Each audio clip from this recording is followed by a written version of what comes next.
Hey, so we're live now. Live, live, live. Let's see all the people we have in chat. I've been watching it over in the pre chat, but now I guess it'll all populate here. All right, a couple of admin notes for all the folks that are in here right now. I'm thinking about changing the name of the channel. I was thinking about Chuck Talks. I want to get away from AP Studios. I want to do it before this actually gets any bigger. So if you guys have any suggestions, again, I'm looking at Chuck Talks, but I'm open for suggestions. And rather than dropping them in the chat, which you can do if you like, I'd rather you wait till the live stream's over. It populates on uh, over on YouTube, and you drop it in a comment if you would, because I really don't want to go through 3 hours of comments looking for what your suggestions would be. All right, so that's one piece of admin info, or I'm sorry, just admin stuff. Saturday on the 28th of this month, here in a couple of weeks, I have a wedding to go to. Not, uh, it's right on a Saturday night, and that would mean that I can't be here for the show. So I was thinking about maybe either Friday night before or Sunday night after. You guys let me know. So the 28th of May, I'll be at a wedding, and yeah, I'll have my camera with me because I was asked by the bride if I would bring my camera and shoot also. Not shooting the wedding per se, but I've shot so many other things for her and the family that she asked me if I'd bring my camera. So that's the 28th, Saturday night, the 28th of May. Not going to be able to do the show, and want to get your guys' thoughts on whether to do it Friday night or do it Sunday night, the Friday night before or the Sunday night after. If you would drop that in a comment after it rolls over on YouTube. All right, so we've got Ted, you're in here, Mr. Atterbear. David Stewart's in. Tay Keys is in. Gustavo, good evening, Gustavo. Greg, nice to see you. Roy Bigsby, how's it going down under, Mr. Roy? And let me grab a couple of our co-hosts tonight. First of all, here's Mr. Z Wade Photo. Zach, Check. how are you tonight? How's my mic coming through, my man? It sounds okay. Let me see. Let me bump my audio up a little bit here. Okay. Check. Yeah, Checkity check. we can hear you. And we Cool. also have Mr. Jeff. How you doing, Jeff? Good. How you doing, Chuck? Another wonderful Saturday night. I've been out all day decluttering the garage, and I'm whipped, man. I am whipped. That'll Got do about it to you. a third of a dumpster full already. You wearing a back brace under that shirt that we can't Man, see? Or no. what? No, but I found a bunch of cold packs that we'd had forever out there that I'm tempted to go break one and stick it on my back. Yeah. All right. So, yeah, those are the two admin notes tonight. Just wanted to throw that out there. And if you guys would be kind enough to throw it in a comment after the fact, after it's up on YouTube, I'd appreciate it. So I saw your suggestion there, Tay. Chuck Live Talk. Okay. Again, if you would just drop that in a comment so I can go through those and find out. And then again on Saturday, the 28th, I won't be able to host the show from the studio. I'll be gone to a wedding. And so it's up to you guys. We can skip a Saturday night, and I hate doing that, but if that's what it takes, that's it. But I was thinking about doing it the Friday night before or the Sunday night after. You guys let me know what you would rather, or just skip the weekend. So Are you shooting the wedding or are you just attending? no, I'm just attending, but the bride is my wife's niece, and it's her goddaughter. So she's asked me, because I've shot a lot of stuff for the family. She asked me if I'd bring the camera and shoot. So it's going to be kind of strange. I'll definitely talk to the photographer that's shooting the wedding beforehand. I was gonna say watch him come after a family member. Yeah. Yeah. This is my shoot. Why are you being an Uncle Greg right now or an Aunt Betty? Maybe I'll just stick an iPad on the front of the camera so it looks like I'm shooting with the iPad like everybody else. Albert, how you doing? That reminds me, did you ever, I had never seen it before, but on Tony and Chelsea Northrup, they had a show of like the stupidest photography gadgets, and they had that like rifle stock that you put your Yeah. camera on. Yeah. Yeah.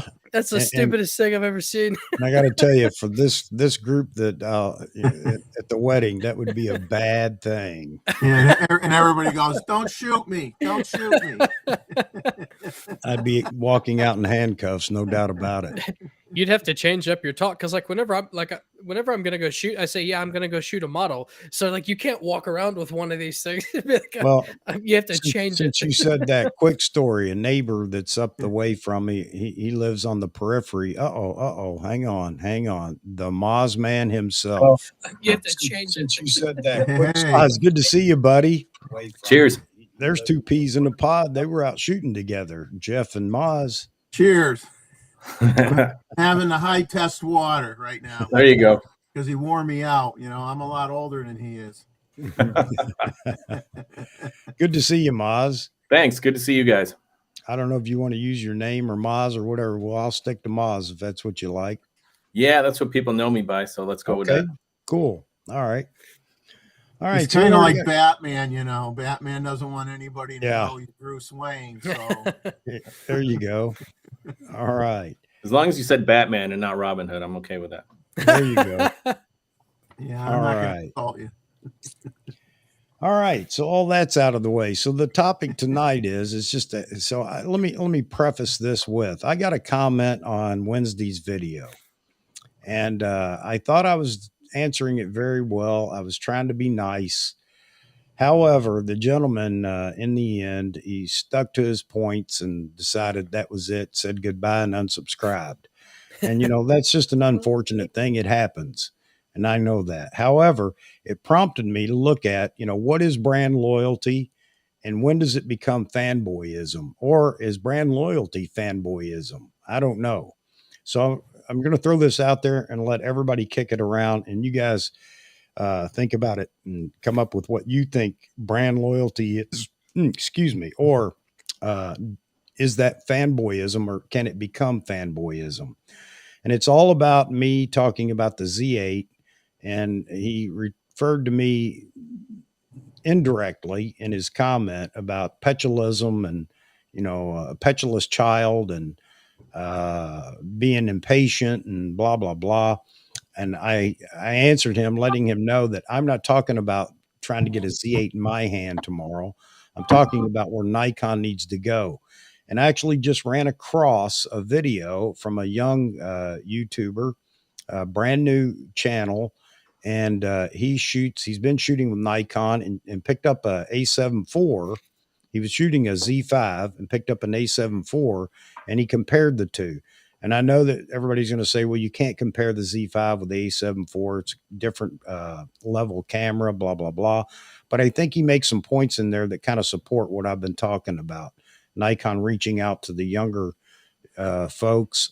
And he also makes a point in there talking about, should you buy the A7 IV when it costs $1,000 more? And his recommendation was yes, if you're serious. So there you go. Young people can't afford those cameras, and he's recommending it. But anyway, back to fanboyism. How many people here are a Nikon brand fan? I'm sure most everybody that's in here right now, not all. We do have some Canon shooters and Sony shooters. Yeah, no doubt about the people that are in You here hit right me now. with that. You hit me with that. Boo! Boo! No, I'm just kidding. Yeah. Give me 1 second. Hang on. And Just I know in case that things get rowdy in here. there you go.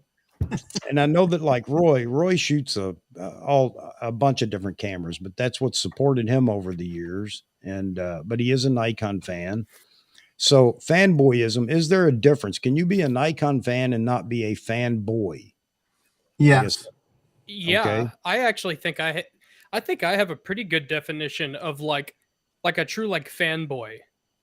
For me, people that are like true fanboys are like, and nobody take offense to this, but it just so happens to be like my experience. But like most Fuji shooters are what I consider like diehard fanboys, because like nothing is good enough, and they always go out of their way to let you know how many megapixels their medium format cameras have. Like they always go out of their way to make sure that you know that Fuji is better than what you have. Yeah. And that's like true fanboyism. It's like desperate to argue with somebody about like their brands. Whereas like I'm a Nikon fan for like reasons that most people don't consider. It's just my opinion that Nikon consistently makes better glass. Even though everybody makes stinkers, I just feel like there's more good Nikon lenses, but at the same time, you have to give credit to Canon as a reasonable person because the bangers that they make are bangers. Like their lenses that are killer are really killer, you know? So, you know, that's like I'm a fan of Nikon glass, but I don't know. I'm not like a diehard fanboy, you know, I guess. Yeah.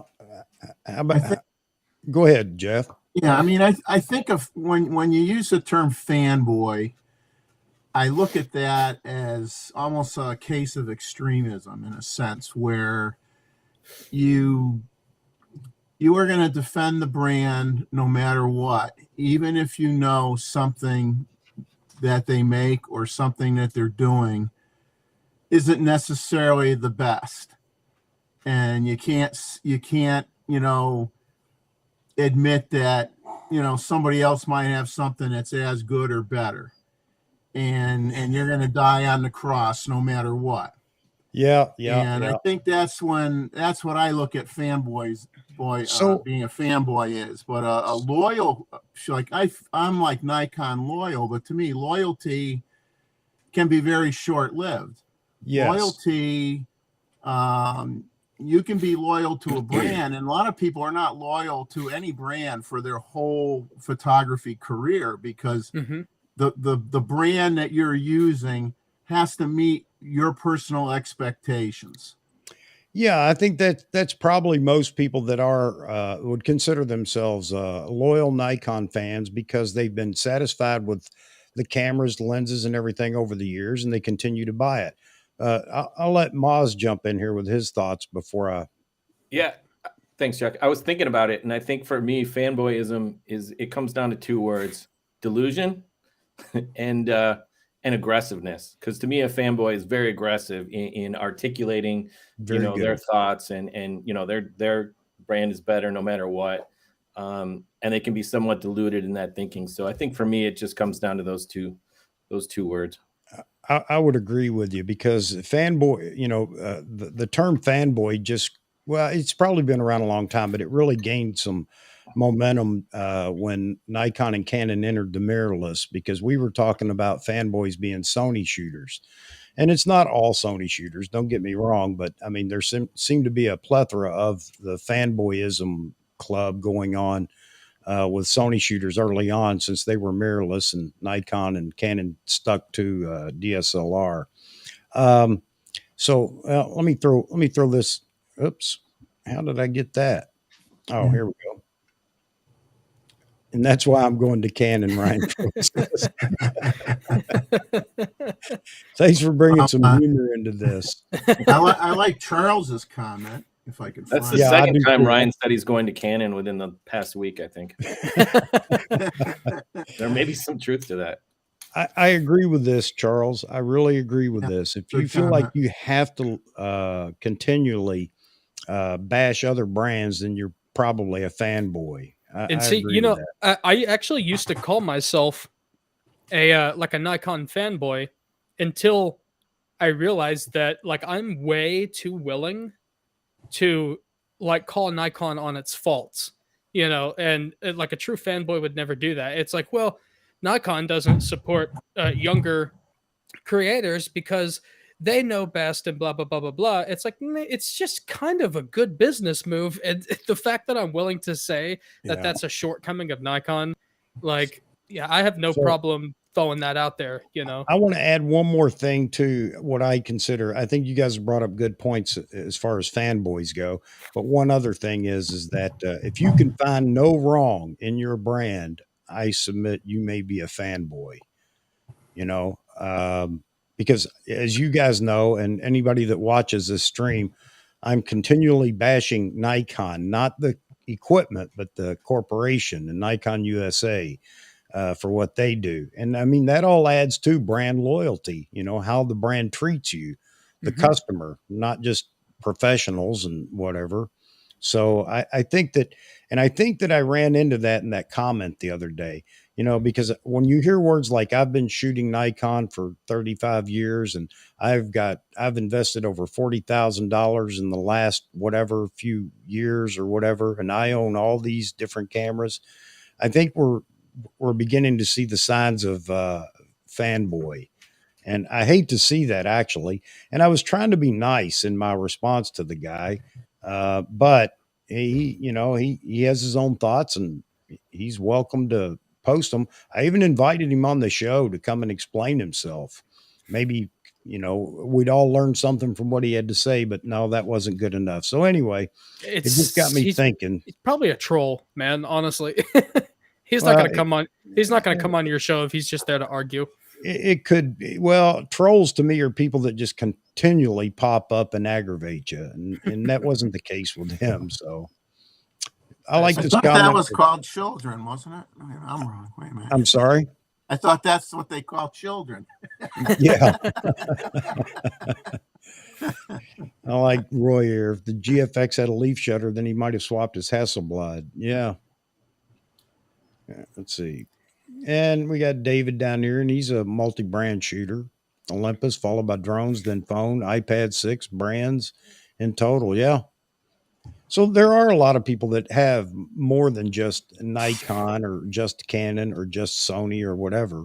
Oh, dude, I'm such like a nerd for like Chuck, I like lenses and I like stuff. Like I just like the engineering of it. If I had the money to have like one of every brand, I would play with like every single brand. Every time I go out, it would be something different. It's like, I'm going to take my Hassie today. I'm going to take my Leica today. But, it's like, because I am restricted, I just got to stick with what I know and understand, which happens to be Nikon. Yeah. If I was rich too, I said that the other day, I think I'd have all of them sitting on a shelf behind me back here because I'd probably buy everything and just play with it. Your studio is already cool. You don't need to make us feel even worse about not being as cool back here. I don't know why you guys say that. It's, video is great though. Lighting and video is great. Let's put it that way. Oh man. So Albert's defending his brand here, Fuji. And yeah, you're right. I do believe that may be the case, Albert. You do see a lot of GFX shooters that are constantly harping on, how great Fuji is via their GFX cameras. And don't get me wrong. Again, if there's a color profile that rivals Nikon, in my opinion, not based on some study, but in my opinion, it's Fuji. I love the colors coming out of Fuji. I really do. Yeah, I tend to agree with that comment. Fuji does have great colors. I actually kind of like, I like Nikon's colors the best, but like with Fuji, and it's actually the same. I've noticed like with their film and their digital cameras, it's more like on the cool side. And I always add extra warmth even to Nikon files. And so I've always been kind of the opposite. Like I think Fuji has like good saturation, but like overall there's just like a coolness. Do you guys agree with that? Or am I like losing my mind here? I think it depends what film simulation mode you use. If you're using their film simulation modes. I haven't used any other. Fuji is like, I've played with one of the XTs. I would love to. I'm actually going to rent a GFX 100, but just to play with. But I haven't messed with any other film simulators, so I don't know anything about them. I just like the vibrance of the colors that come out of Fuji. I really do. But then again, that's what I like anyway. It's either that or black and white. I am Hassan. Did you see I Am Hassan? I haven't seen it yet. Rug.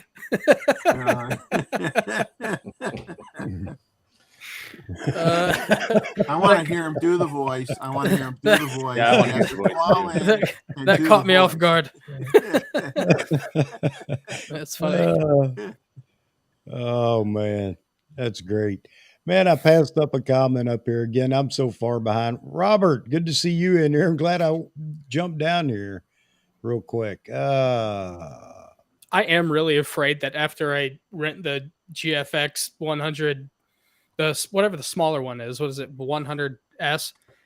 I'm really afraid that whenever I get it, I'm gonna fall in love with it, and I have, like $30,000 worth of Nikon stuff that I'm just gonna be like, Yeah, I mean, that's yeah, a big fear, because I've always thought for my style, the clunkiness and the slowness of medium format means nothing to me, because if I had to give up any type of photography, action would be the first thing to go, because I shoot the least of it. yeah.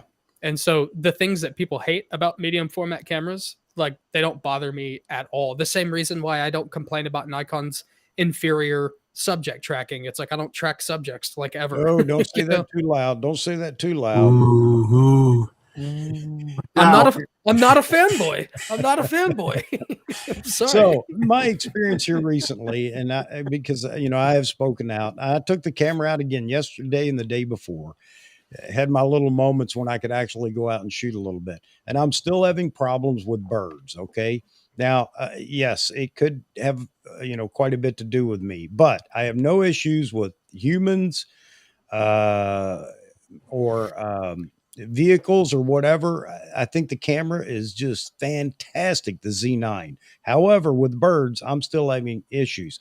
Now, my question is, are these the issues that everybody experiences with Sony and with Canon and with Fuji or whatever? And that's the part I'm not sure of yet. But I'm willing to accept the fact that maybe there is a difference when it comes to birding. So, I don't know. Well, let me ask you this, Chuck. You had a D5, right? Or you have a D5? I had the D5. The D5. Did you have issues with birds on that camera? No, but now I don't have an issue with the Z9 if I use single point focus. Not an issue. No problem. Easy, simple. Works just like the D5. Go into AF, as far as the tracking modes or even continuous AF. And yes, I still have problems. I had a red-winged blackbird sitting on a tree post outside and went to take a photo, and it would not focus on the blackbird. It focused on everything around that blackbird. So I tried several different modes. And finally, I went to single point, and it was perfect. So I went back to continuous AF, and it locked on, and then it lost focus for a second and it would not focus on the bird again. So I used manual focus while in continuous AF to get it back on the bird. And even that was an issue at first. So am I the only one that has a problem like that? And I'd be happy to say, okay, maybe my camera has, some glitch or something. But that's been my experience. I think in, maybe July of 2025, when my Z9 finally shows up, I'll definitely get working on that for you, Chuck. Yeah. Well, and now I was talking to Vahagan. I don't have a problem with ducks as long as there aren't any obstacles between the ducks and the camera. And I don't care. That's even shooting with the 2X TC on the 1-400, believe it or not. So I'm shooting at 800 millimeter and I'm not having a problem. But you let just a cattail pass between the ducks and the camera, and all of a sudden I've got issues again. And I can't believe that it would be that sensitive. So anyway, just throwing it out there, and I'm open for any suggestions. If I've tried it, I'll let you know. But if I haven't, I'll tell you I'll actually go do it. So open birds, open sky, not a problem if I can find them in the viewfinder. That is at 800 millimeter or 400 millimeter even. But beyond that, I'm still having some issues, and I'm not hammering Nikon. The thing is that the camera is fantastic. It does everything else spectacular. But for me and birds, and I'm just a backyard birder, I'm not a serious birder. So anyway, just throwing that out there too. So does that make me I can't be a fanboy if I'm complaining, can I? Can I be a fanboy and complain? I think you're just a realistic consumer. No. Like, You're out of the club. Yeah, that's it. That's it. All right. Long Rider's in here, and here's his comment. And I agree with you, Long Rider. He's a Sony shooter, so he doesn't come in here and bust on everybody else. And I hope he doesn't feel like we're busting on him shooting Sony. So, Well, I mean, at least for me, I don't have as many complaints with like the eye tracking and the other autofocus features of like the Right. Nikon Z6 II like everybody else does. But it struggles like on my dog, who's a Doberman pincer, who's way too dark for a red Doberman. yeah. And it has a hard time finding her eye. But like on other lighter dogs, I think it's just dark subjects. And so, I mean, at least on the Z6 II, I don't know if maybe the Blackbird is what was throwing it off. Yeah, but- I don't know, but it's got a big red patch on its wing. So if nothing else, that It should should have have been, maybe on found me, that. on me, right here. Well, you know what's funny is you had, the time where everything was contrast detect autofocus, and then then you had now you have either you have a hybrid where you have phase detect and contrast detect, or you might just have phase detect.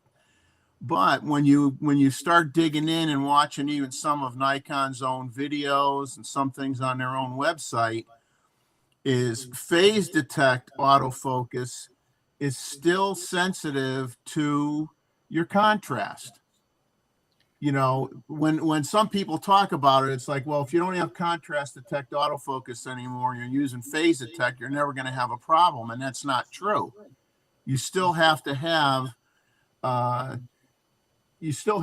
contrast in the scene. Like you said, if you got a dark bird and you got a dark background, the contrast, the phase detect autofocus system is still going to have a hard time. Mm-hmm. I mean, so they kind of mislead you because they make it out like, if you have phase detect, then you're never going to have an issue. And that's not true. When you really dig into the minutia or whatever, you find out that is not true. Yeah. Your scene has a ton to do with it. Like, as a perfect example, if I shoot a dark-skinned model in a bodyscape scene, I can shoot it almost in, well, if it's a light-skinned model, I can shoot it almost in pitch black because there's just that little bit of lightness. But if it's a darker skinned model, it won't grab it. It does this, So like your scene has a lot to do with it. Contrast detect, phase detect. You're right. They sell you on that stuff in marketing, but I think this is a great comment right here. If you see somebody out shooting with a different brand, do you treat them the same way you would if they were in a chat room or something? I on a I forum? slap the crap out of Canon shooters when I see them. I walk in No, I'm front of just their kidding.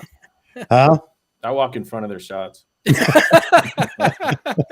Maz, man, how many Fuji shooters did we see floating in the pond when we were shooting? Well, there was like 3 that you put in there and a couple I put in.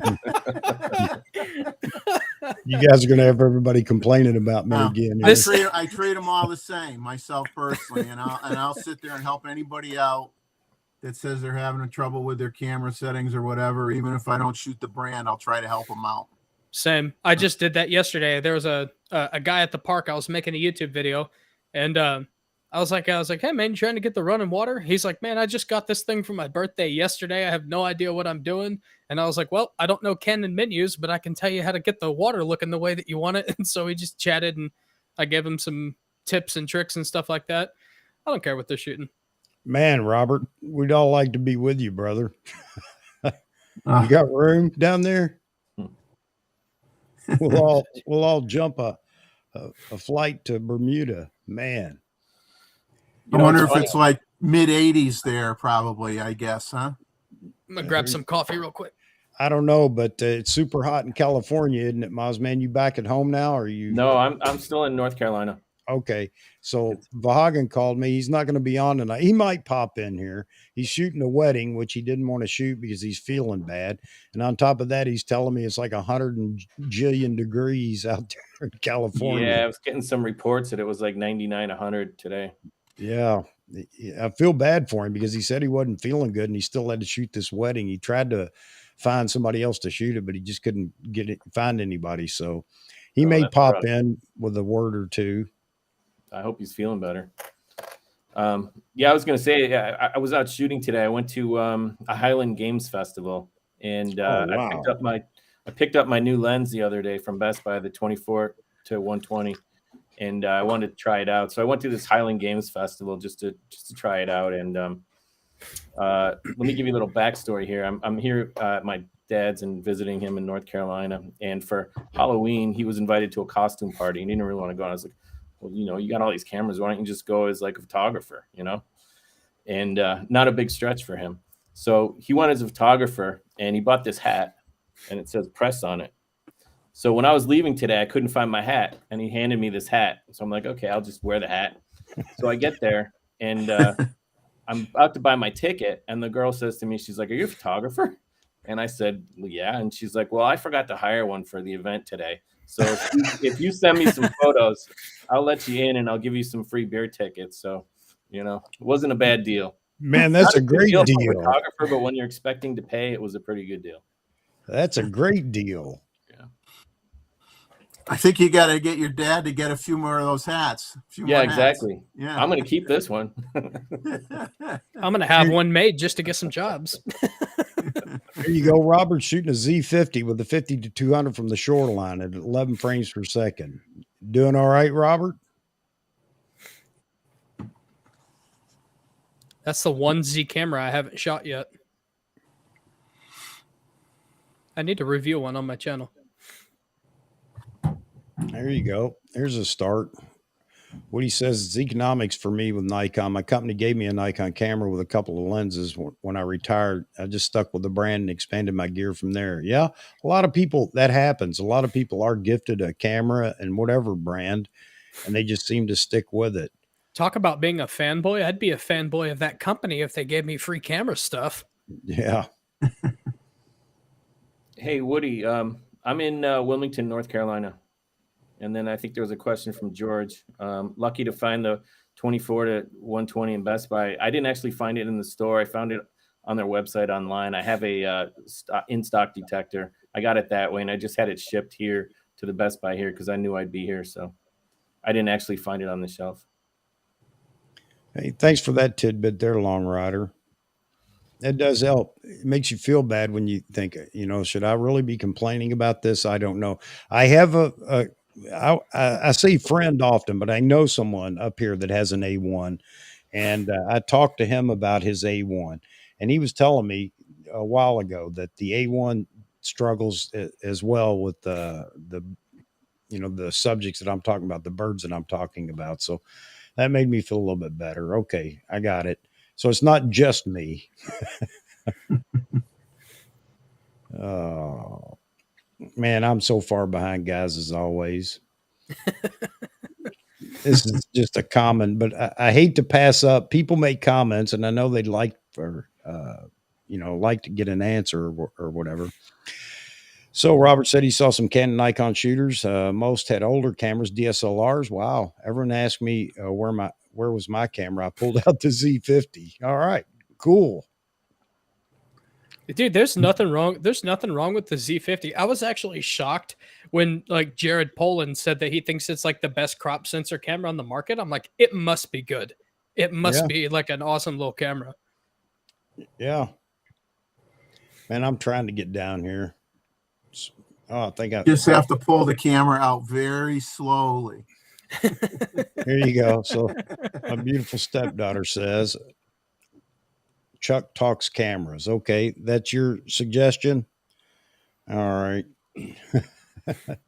Chuck, I think you should just go live with Chuck. Yeah, there you go. Live with Chuck. I ought to start writing these down. So that's why I say if everybody would just drop them in the comment on the video at the end, or not in the chat, but as a comment, then I can go through those. All right.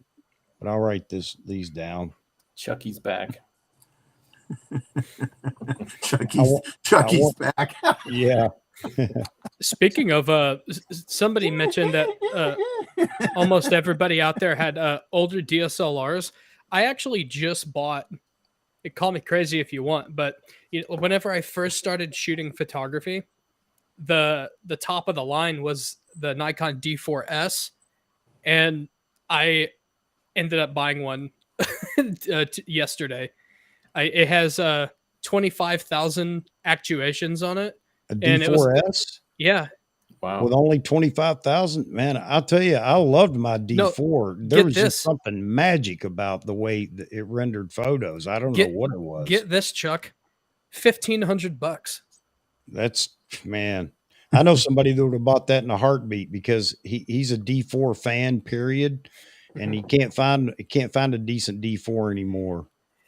I mean, for the like I was looking at buying one anyway, but they were all like $2,000 under 50,000 shutter actuations, and so which is hard to find anyway. But what's really crazy is that there's some that still work. There was one at I think KEH, and it had 1.2 million shutter actuations on it. I'm like, oh my god, there's Roy. dude, tough. His D4 has over 900K.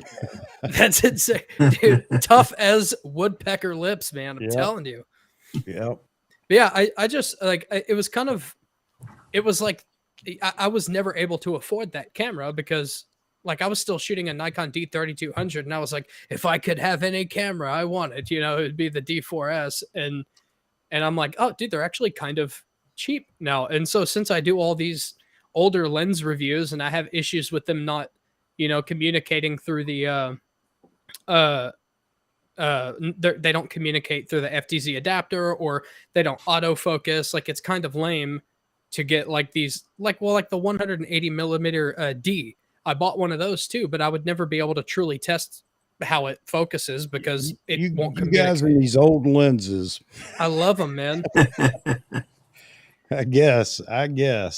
Well, I like them because they're just like really cheap, and that's what I started photography on, and so all these older lenses, like I always wanted them, but like they were kind of inflated at that time, but now they're just like pennies on the dollar. Has anybody seen what Tom Hogan just wrote, or over on his mirrorless? I can't keep up with his page. It's mirrorless or mirrors, or I don't know. Anyway, talking about Nikon and firmware updates for AF and things like that. Anybody happen to read that? It's just, I guess he just posted it recently. I think it's interesting. Although I don't follow Tom all the time because I don't know. I don't care for some of his Nikon background politics or whatever. But anyway, he was talking about the algorithm. Does the AI in the camera learn as you continue to shoot? And he says no. And I never thought about that, but I wouldn't expect that it does. Although when we hear AI, we feel like it's learning all the time. Once you start the process, it continues to learn. He says no, it doesn't. So the only way the AI in that camera gets updated is via firmware. So then we're back to then Nikon, has the ability to then rewrite algorithms, and that's where these firmware updates come from. That said, Grays just did their video on the 1.4 update on the Z6 II, Z7 II, and they didn't come to a conclusion. They just showed you a quick test in their own testing way, and I couldn't see much difference. I couldn't either. I was actually a little upset that the Z6 seems to perform as good as the Z6 II now. It's like it literally looked the exact same to me. Yeah, I didn't see any difference either. I didn't see any difference in my Z6 II. So I don't know if you guys saw anything or felt that anything was different. But some people had commented saying, there are people, and this goes back to the fanboyism, that will just absolutely disagree and say, no, I saw a marked difference. I don't know what they're seeing because I didn't. Well, they're just convinced because they're told it makes it so much better. They convince themselves that it is. Yeah. And Roy says that, autofocus is not AI. It's an algorithm. Yeah. And that's what he was saying, Roy, was, the only way that you're going to get any improved AF in a camera is through a firmware update, meaning that they have updated the algorithm for AF. So there's no way to teach the camera either. Right. And for them to program that kind of code and to have that kind of space, it's just not going to happen. Right. If So Nikon had that ability, I don't think that they would have been financially struggling here a few years ago. Yeah. You know, and I agree. And, but the thing is when you start talking about AI, that's what everybody assumes, artificial intelligence. Once you start the process, it begins to learn on its own. So some of the robotics that are going on right now actually have AI in some of the robots, and they do learn from their mistakes. How, I don't know.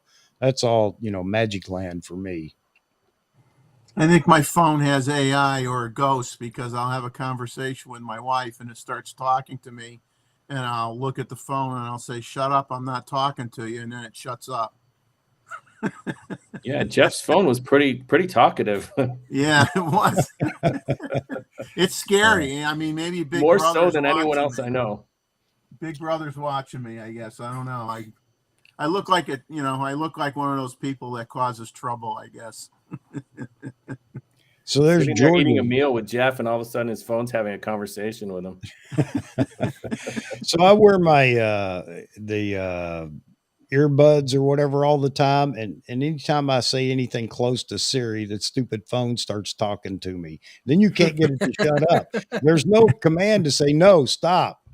It just keeps going. I don't understand. So I have to take the earbud out of my ear just to shut her up. There's AI. Yeah.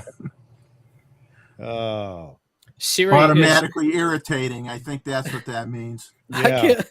can't. There's times where like I'm like screaming at my iPhone and I'm like, Siri, set an alarm, and she won't respond. And then like somebody will come in at work and I'll be like, seriously? And it's like, how can I help? I'm like, oh, Yeah. now you want to Yeah. jump on. So George, Selective AI.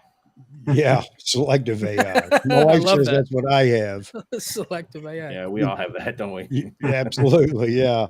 Especially since intelligence being artificial and all for me. So George said he could see a difference, and so everybody, you get a chance, check out and I'm sure a lot of you will check out Becky and Khan's little test of the firmware update. You know what looked different to me, George, what was a real improvement was with the Z6. So I'm sure it's the same with the Z7. The firmware update they did on the Z6 really brought it up a notch. Yeah, that was a huge improvement. It seemed to be on par with the Z6 too, and its updated firmware. So that's pretty impressive. Maybe there's hope there for, the others. It's funny. Oh, I here we haven't go. even updated my Z6 II yet. I was waiting so long for it, and it's out, and I haven't even bothered to update. I haven't updated mine either. I was shooting with it all day. I didn't even bother. I'm not going to say it won't make a difference. I didn't see any difference, but so what I was going to say is there's really no hurry, I don't think, because it's not a remarkable upgrade to anything. It's probably more bug fixes than anything. Yeah, but yeah, I was gonna say at the same time, I don't remember Nikon saying that they were making autofocus improvements to the Z6 II. Well, I didn't think that was part of the.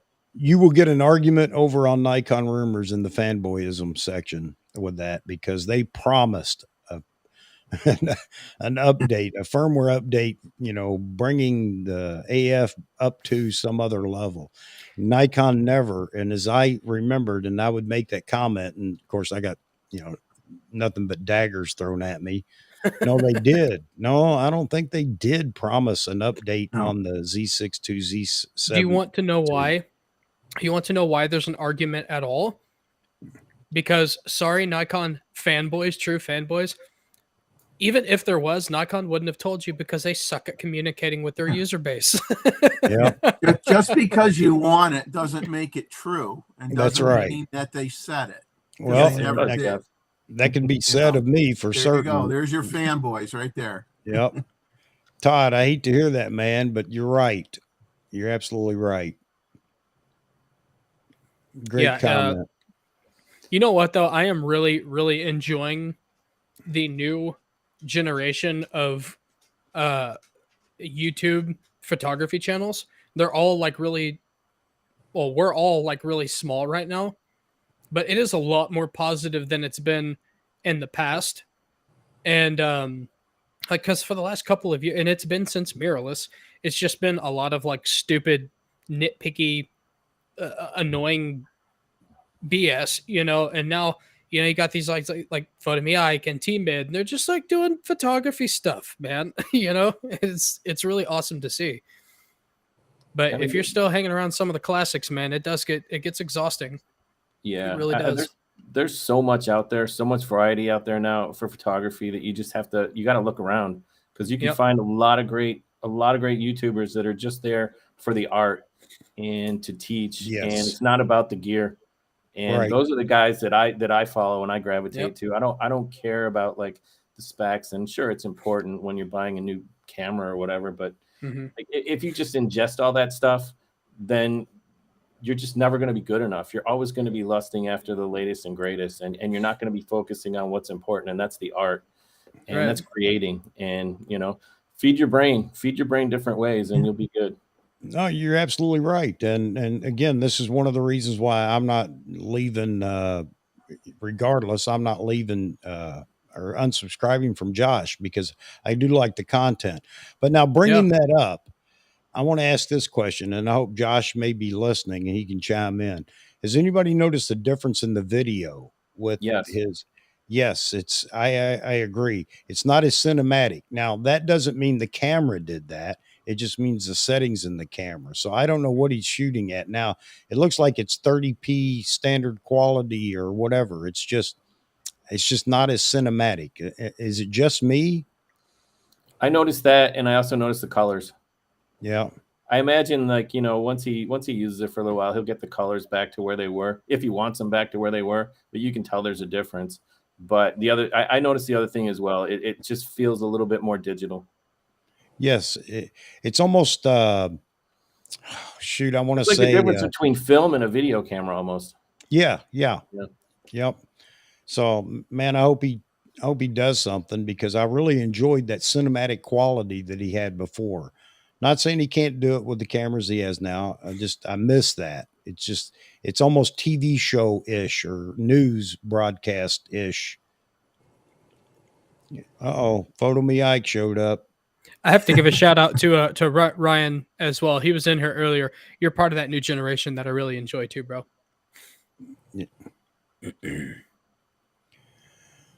Yeah, where did Ryan go? He took off. Usually, Wait a minute. He'll Ryan pop it with a good comment. leaves and Photo Me Ike shows up. Are we talking maybe one and the same? Maybe it's a disguise. Ryan had a Canon live stream he had to attend. Okay, all right. Yeah, we had a good time, and Team Mid was live streaming last night. We had a good time in there. We were laughing with the model, talking about Team Mid behind his back. It was a lot of fun. Here comes trouble. Talking about Ike.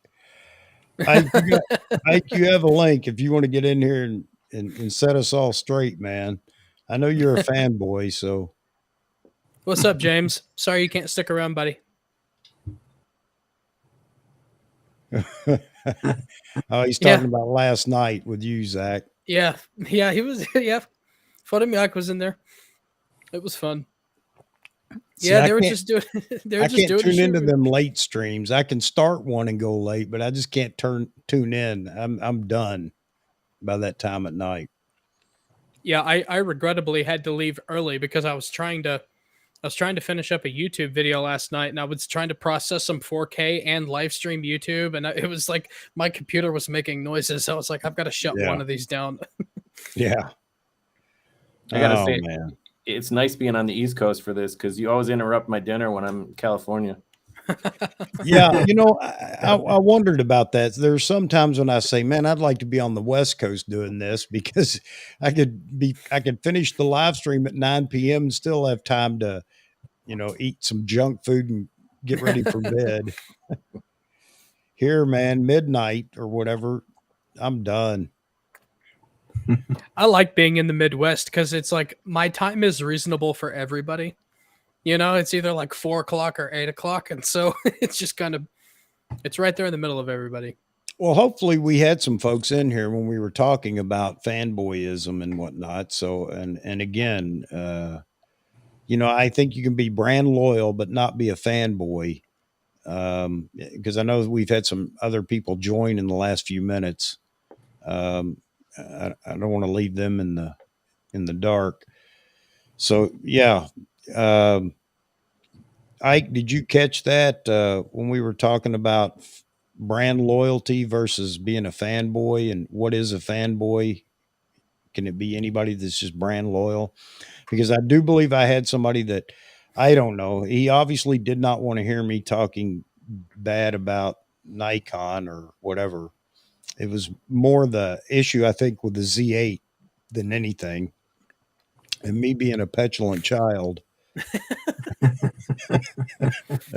Are you just like really eager for a Z8? Was that his problem? Are you just like, well, that was, I think he took from my complaining that it was me wanting a Z8 in my hand, and I tried to explain that wasn't the thing. It was more about Nikon needs that right now, and so many people will argue with me, and then we went into the supply chain and COVID, and no, I'm not buying all that. I mean, yes, it has some impact, and I know you guys would agree it has some impact. Got that. But it's not stopping Canon, Sony, or anybody else from building cameras and offering new cameras to the market and whatever.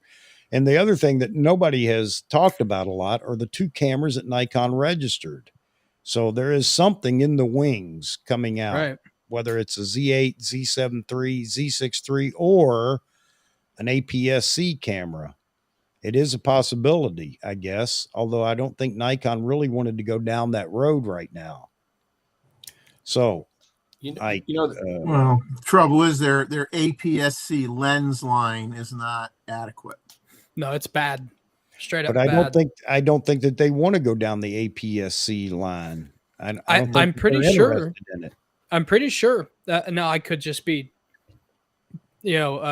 pulling, bull crap out of my rear end, but I thought that they had mentioned that they were going to focus on the advanced hobbyist and professional side of things when they first started coming out with mirrorless cameras. Yeah. And like I thought like the Z50 line well, was just they where talked it was about be. Going with the higher end cameras was going to. Yeah. And I think that's totally fine if they can keep doing the Z9 style stuff, if they can put out stuff that performs like that, because I mean a lot of people were dissatisfied with the Z6 and 7 lines. And granted, the originals launched kind of underwhelming on some things, but if Nikon wants to do that advanced hobbyist and professional thing, as long as they can keep doing, as long as they've got the groove like they do with the Z9, I think they'll be fine. Yeah. With that niche, less cameras, Jeff, higher end. Did you just not like your position in the queue here? Yeah, I like to be in the talking talk Mike about being a says child. Mike says he wants his place back. Oh, I'm going to have a sore head. My head's big enough as it is, as you can tell, but no, I got the spinning wheel on my computer that said I got disconnected, and then I just reappear magically. All right. Cool. So, Roy, I don't think this is patents. I think these are cameras being registered, because when you check it out on Nikon Rumors, they talk about, they even give, when they start talking about Bluetooth and Wi-Fi, that's registration things that are going on. That has to be registered in every country, I guess, eventually, because of the communication. So I think it's not just the patent. I think that there are cameras that are out there in the wings. And now the guy that actually kind of threw me under the bus over this, and I'm not going to pick on him. He has, he's got an opinion, and that's fine. I just didn't think that, hey, if we can't talk about it, then I kind of, begin to think fanboy or something. You don't want to hear or don't want to discuss it. But anyway, where was I going with that? I lost my train of thought. I guess it wasn't important. But Well, I mean, talking I about, think you've been talking about a lot, which is true, that you need that they have a gap in their lineup. They need to address it. They can't wait forever to do it, because people are still switching. yeah, Yep. And the longer they wait, the more it's going to hurt them. So, I mean, you yes, being a passionate Nikon shooter that doesn't want to see them get behind the curve, and you want them to be able to carry the momentum they got with the Z9 and flow it down to some more less expensive camera bodies that is more available to people, and get the rest of the DSLR folks to consider moving into the mirrorless realm and stick with the brand.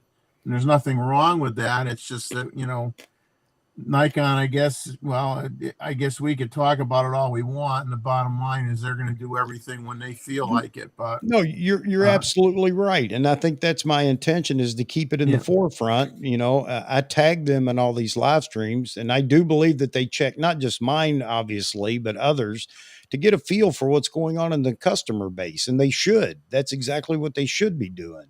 That's Yeah. what marketing should be doing, is looking at, what are the who's screaming for what out there, and to help them develop a marketing plan. But yeah, that's absolutely right. And a lot of people will say, no, nobody's going to change. And I mean, people are just stuck in the mud, or I don't know of anybody. Well, you're 65 years old and you're surrounded by 60 somethings around you, and you all shoot stills and don't care about video. Well, Mhm. yeah, of course you don't care. But you know what? You are not the market segment that Nikon's looking for. You're there. They have you. You're there forever. Well, not forever. And that's the issue I bring up about Nikon needs to grab some younger shooters and bring them up into the brand. I think Nikon has two gaps to fill. I think the Z8 is a legitimate gap that needs to be filled, because I think there's a ton of like D850 users that don't want like a gigantic honking log of a camera. But I think that them focusing, initially when they said that they were going to kind of focus on the higher end stuff, I think that's a bad idea too, because I can tell you that if it was not for the D3200, I would not have a Z9 on pre-order. They need something in the $500 or $600 range at some point, because people like me, they get into a brand and then they're like, well, this stuff will work on the other stuff, and someday I want to upgrade. And so the Z50 is great, but that's not what I call like a birthday present price. You need something in like the birthday present or Christmas present range. That's No, why the you're right. Canon Rebel dominates You're, the entry level stuff, Yeah, you're right. For DSLRs, that was definitely the plan. But now going to mirrorless, I don't know. But the point is that you get into a big problem here too with that. If you come out with a bargain basement, entry level sub $1,000 camera, you've got to have something that's just above that. Then you have to have something that's just above that. If you want to play the stepping stones game, right? I don't know how And they manage it. I really well, don't.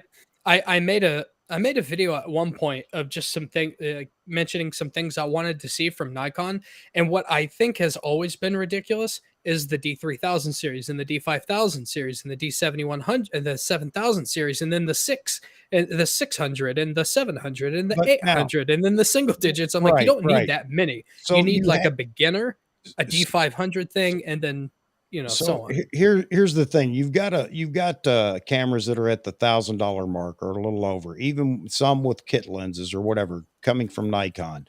Mhm. Okay. And a lot of people will say it's too much money. No, it's too much money for the soccer mom who you can forget about. And I think that's why Nikon said we're not worried, because the iPhone Mhm. 13 is their camera choice now. Okay. That's a good point. Not a little bitty camera. And then others will argue that, well, entry level, if you got a guy that's whatever, only got $1,300, and what are you going to tell him to invest in or whatever? He can see, he can buy a brand new camera over here for $699 or whatever, and buy a lens, a reasonably priced lens. I think a lot of entry level people now have more discretionary money than they did 15 years ago. Why? I don't know, considering we've gone through COVID and everything else. But then again, maybe because nobody's working and they're getting, free checks or whatever, they feel like they can buy other things. My point is that I don't think that a sub $1,000 camera or significantly less than $1,000 means you sell more cameras. But I'm not the marketing team for Nikon, so that's just my thoughts. I think the problem is, even if it did, let's say it does sell more cameras. The problem is, how do you if you've closed a plant that you had, Exactly. your manufacturing capability isn't what it once was. Mm-hmm. So if you had some hot selling $950 camera, your profit margin is not high, and you want to tie up your line making a camera that you don't have a high profit margin on, rather than working on the high end cameras where you can hopefully meet the demand, down the road. They're still a little bit behind, but catch up and meet the demand and be able to make enough profit to reinvest in future technologies and stuff like that. And if you can't hog the line up with shared components, you're going to be sharing some components with the high end stuff. You need it for the higher end stuff where you can actually make some money. And for a low profit margin camera, you have to sell a ton of those. Can you produce a ton of them right now, or are you better off with the prosumer level or in the flagship level? So you have to have a lot of capital, which Nikon probably just doesn't have, and you do have to have the manufacturing, because like that kind of business model is having something like with a lower profit margin in the hopes that they someday upgrade to like the more expensive stuff, which is a lot to ask from Nikon right now, realistically, because they're not the company they were. What do you think of RS's comment here, talking to Nikon? I think that's amazing. I think it's fantastic. Yeah. Thank God. Yeah. You know what? I'm surprised that he got an answer with that question. I'm happy that he did. Because again, that's been one of my big bugaboos with Nikon is their, it takes me 5 weeks to get a response. Well, what's interesting in that response too, is they're just talking about that they are increasing their shifts and staffing, and there's no mention of parts issues. Right. So you're not going to increase your shifts or staffing if you don't have enough parts to keep those people busy. Conspiracy. Right. So that would be a good thing. That means they have the parts. Yeah. They just didn't have the staff. Go ahead, Maz. Bull your way. The one thing I wanted to say is Nikon has a ton of capital. They're about to do a big stock buyback, so they have the capital. I think that the problem with them is they just don't have the manufacturing capability, or maybe even enough staff to do like a $500 camera. And the parts shortages, I don't think that would work for them right now. And honestly, like mirrorless may not be able to get that low right now. Like, look at digital cameras when they first came out, like 5 megapixels for $15,000. Mirrorless may just not be able to get there. Over time, things get cheaper and cheaper to make, and so maybe in the future we'll see that. So let me cut you off right there. So they have made things cheaper, Nikon. Would we all agree there? Yeah. The Z9 came in $1,000 under what anybody even expected. Is it possible that the prosumer camera, the baby Z9, I know I'm going to get a bunch of hate mail for saying that. You're not getting a Z9. How dare you? Yeah. I don't mean a carbon copy of the Z9, but the D850-ish, placeholder, or whatever you want to call it. The relative of the the nephew, close relative, the niece, whatever. I think that because there's a lot of speculation on what would that camera cost, and everybody wants to jump ahead with, well, everything's going up. Yes, everything was going up when the Z9 came out too, wasn't it? Yep. So the thing is that we're still going to be in that $3,500 category. And I'll be willing to say that it could go as high as 3,800. I don't know. But, again, the reason I want that camera is it's got to compete. Right now, Nikon is a gap. They can't fill. Nobody is jumping into Nikon knowing that you go from Z7 II or a Z6 II, which is okay to the flagship. Yeah. What else is there? Yep. It's dead space. It's, and Nikon needs to do something about it. All right, enough of that. I think it's Thanks, beautiful. RF, for I that. think it's Appreciate beautiful it. how gracefully, like, I still consider like the Z9 being $5,500. I consider that a graceful slap in the face to Canon and Sony. Yeah, with their I mean, flagships being 6,500. who knows whether they'll remain there. I don't know. We'll see what happens. But I gotta grab my charger. One sec. so Sony has grown so much because of all the YouTubers use Sony for videos. Nikon needs an awesome vlogging camera. Okay. The only thing they need to do is put a flippy screen on the ZFC, honestly, for a vlogging camera.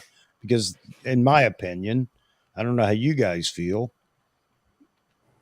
Well, Moz, man, you got a ZFC, right? You said. Yeah, I think mean you the told me? ZFC has a flippy screen.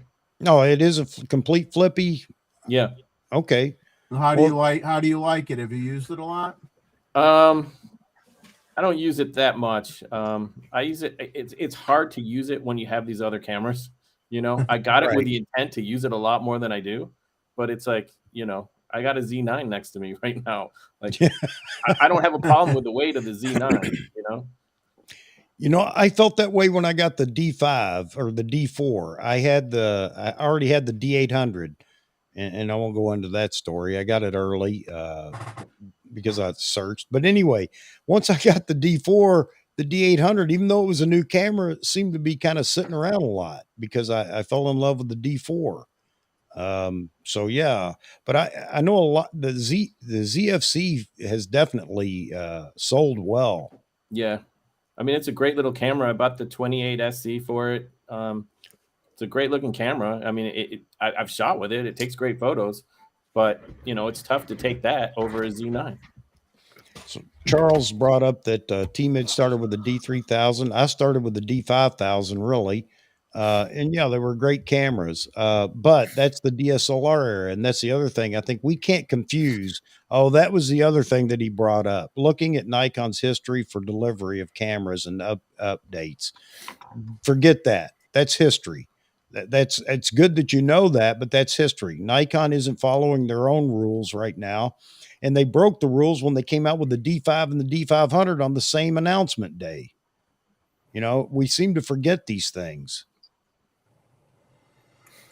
Yeah, you even got to wonder if maybe with the two cameras that are presumably in the wing there, you never know. One might be an APS-C version of the other one. It could be. They could do that. They could do that again. So it's not true to say that Nikon was on a 4-year schedule, because we got an S version in the flagships every year, except for with the D5. Yeah, you got the D6 instead. Yeah, which exactly. is the same thing. Yeah, why? Because they were definitely going to mirrorless at that time. You can bet that was it. They already had the DSLR in the works, the flagship, and just added even more because the AF in the D6 is supposed to be stunning. I don't know. I haven't shot it, but Gucharin, who was on the show, talked about it is different. It is a different camera than the Z5 or Z5, the D5. The D5 was an anomaly, and they went back to their normal ISO base in the D6 because the D5 was a strange one. I love the D5, by the way, but its base ISO was different than most flagships had been. What was it? Was it? Well, it was 100, but the true base ISO was 100 to 800 or up to 800. It was better on the higher ISOs than it was in the lower ISOs, and that was one of the big complaints people had about it. That's because it had a native ISO of 250,000. Not high 1 or high 2. That was a native ISO in it. I wouldn't suggest going out and shooting the kid's birthday party at that, but at 200 at 250,000 ISO. Yeah. I mean, your images will look like if you get real close to a comic book and it's just made up of a bunch of little dots. Yeah. Well, the candles on the birthday cake will look like flamethrowers. So Jonathan De La Rosa is saying that he's not looking for that camera, but at least he agrees that the market demands it, and it does. Yep. But fanboys don't believe that. They say just leave Nikon alone, everything's fine. Let's just continue the beautiful ride. So I can honestly say I'm not a fanboy, but I am loyal to the brand. I just hope that what they're doing with the Z8 that everybody wants, if it's taken a long time, I'm hoping that it's just going to turn out to be like the Z9, like worth the wait. Everybody loves their Z9s, and so I just hope it's worth the wait when it finally launches. Agree with you there, Albert, but that's not going to prevent me from talking about it.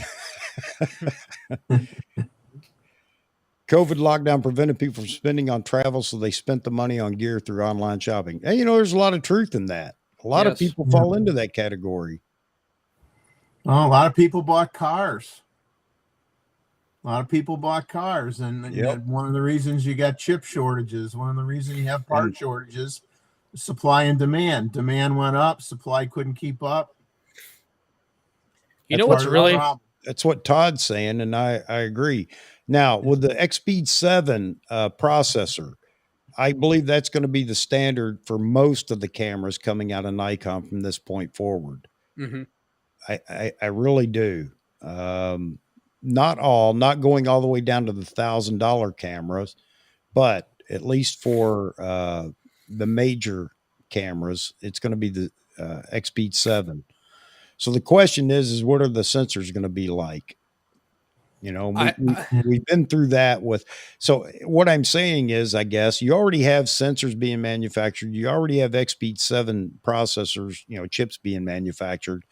How hard is it then to roll that over into the Z8 or the Z7 III, if that's going to be that camera?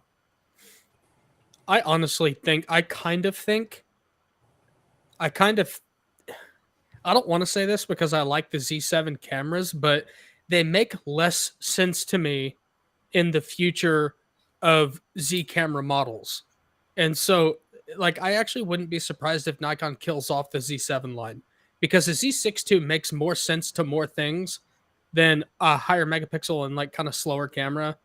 We talked about that one night because the Z7 also has a stigma attached to it, because it was, everybody, and it was the fans that did it, made it out to be the D850, and it is not. It's absolutely camera, not. But it is not the D850. Yep. It's going to be hard to dethrone the D850, even though it's a DSLR.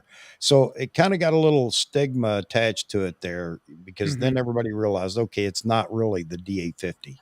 So it's not taking the place of the D850. The D850 was to the D5 and D6 what the Z8 should be to the Z9. Sure. Absolutely agree. Yeah, I mean, I think they're going to have to drop something, and it's not really, like you said, if they come out with a Z7 III makes no sense, because especially if you're going to put the new processor in and things like that, you may not have the real estate in that small body to fit the extra circuitry that you're going to need to bump up the performance level. You may or you may not. So if to me, it would be, you don't want to suffer with your, with overheating, shooting at, 4K, 60 or whatever. You don't want to deal with that. I don't think anybody's a fanboy of cameras with fans on them to keep them cool. So I think you got to come up with a, forget the Z7 III and keep the Z6 II and maybe do a Z6 III and make that different. But the Z8, I think, is going to be a body size that's bigger than a Z7 II, but smaller than a Z9. And you have to have that compromise without sacrificing your video recording time. And because now they're even talking about Ordinary Filmmaker had a video today about one of the future Fuji cameras coming out, and they're already coming out with an optional fan kit that you can add to the back of the camera, because they know if you're shooting in the higher resolution arena that the camera's going to overheat.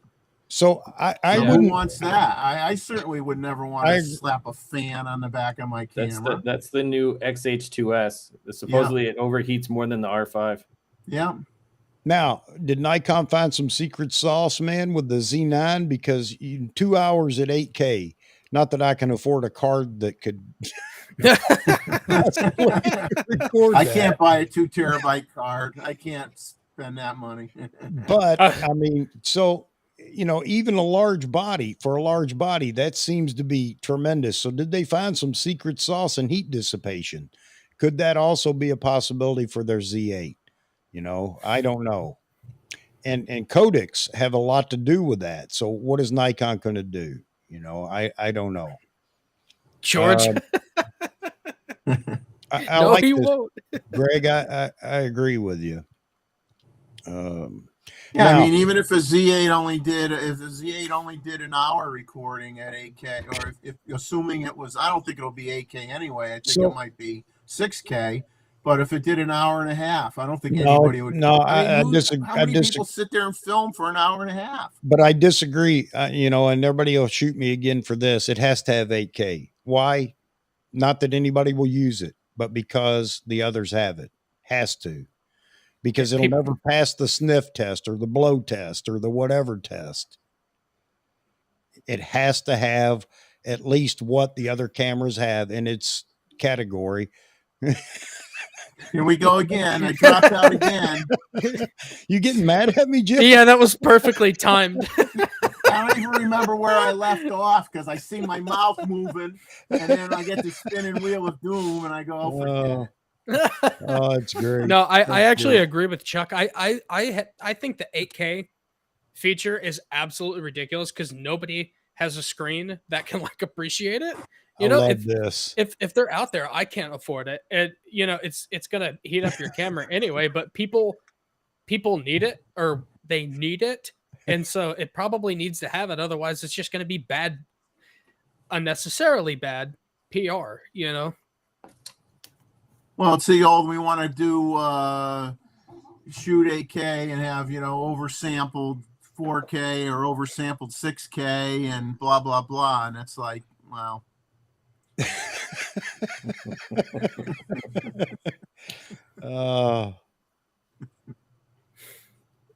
See, I need a new car, bought a new house instead. It reminds me of Stephen Wright, the comedian. You all heard his skit? I went home last night, put my key in the door, turned the lock, and the house started. So I took it for a spin. Stephen Wright and George Carlin. Yeah. That's when you realize your house is really an RV. Well, that's a different tune from most people, Roy. Instead of saying I'm going to buy a Sony or a Fuji or a Canon, no, I'm just going to buy another Z9 if they don't spend release even more money. Yeah, that's great, Roy. That's great, man. Oh, Hey, you know what? This is a good point here. Talking about the Z7 II. Again, studio landscapes and things like that, which is why I keep talking about it. Let's see. For everyday carrying is more the hybrid camera. Yes. And George, I agree with you. And I think that's the route Nikon needs to go, is look at these cameras. I think I'll say it again. Z6 III should be the true hybrid camera for all the on the go content creators. Z7 III should be the super high megapixel, since there's so many people that want that camera for landscapes, shoot portraits and whatever else you can use it for. And then the Z8 is the all-rounder that is the companion to the Z9, and it lets more people into all those different capabilities at a cheaper price. So that's what I'd like to see Nikon do.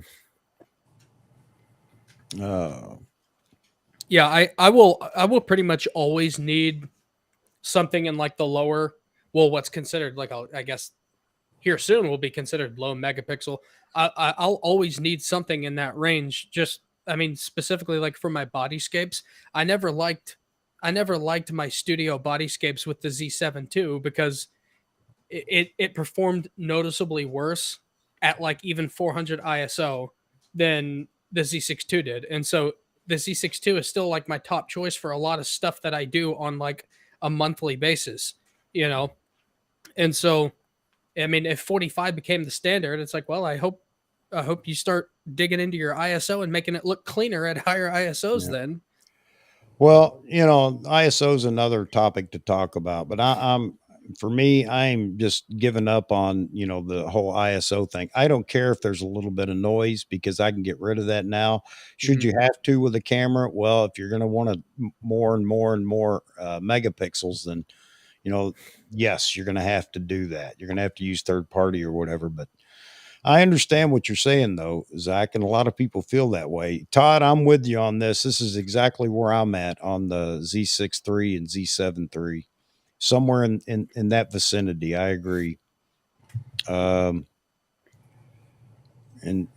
I agree with you too, Roy. I'm going to miss. That's what I missed about with the mirrorless cameras from Nikon which is why another reason I love the flagships, because that EL18 battery, you can shoot for days on that battery depending on what you're shooting. It's just fantastic having all that battery.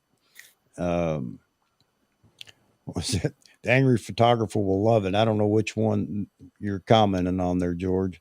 I think that's when we were talking about the Z8, and I think it's when we were talking about that. He said, "The angry photographer will love it." Mike Norton, welcome, Mike. Glad to see you commenting here. Any chance Nikon bypassing the Z8 slot in the line and go to a Z10 medium format style? A lot of people are asking about that. Boy, Matt Irwin's been vocal about it, hoping that Nikon does it, even comparing the new Z mount opening with a medium format sensor. You know what? It's going to require more glass, and I don't think they're prepared to do that. So if they do go down that route, and I'm not going to say they are or they aren't, but if they do go down that route, I think it's going to be down the road once they get settled with their regular body lineup and get more glass. We know they're going to have 50 total lenses by 2025, according to the corporate letter that went out. I don't know how many lenses we have right now, but I don't think that would include enough glass for a medium format like camera. But Matt Irwin wants it, and there is a chance Nikon could do it, I guess, but I don't see it anytime real soon. Yeah. If they did something like that, my guess would be 5 years out. Possibly, yeah. That would be my guess. 5 years out. I'd buy that. I think that not just Nikon. It's not just Nikon that needs to settle into like the mirrorless world, but like the whole world needs to settle. Like they need to stop talking about like the supply chain stuff. Like the whole world needs to settle down before I think like a big transition like that happens. So this is, and not to pick on Canon, but it's funny to think that the only way Canon made it work, the 8K video, I guess, is by producing the R5C, which goes through 9 batteries in 3 hours of shooting. So I don't know.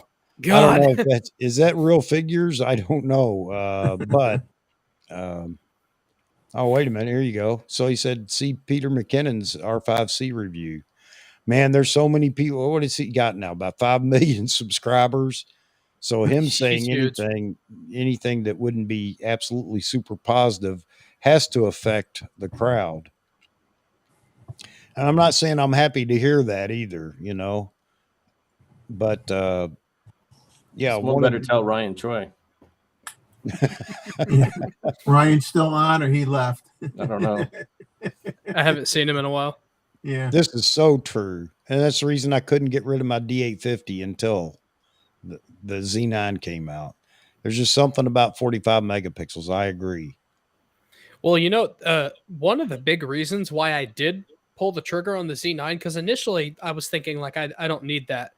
But one of the big reasons why was, and I know Chuck, you don't want to talk about the ISO, but the ISO performance compared to the Z7 II was better. And so I'm like, well, higher megapixels, better But see, ISO. I might there like were that in the studio. there were a lot of mixed reviews on that, whether it was or it wasn't really. Mm-hmm. Well, That I much- have a freakish devilish eye for noise. Like, I despise noise to Yeah. an unreasonable level, admittedly. You And sound like so, Lee Rothman. He talks about that too. yeah, He can't handle any I noise. can admit my faults, but for the last 7 years, my style has been ultra punchy, ultra clean, and so it's like whenever I see a little bit of noise, I'm like, "Argh." Which is a fault. I admit it. I tell everybody you shouldn't care about noise like I do, but I'm unrealistic with my hate for noise. So I don't follow all of Canon's bodies, but I don't know which the R7 relates to DSLR wise or the R10, but I know the R10 is kind of a entry level camera, so it'll be interesting. That's going to be key to see what it comes up with. The R7 APS-C looking pretty good. It's going to be interesting. Canon's putting out new cameras, so where's that guy saying that nobody is? Does anybody know how well established Canon's APS-C lens line is? I have no don't idea. know. Yeah, because I don't know. I don't know. So Canon shooters that are in here, let us know. Here you go.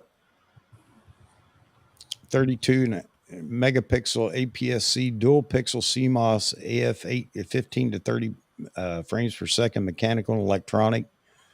Here's the part I don't like is the UHS-2 cards, and I know it supports 4K and everything else. I don't like those. I do not like SD cards at all. Never really did. They feel like they just feel bad in your hands. And I'm not picking on, that's not a Canon thing. That's a lot of cameras over the years. Yep. SD Z6 cards. II, Z7 II, Yep. CF Express and SD. Yep. They're not very beefy. No. No. They feel like toys in your hands, Yeah. They don't inspire a lot of confidence in the way I that know they it's feel. cheaper, and that definitely helps people. But even the big, the best SD cards, the UHS-2 cards, are not cheap either. They're not cheap. Although I will say I do, even though I don't particularly like SDs, I do like the idea of matching card slots, regardless of what they are, better than having two different ones, because that causes some headaches in my studio. It's really annoying to have two different adapters to plug into my computer. It's really kind of aggravating. Petty, but aggravating.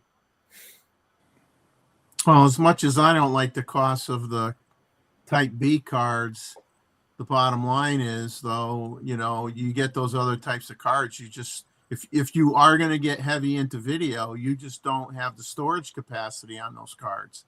Mm-hmm. Even with the Sony Type A's, it's somewhat limited. And it's more expensive for those cards than equivalent Type B in terms of the capacity. Type A is more money. I've never had to buy Type A, so I don't know anything about them. Never owned a camera that had them. It's just a form factor that they had to use because of the size of their body. They just, but they're the only ones using a Type A. As far as I know, there's no other manufacturer out there that uses Type A. Is there anybody that makes them besides Sony? Or are they like proprietary? I'm not sure. To Sony? I don't think so. There's nothing worse than proprietary. There might be, but I mean, it's not like they don't sell a fair amount of cameras, but sure, I'm sure Pargear or somebody might make them. There's always a third party somewhere licking their lips.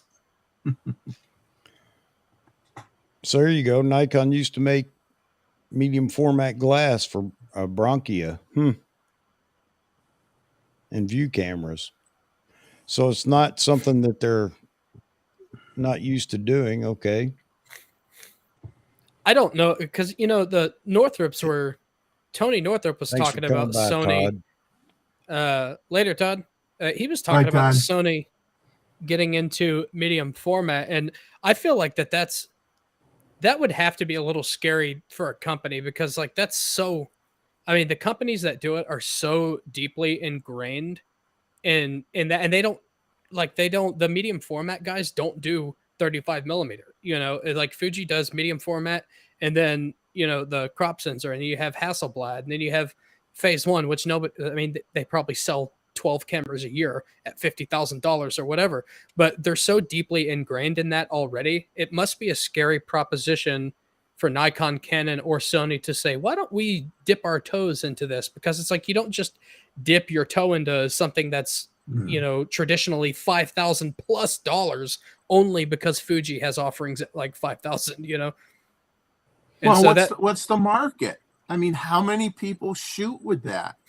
yeah, How many people are going to shoot with that?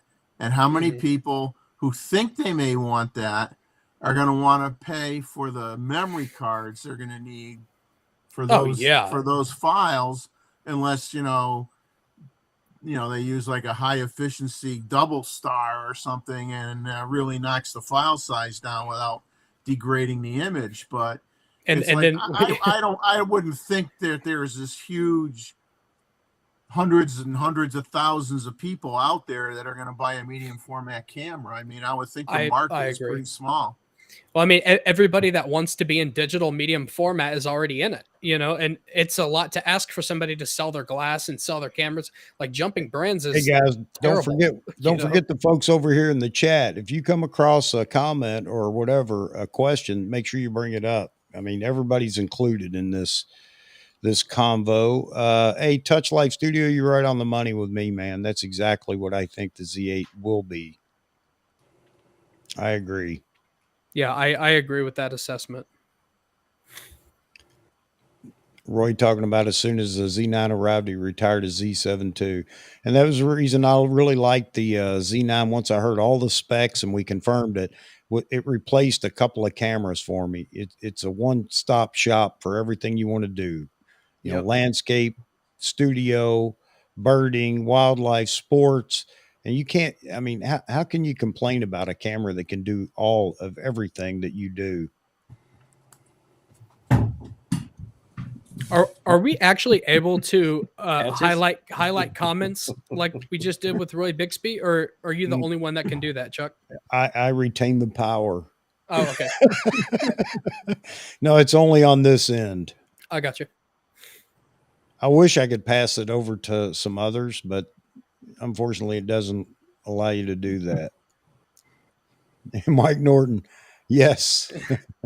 Z10 100 megapixel has a good ring about it. A 100 megapixel 35 millimeter camera would totally fall apart at like 400 ISO. Yeah. Well, I got to go. I would buy that camera. There you go. This is for you. This is for you, Zach.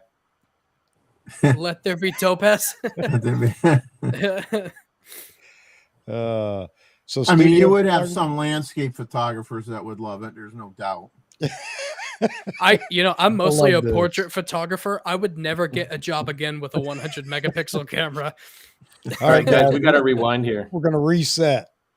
How you doing, Asperman? Do we have to talk backwards now? Hey, man, thanks for jumping in there with us.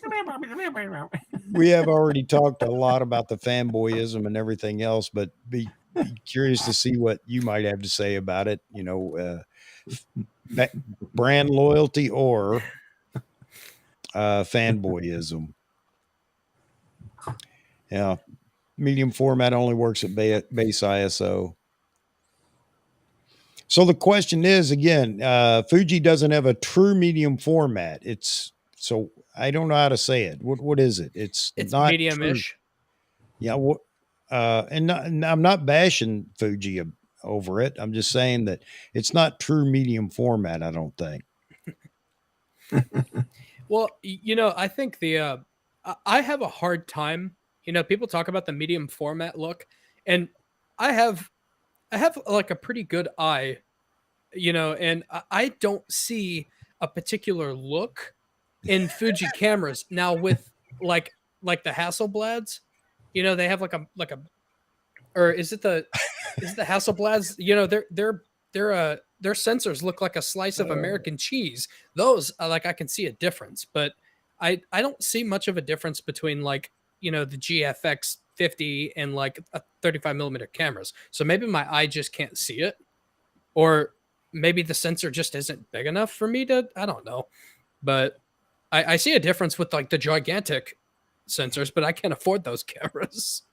All right, guys, this is the point in the conversation where I go take a leak, get a cup of coffee, and I'll be back in a minute. You guys hold down the fort and make sure we don't lose control.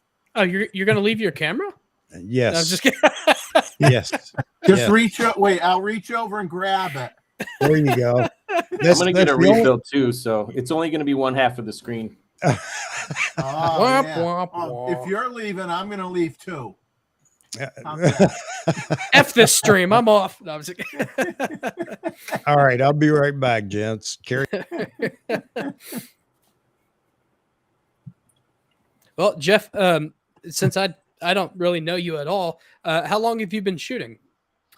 Since I was about 8 years old. And how young are you now? 63. So you've been shooting photography 3 of my lifetimes, bro. That's awesome. Yeah. Well, not quite 3. now that I'm depressed. Hey, you know what, dude? I'll be 32 in July, and I've already had 1 back surgery, so I have all the pain, just not the gray hair yet. You know. So. Well, the thing is, when I started off, I mean, my mom was the family photographer for the whole family, aunts, uncles, all her brothers and sisters. They never would have had a picture of their children if my mom wasn't taking the pictures and giving them copies of images. So kind of grew up watching my mom, you know, with the Brownie camera, and I got a Kodak Pony 4 on the shelf, which is an old 35 millimeter rangefinder from the 50s, and the old 8 millimeter film cameras that she had with the light bar with lights that would scorch the earth when she was doing movies. So that kind of got me involved. But I mean, honestly, the first, say, from 15 years until maybe 30, the first 15 years, I had numerous brands of cameras that I moved to. I wasn't locked into. I wasn't like Nikon back when I was 15. I mean, I had Minolta, I had an OM1, I had a Fujica. And the thing is, because, you know, I didn't make a lot of money working in a grocery store. I mean, I basically had every camera I bought had a 50 millimeter lens and maybe one other. And it might have been two at the most, or 3 lenses at the most, a wide angle, a 50, and maybe a 70 to 200 or something like that. And it wasn't until much later in life when I, you know, could afford to go all out and got, you know, had a D100 and started buying a lot of Nikon glass, and here I am now, you know, with the Z9.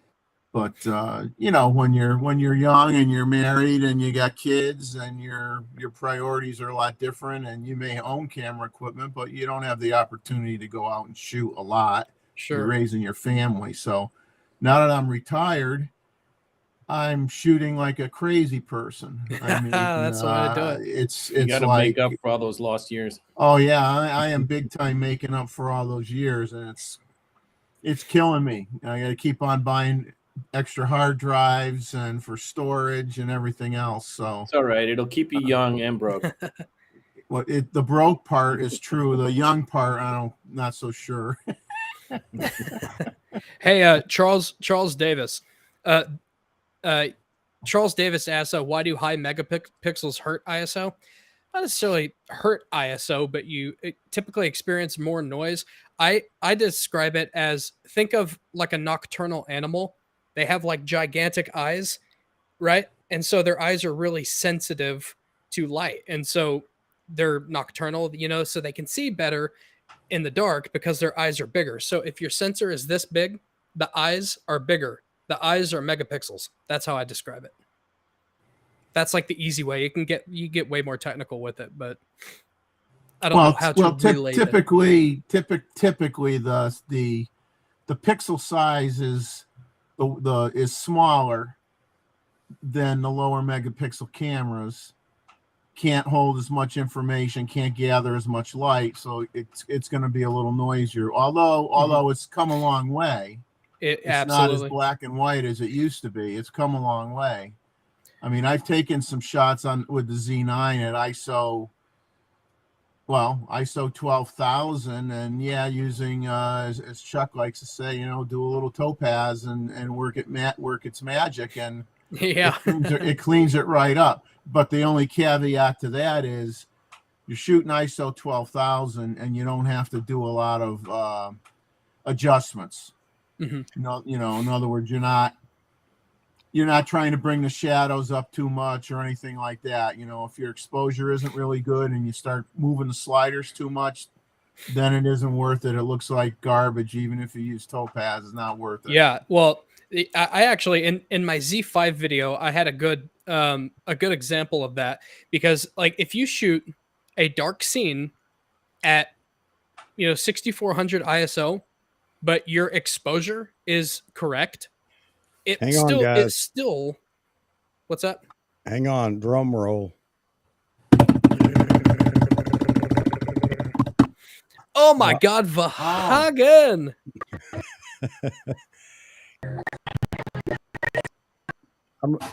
I was going to say I'm going to get demonetized, but that's not possible.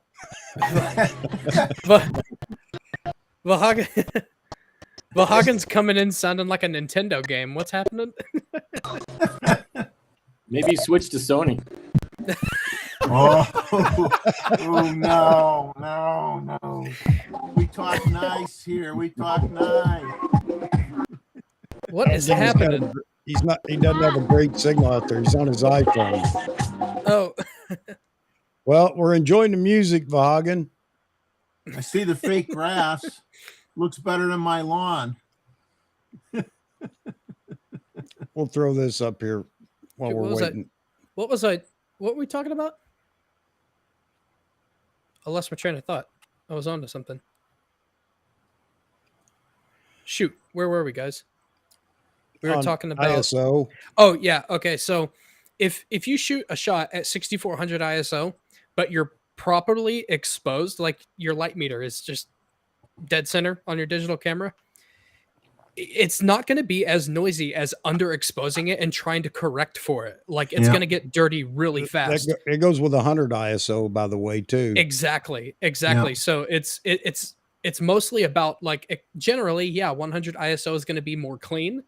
But if you're screwing up your shot, you're screwing up your shot. And so you shouldn't be afraid of ISO. Here's a funny thought, and you're going to laugh at me. I made a comment a while back. I said, what if you made we'll just throw a number out. Let's say you had a 70 megapixel sensor, but you only had a 45 megapixel usable area, and what you did was you put in a higher megapixel camera, but you made the pixels larger so you could gather more light, be great in low light, but you're in a sense you're kind of cropping it, not using everything on that sensor, but it allows you to make a sensor with larger pixel sizes, still end up with 45 megapixel usable, but the pixels are larger, they collect more data, they get more light, and the noise is like negligible. But you probably got enough room in a body to do something like that. And that's like thinking out of the box, kind of changing it around, saying, okay, let's make a 45 megapixel sensor usable with real large pixel sizes. Well, then you're talking medium format, aren't you? That's the way it's registering in my mind. I mean, you can't You make know? a larger pixel without, you run out Well, of I space. mean, So I'm not saying go to 100 megapixels, but make it like a size that's comparable to a 24 megapixel sensor, so that you have good low noise performance. all right, David, hang on a second. All right, buddy, we should be good to go. David Stewart from up in Canada. Go ahead, buddy. Oh, I was just going to get on to Jeff here, except my video feed is kind of stopped. But anyway, I do similar to what Jeff is describing with my D850. Is rather than shoot it at 45 megapixels, I shoot it at 24 megapixels, so that the low light performance is better.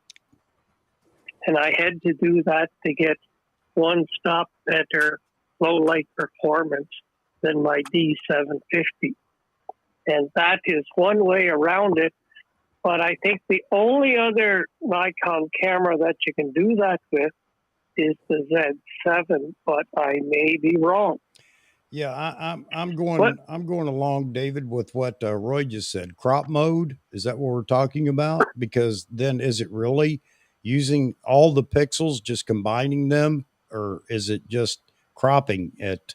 Yeah, it's not cropping. It's on the D850. There is an option, but when you shoot raw, it's as to your file size. And rather than going with 45, I went with 24 megapixels, and that's how my file comes through. And so what happens? It combines pixels in camera for better low light performance. Also, your file size is smaller. It's the same file size as my 750, which is the 24 megapixel. Yeah, file. I get that, David, but you're telling me something I did not know about. You're telling me that it uses the full sensor, but instead of just 24 megapixels, it takes 46 megapixels or whatever it is, and groups it by 4 or something like that. Is that? Well, it's something like that. It uses the full sensor of 45 or whatever, 45.7, whatever it is, and it gives you a 24 megapixel file. Yeah. Okay. And so the low light works better. Okay. And if your pixels are bigger, the way Jeff is talking about, much as I hate to argue with him, being that I talk to him weekly, and I can't hear him. I can only hear you, Chuck. I can't hear him, so I don't know if he's rebutting or not. No, he's laughing. And yeah, I'm drinking. Anyway, if you want to make the pixels bigger, you got to go to medium format, and then you want a Hasselblad. Yeah. Okay. All right. Yeah. And, okay, so I'll go along with that. I can't afford that. Maybe the performance is better because you're not using all the pixels. I don't know. Well, I'm not saying go 100 megapixels, but I'm maybe you go combining 70. Yeah. Okay.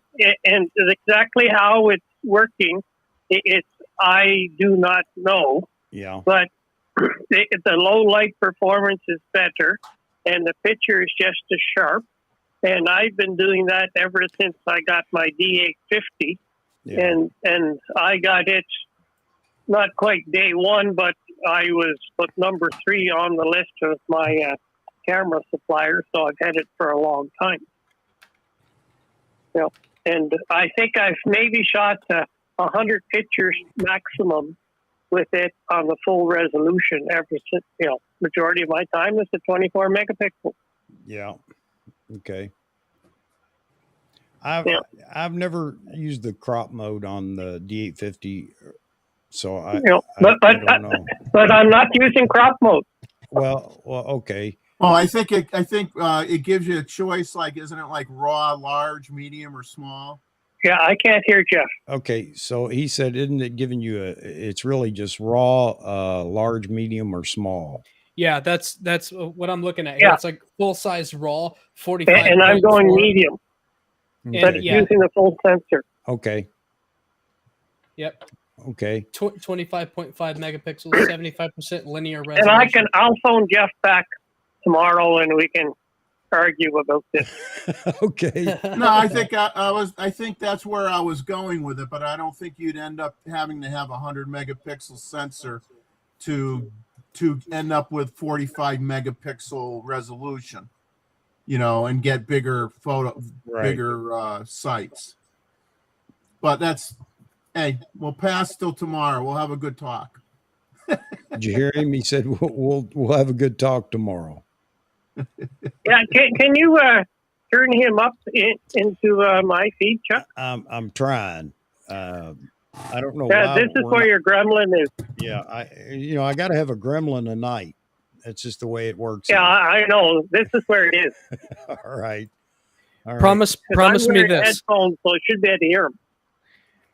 Yeah, Promise Go me ahead. this. Before you guys talk tomorrow, use your D850 in that medium raw size to video the fist fight, because I want to see that. It will go viral on YouTube. yeah. You hear that? No, just make sure the Aurora Borealis is in the background. Yeah. Yeah, We'll punch out a few stars while we're there. I have no idea why you can't hear them. Who knows? But Okay. sorry about that. Well, if D. Wade wants to discuss it with me, you can give me his phone number, and I will phone him, because most of you Americans cannot phone out of country. Okay. Well, just send him an email and let him know he's in here listening. He can hear you. I'd be interested. Yeah, in that, don't. I guess I'll have to go to his website and find his email. Well, I thought you already had it. It's on my YouTube. If you go to my about section. Yeah, send it. It's on his YouTube channel in the about section. Yeah. Oh, yeah. Okay. I'll get it there. Okay. Yep. Yeah. Then he can reply to me. I'd like to. I'd like to see that. And I'd it's like nice to see to that. have a young whippersnapper that's almost wet behind the ears on your channel, Chuck. Well, Z Wade Photo has been on here before, so yeah, I just have. I know he is. Yeah, but he's only in his 30s. Yeah, he's not enough to even budge my average age on my channel. It won't change anything in the algorithm, that's for sure. He's only as old as my right leg. Hey, let me just say this. I may be young, but it would take all of you years to be able to sniff my talent for needing things right now and not being patient. And I want it now in the palm of my hands. There you go. I'm just kidding. I'm not your typical millennial. I'm way too calm and non-argumentative. Yeah, as Pie Man, he's talking about using the large, medium, or small raw file on the D850. He's using the medium files. So anyway, I'm going to let you go so that I can hear the four of you. All right. And Mosman, I'm glad you had a good time with Jeff. I did. Thoroughly enjoyed it. Thank you. And Jeff was telling me about it when I was talking to him. So anyway, the four of you have a good time, and I'll hang up, and then I can actually hear what you're saying. All right, David. So have a good night. All right, buddy. You might not want to buddy. hear what we say. You might not want to hear it. He says he's gone. I think that's really interesting. I just always assumed that there was 45 megapixels and then you about cut it in half to like a crop. But if that's actually the case, then that's kind of nifty. If it truly improves low light performance, that's a really it's really not nifty actually thing. a crop. It's not like you're going to. It's not like you're going to DX mode. Right. Yeah, I don't know what defining the size of the raw file. We need to get to the magic, find out what the magic is in that and how that actually works. I don't know, but it's just like Roy said. It's what you were trying. It's what he was trying to say. Roy says he doesn't believe it, though. I'm not going to say I don't believe it. I think that we need to just figure out what's what, why it would show a different noise performance. I don't know. So, Touch Life Studio, talking, what's Nikon got planned for the future. Things that will point to future releases, profits, branding, and company culture. If that's the case, Touch Life, we have an issue because company culture right now, and I don't know if you're talking the same company culture, you got the Japanese corporate environment, which Nikon seems to be stuck in the 50s. Yep. And there's just no way around that until they decide to change that. And Japan is Japan holds on to its culture very strongly. It's an interesting country. Actually, I like the idea that they have on a lot of things. But anyway, if you're talking about company culture in that they seem to hang on to old timers, all of us old timers, that's absolutely right. And maybe they pay too much attention to the older generation and not enough to the younger generation. Here comes some more hate mail. Go ahead, folks. Chucko Mail at No, yahoo.com. I'm typing right now, Chuck. I love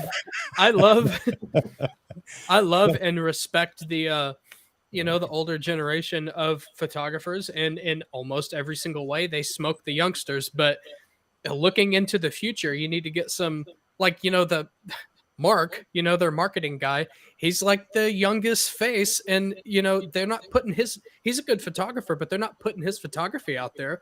It's like the look, it's like any employee at any company. His hands are tied. Okay. Yep. That's my speculation. Now he would defend himself and say, no, that's not the case or whatever, and I wouldn't try to put him on the spot with that, but I think his hands are tied. He may have some pretty good suggestions that he's floating up the chain, the food chain. He's the marketing guy. So yes. You have to conform to the corporate culture and not make too many waves, or just put a small ripple in the pond at a time. Otherwise, you won't last. You'll be gone. You need that health insurance. That's just the way it is. And I would, and if that's not the case, then he's not the right man for the job. if he's not trying to float some of these ideas up the food chain. So, but I wouldn't say jeopardize your job, Mark. Yeah, having Mark is better than not having Mark, though. I mean, yes, they have Mark. Yes. His presentation for the Z9, I was absolutely blown away because it had more oomph, more. He is so sharp, it's insane. Like the way he can just like rattle up, like he does this, like you could tell he sits at home and he just reads over like the specs and just over and over, because he's just like rattles it off, Yeah, I think I watched a video with him, and his previous role at Nikon was technical in nature. Mm-hmm. So that's why he knows all that. That's why he's able to communicate that. So he's more than just a marketing guy. He has a technical background, and he used to interface with the, with the developers quite a bit. So I think it would be it's a great transition for them. Yes, that's why he can speak so well to all the features in the camera. You're absolutely right, Moz, man. And I had seen the same thing. He didn't just start with marketing. So he's a good choice. I just hope that they would listen to him and try to bring that younger flavor to Nikon. I think it would be a really good move for them to say, yeah, this is our technical guy. Also, like, check out his photography, because he's a good photographer.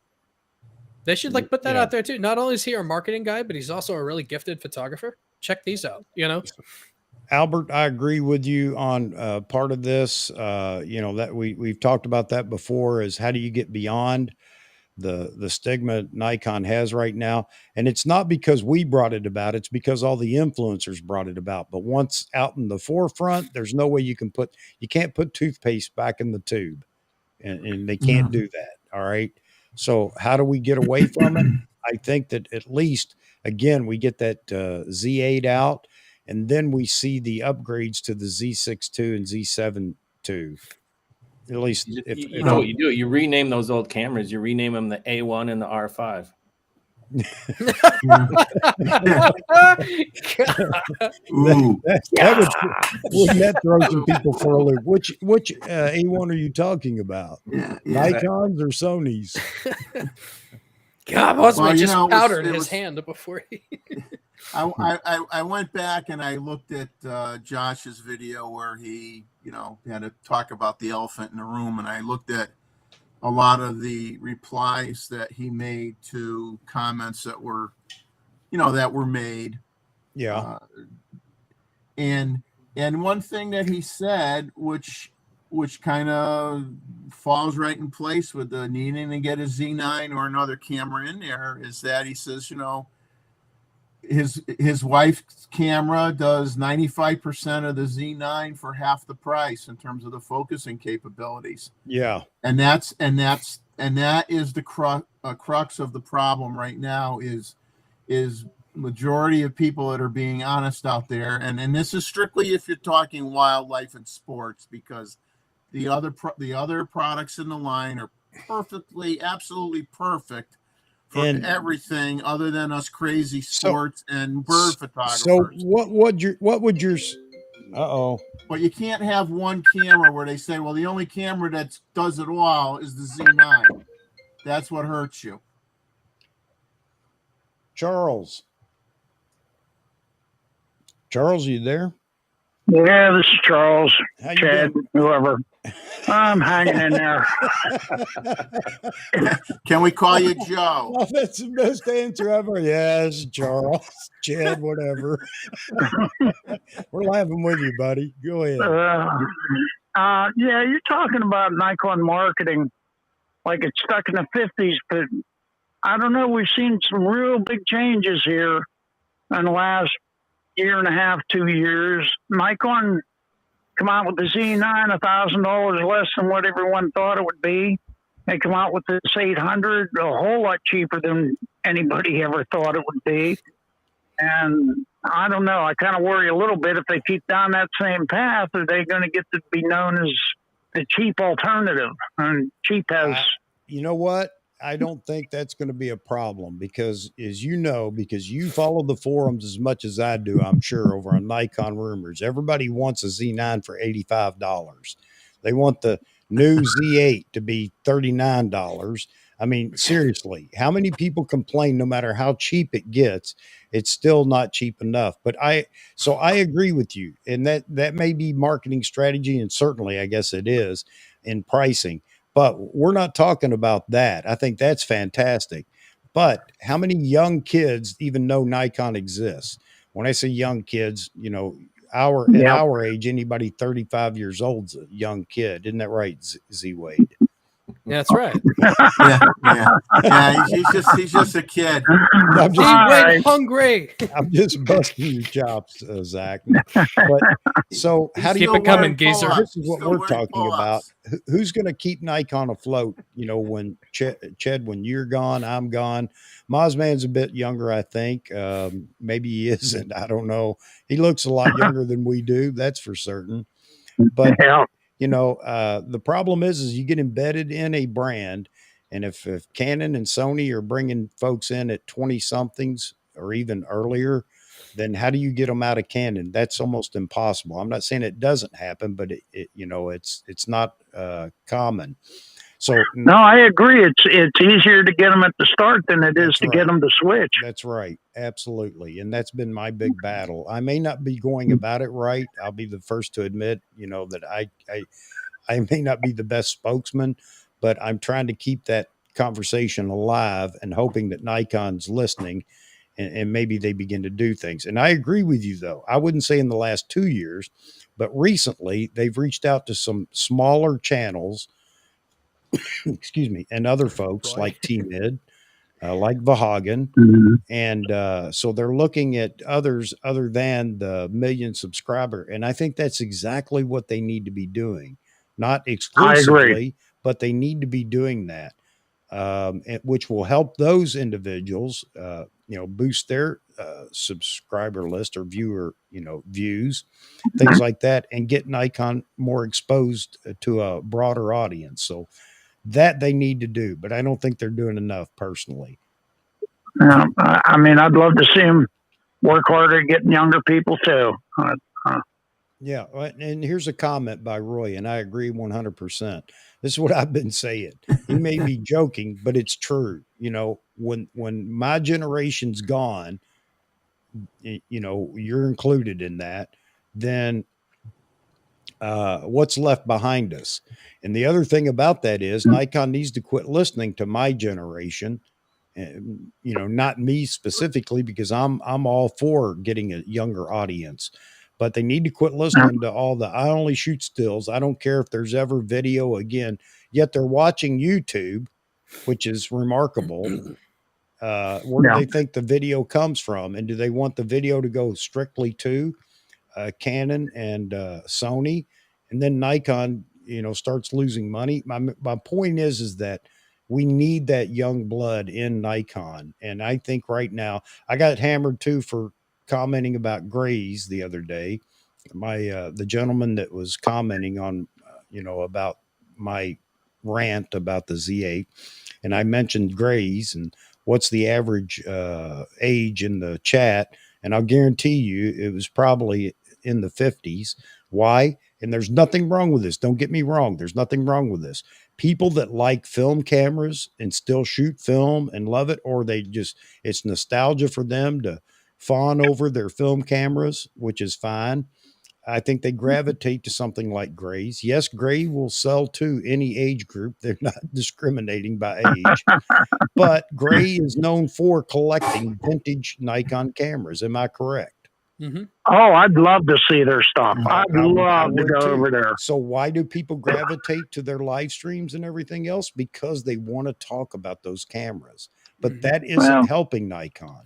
I think it's fine. It's great that they do that, but that's not promoting Nikon, because the people that go there and watch that are already Nikon shooters. It's up to us, Chuck. We have to. Well, when the world went into lockdown in 2020, Canon and Sony adapted a lot faster and a lot better than Nikon did. I don't think anybody's going to argue that.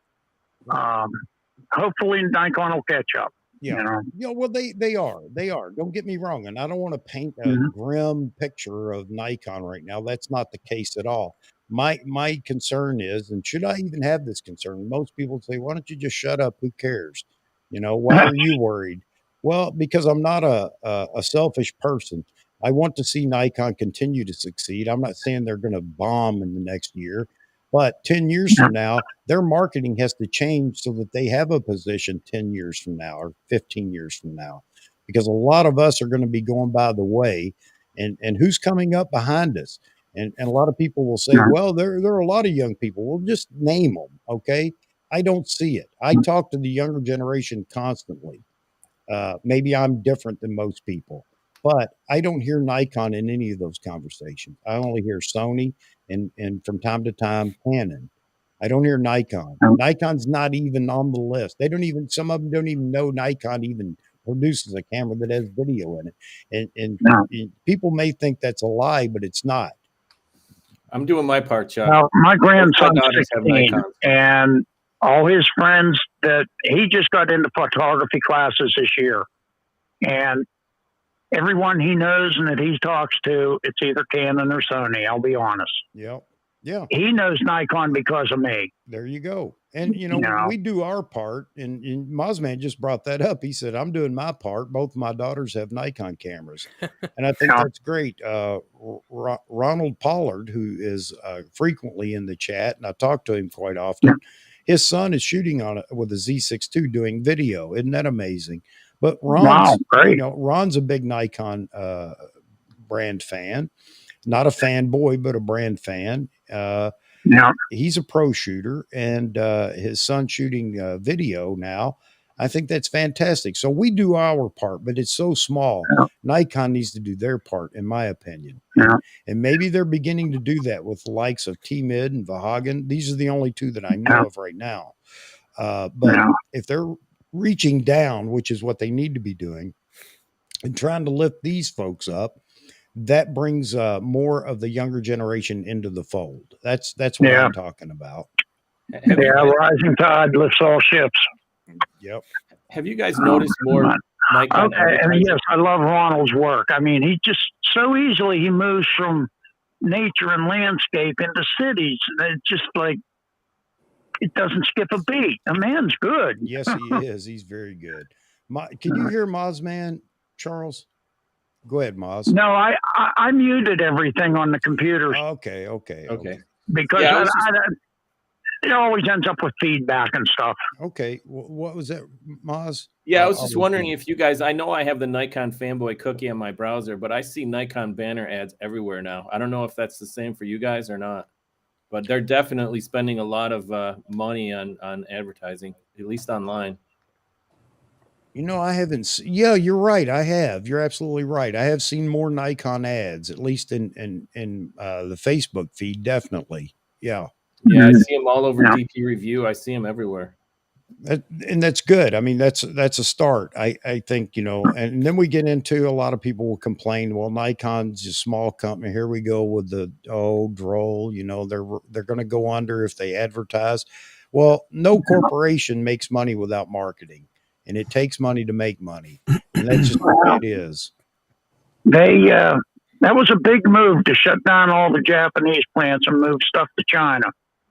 That was a big move, and it's probably what saved them, really, in my opinion. Yeah, well, DS had that comment earlier, and I'm really surprised to see he got a response like that, but I'm happy to hear it, because Nikon had said early on when they first came out with the demand far outweighs, you know, whatever, we didn't expect it, blah, blah, blah, with the Z9, but they did mention that they could, you know, possibly add shifts or something like that to up the production. So maybe I was glad to see that. Yeah.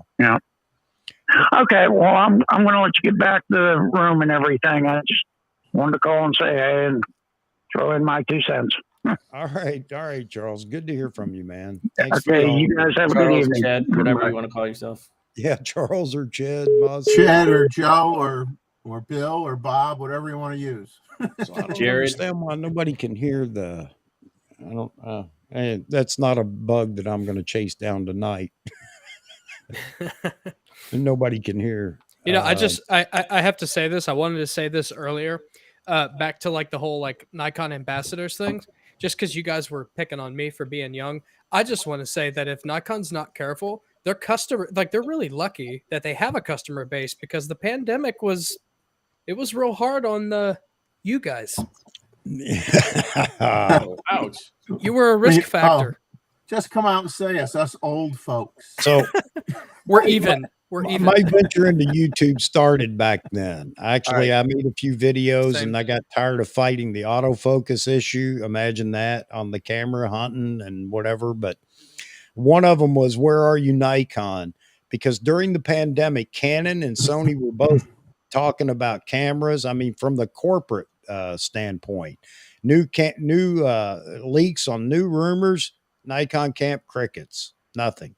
And I thought, what a missed opportunity, because what else did anybody have to do that's into photography besides sit around and watch YouTube and having to eat all the drivel that people were putting out? Perfect opportunity for Nikon to jump in there and start promoting themselves, and missed it. Never heard a word from Nikon for a year. Canon and Sony both got wind of those stimulus checks, and they were like... and meanwhile, Nikon was like, what are mirrorless cameras exactly? Yep. So here's Jonathan De La Rosa talking about early 30s here. I'm into Nikon for one reason. When I purchased my first DSLR DX kit from Costco, we talked about that. That's 3000 and 5000 series, pallets of them. It was Nikon on special, not Canon, $400 for D3500 and 2 lenses. Yes. I get that, Jonathan. I get that. I don't know that Nikon can go down that path, at least right now, as much as it would be nice. But the problem is with mirrorless now, I don't think that we're going to see those kits at $400 or $600. Canon's not doing that unless it's very discounted, not used, but very discounted older models. Warehouse clearing. Yeah. And Sony can do that because they've been in the mirrorless game for so long. They've got so many versions out there. And I don't know what they discontinue, or do they even announce discontinuing different cameras? I don't know. But well, I'm glad you're in the Nikon camp, and I wouldn't say you have to stay. You have to shoot what suits you, but glad you're in the Nikon brand, and hopefully Nikon will continue down this path that they're on right now and start communicating a little better, marketing a little better, and get us those cameras that we're waiting for. Hey, Jonathan, fun fact, we actually have this exact thing in common, minus the Costco. The reason I'm a photographer today, Z-Wade Photo exists because of a Black Friday sale, and I'm a sucker for a good deal. And I didn't even, I got a 3200 for like $499. Didn't even shoot it for like a month. I went out and shot it once, and I fell in love. So then, I was going to say that deal sounded like a Black Friday or a Christmas deal. yeah. Yep. Yeah, I don't know that we're going to see that from anybody anytime soon in the mirrorless world. Pallets of those cameras sitting at Costco. I use that, and I'm not making fun of Costco or anything else, but I know I used to see it all the time too. Literally a pallet of cameras sitting out there in the middle of the aisle. The specials that they would run. Yeah. Mm-hmm. Well, they'd have Canons, and they'd sell the Canons with one or two lenses and a camera bag. Put it all in a big box. Yeah. Yep. Well, I'm glad you did, Jonathan. Yeah, I totally agree with that. That's every time I've almost switched brands every time when I went from crop to full frame, and then whenever I went from DSLR to mirrorless, both of those were opportunities for me to switch brands, and both times it's come down to like the colors. I just like Nikon files, so yeah. Maybe we'll see a Z9 and 800 millimeter PF on sale at Costco this Christmas for $10K. that is gonna sit on the pallet with people drooling as they walk by.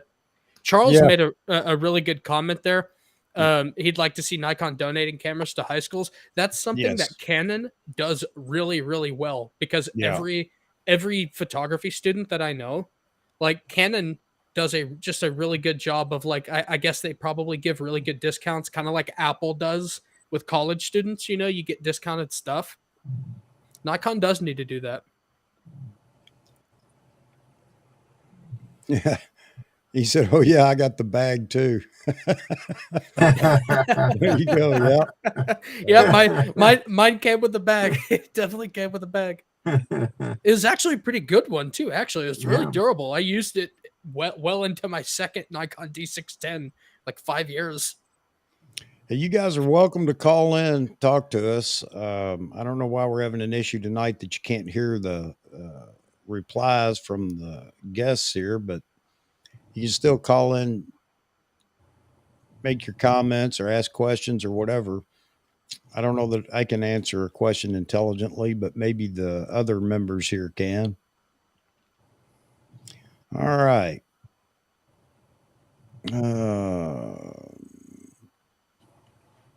Let's see. I'll tell you, the 800 PF price has Canon and Sony shaking their head. That's for sure. Like, how in the hell did they do How that? did they do that? Now, I guess the only negative, if you want to be a critic, and now everybody can boo me and make little caricatures of me with something happen to me. But anyway, is the they say the focus breathing is not controlled well on that lens. So if you were going to use it for video, it's not very good for video. But you there?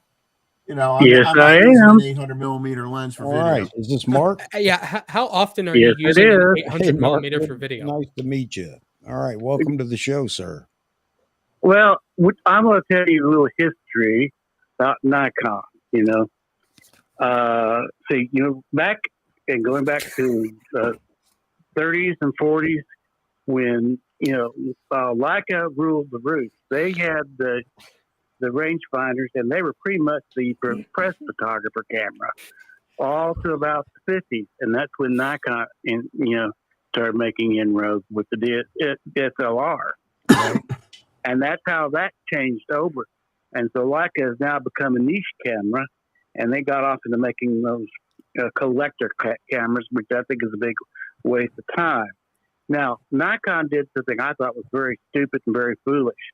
We had here in Odessa a fabulous camera store that was owned by a man that was very much a photo enthusiast. I mean, he had Leica, Nikon, Canon, Olympus, Bronica, Mamiya, you just about name all of those, brands. He had them. And it was like a candy store when you go in. I mean, I would go to Dallas and I'd be disappointed what I saw in Dallas. Right. The son-in-law took over when Mr. Henderson got too old to run it. And one of the things that happened in that time frame was that Nikon got to be so difficult to deal with as far as the paperwork and, stocking requirements and everything, Right. that George dropped the Nikon line. So all it was left locally was, Canon and, Sony and that kind of things. And they were there to, pick up the thing. And we have, local colleges here that, they have strong photo departments, and they needed, students would walk in to do that rather than having to go to the stores. Right. And that's where, Nikon started dropping the ball. They shoved out the mom and pop, photo stores that, could have helped where they, if they're in a college environment, because, a lot of times kids walk in and don't know what to look for. Yeah. And I remember somebody at a we have dealership. that's the enemy, and it is us.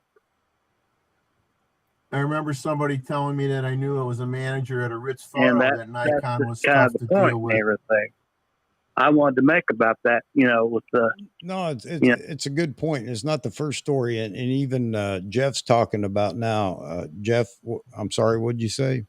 Well, I knew a manager at Ritz Camera when Ritz Camera was around. And they said Nikon was difficult because you had like a minimum buy situation, and they wanted to see a certain turnaround of product at your store. And if you weren't selling enough volume, then they would drop you. Can you hear him, Mark? I have the TV off. I don't want to have feedback going on. Okay. Yeah, he just said he remembers a Ritz camera store, a manager talking about how difficult it was dealing with Nikon. They had a specific amount of, I guess, gear that they wanted sold, and if you weren't producing enough sales in Nikon, then they would basically talk about taking Nikon off their shelf. I have a similar experience after the phone call. I'll mention that so he can hear my. Okay. Yeah. Zach has a similar experience, and he's going to mention it after we hang up so that you can listen to his story about that. By the way, I want one more comment to make. Yes, sir. You mentioned one more time that you're on a marathon session. You're just a piker, son. What? You're just a piker compared to what went on the FOMO website for television. Yeah. They had a calibration marathon where they calibrated a Samsung SB95, S95B, a LG G2 television, and a Sony A90J. Yeah. And when they got through calibrating and discussing it, that show went 6 hours and 52 minutes, 6 seconds. Wow. You're going to have to start wearing the pins, bud. Yeah. Yeah, I would have to for that long. No doubt about it. Who says we're not? That was true. I mean, I couldn't believe they went that long. Jeff said, who said we're not wearing Depends? At your guys' age, I'm not shocked. Ooh, that's another one. Ooh. Well, we get older. We do control our Yes, bladder. Yes, sir. Yes, sir. Here's a tip: if you guys need some more, Z9 comes with a free 10-pack. So Mozman said that the Z9 now comes with a free 10-pack of Depends. Yeah. So you can be dependable. Yes, dependable. There you Oh go. man, these one-liners. All right, Mark. Thank you, sir, for the peek into the history there and the fact that I had heard that. Jeff just brought it up, talking about camera store managers, talking about difficulty working with Nikon, and Zach's going to give us his take on it as soon as we hang up, so you can tune in and listen. Okay, then. Well, enjoy. Bon appetit. All right, Mark. Thanks for calling in, buddy. Have a Take great care, night. Mark. Oh, I'm hungry. Take care. Good night. All right, Zach. Let's hear it. Okay, so yeah, I'm a big advocate of like supporting like the smaller shops, and we have a really awesome one in Wichita called Muller Camera, and I encourage everybody to check out their website, like especially if you have older film cameras. But the problem that they're dealing with is it has nothing to do with Nikon being difficult to work with. It's Nikon pulled support from Muller Camera, and now Canon has actually done the same thing. The only brand that is left that supports them is Sony, and so the only thing you're going to find in there new is Sony. Sony will send them like a couple of cameras that they can sell. Everything else, it's used. And I think that's really, really, really sad and tragic. And it's, I mean, what a huge, like, it sounds like there slap may in the be, face. yeah, it sounds like there may be more to that story, though. I don't know if Nikon and Canon both have backed out. Well, it likely has something to do with volume, because it's a small store. It's a small aging store. Okay. They do provide mostly to like film shooters. They're one of the few places left where you can buy a variety of film. Okay. I still think it's a little tragic that you can't get anything. You can't get anything new. It is tragic that all the camera stores we've lost over the last 10 years. I mean, 10 years ago, I had a Ritz camera here near me. That's long gone. And a lot of people will make fun. If you've never watched, I'm not a big proponent of F-stoppers anymore, but if you'd ever seen their episodes when they were talking about, they both worked at Ritz Camera, and the stories about them working there are hilarious. So, but anyway, at least I had a camera store near me. The nearest one I have now is actually one of the biggest, and that's B&H. I would love to go to B&H once. It's worth doing the pilgrimage. It is. I will tell you that. And plan to spend an entire day if you go, honestly. And it's fun to walk through that store. If it's has anything to do with photography or videography, it's on display in that store. Music too. Music too. Oh yeah, I was going to say that's just the tip of the iceberg, though, because if you're talking audio of any type, TVs of any type, they even have a drone cage inside the store where you can fly a drone. I changed my mind. My 401k is going to get drained. I'm not going there unless I win the lottery. And it's a lot of pro gear too. Yes. I mean, they service clients from throughout the government, professional TV, and networks. And if you need it, they either have it on hand or can get it. It's amazing. Even watching the little overhead trolleys that are carrying everybody's purchases over to the pickup that's area, great, isn't it? That is wild. It's like the little train going around the Christmas tree. Every light, every whatever you can imagine in that store. You can spend all day in there just walking around looking at stuff. And this is nice because you can get your hands on anything, and actually pick it up, feel it, play with it. Any lens, unless they're completely out of stock, but they usually have all the demo lenses, camera bodies, lights, you name it. But the sound booth, you go in the sound booth, Maz? Yeah. It'll blow you away. Yep. And not only that sound booth, that there's one just to test microphones and listen to those. Yep. Do you guys ever hear about those two kids that they're in an IKEA and they snuck in a closet at closing time and they got locked in the store? Now, if I were ever to do that, it would be at B&H. I would get locked. And stream live while you're there. Absolutely. Guess where I'm at? Could review everything. Mhm. David Stewart, I am incredibly jealous that you're going to Grays. Mhm. David, bring some pictures of your work there to show them. Yeah, I'd love to go to Gray's too. Now, if I'm so down on Gray's, why would I want to go there? Just to berate them? No. I love the interviews that Matt Granger did with Gray. I thought that was fantastic. I could sit and listen to them all day long. How Gray came up and, used to shoot bands and yeah, I'd love to go there.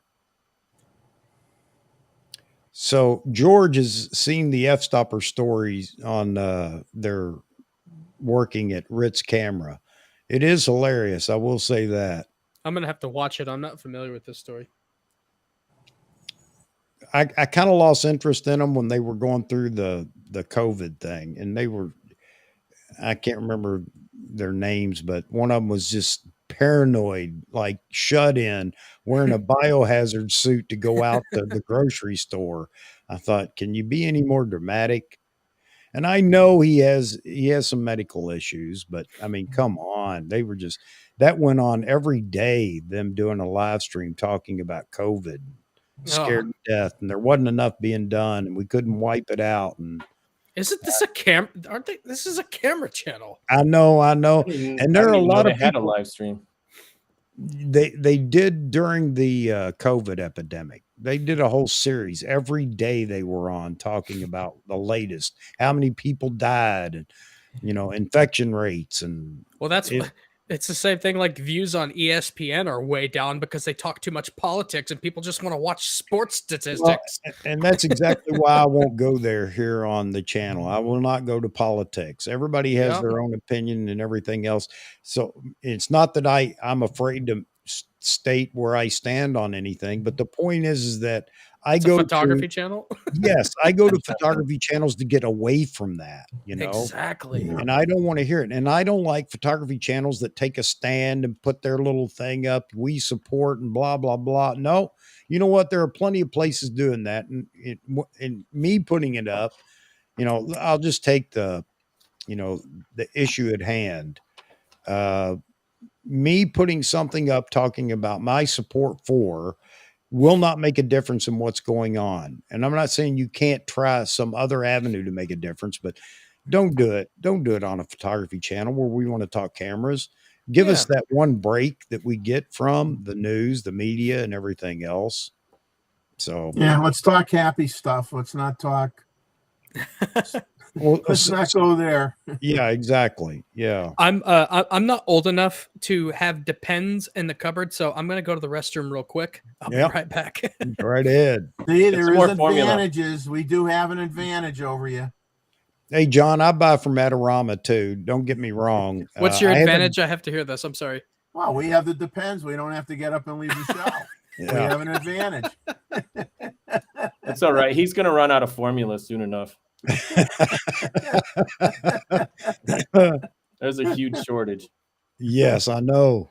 Well, you know what?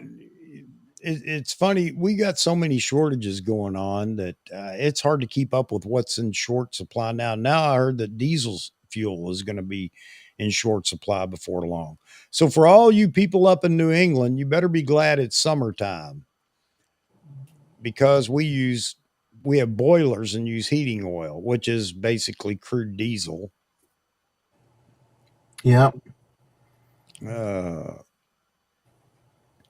So Albert says Nikon urgently needs fast glass, and I'm not talking about the Z5895 knocked, which is about as useful as rubber lips on a woodpecker. Yeah, I agree. And I can't defend that other than saying, Nikon just wanted to say, look what we can do. Yeah. Although I have heard people talk about what a fantastic lens, but if you're not a manual focus person, then I guess it doesn't matter how good it is.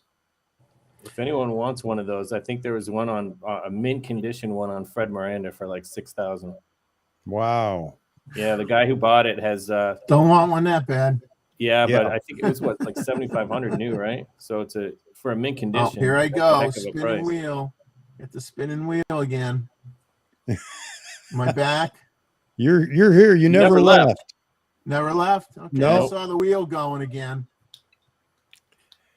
I would have bought the 59.5 instead of the 1.2 if it had AF. Yeah, there you go. Yeah, I guess it would have just, the body of that lens would have been, well, I don't know. Maybe there were issues in putting AF in it too at 0.95. So who knows? I'm actually Well, I really think- shocked how good the f1.2 can acquire focus, because that's atomic depth of field, you know. Yeah. Well, I think we had a little conversation last Saturday, Chuck, didn't we, about how that the 1.8 glass is better than the is very good with the Z lenses, and we didn't think they were going to go to the 1.4s. They were going to maybe do some 1.2s. We were kind of wondering what direction they were going to go in. Yeah. I kind of hope that's what they do, because I don't see a need for three different, you know. No. Yeah, Mark. I have another observation. You probably may have seen this, but I have seen it on YouTube. This concerns the Russia-Ukrainian war. During the May 9th parade day that they celebrate in Russia over Nazi Germany, they put in between all the marching throngs of people, they had pictures put up. They had one of a soldier wearing kind of a World War II helmet. Right. It was holding what looked like an M1 or M2 carbine, Right. and there was a palm tree in the background over the shoulder. I don't think that came from Ukraine. It may not have. It may not have. And then if that wasn't good enough, how about the famous Joe Rosenthal picture of the raising of the flag of Mount Suribachi? Right. Well, they just flipped that image and put a Russian flag on it. Okay. Huh. How's that for absurdity? And if that isn't good enough, how about this? How about a grandmotherly woman, portraying Mother Russia, and she's got her big flowery apron on, which I haven't seen in 40 years, and she's holding an apple pie and everything. Only thing, it was done by Norman Rockwell. Yeah. Well, okay. That's not unheard of for them, but that's the stuff we want to steer clear of on the channel, is, because people can, that can trigger people into a big political discussion and whatever, take away from all the fun we have on talking about photography and everything else. YouTube can actually pull your video in the algorithm for mentioning Ukraine. And, laughable that they would try to appropriate American images, iconic images. Yep. Well, it's not the first time that it's been done too. Well, this is the most recent. You think they begin to be a little more sophisticated than that? Yeah. Well, North Korea's been doing it, and that's about as far as I'll go with that, just to keep it out of the conversation here today. So yeah, I know that it's not unheard of, but yeah, you think that in the 21st century, people would realize that they can't get away with that. But anyway. All this stuff I pass along to you. All right, Mark. Thank you, sir. Okay. Good night. All right, buddy. Good night. If everyone here is a YouTuber, be careful with the U word, because your video can be taken down for mentioning that word. All right. Well, the only politics that I'll bring up are when all the ambassadors started talking about they're not allowed to say Z anymore, which I found absolutely hilarious, because Russia's putting Z on their tanks for friendly marking. Okay, enough of the politics. Oh my God. Yep. I'm going to hold my own hand back from slapping someone. Yep. That is so silly. Yep. I've been hit enough tonight. Don't do it. Don't do it. So here you go. I hadn't even considered this. To be fair, f-stoppers, they couldn't take photos, and they had to produce something to keep YouTube happy. Yeah, they couldn't travel and everything else like they usually do. I agree. But it just at first their live streams about it were okay, because we were all still in the what's going on mode. But man, it just got old fast with the all the numbers and whatever. There was no longer any photography or anything talked about on their live stream. That's all it was. The daily COVID live stream from F Stoppers. That has no ring to it. What a shame. So, Charles, I'll say this. I admire anybody that wants to support, but when it starts into, I know that Luminar is basically a company there coming out of the Ukraine, but there are a lot of people that jumped on the bandwagon, and I hate this. I hate seeing companies use tragedies for commercial purposes. They say they don't, but they do. Any major tragedy, Budweiser and everybody jumps on board with, oh, we're fully behind, blah, blah, blah, yada, yada, yada. Just make your donations, help the people out. You don't have to vocalize it. The only reason you're doing it is for commercial gain. That's my opinion on it. But yeah, just make my beer. yes, Give charity in secret, please. Make better beer. Yeah. Yeah. Make better beer. I can't. Oh, jeez. I can't Now say. they hate now. I can't say anything because a former musician in a band I was in happens to be a retailer for Budweiser. So sorry, Travis. Yeah. I love you, buddy. There's Not that a line in beer. the sand. That line in the sand just got crossed. And we're done. Yes. Okay. Yeah. No politics, no religion, no beer bashing. No beer bashing. Oh man.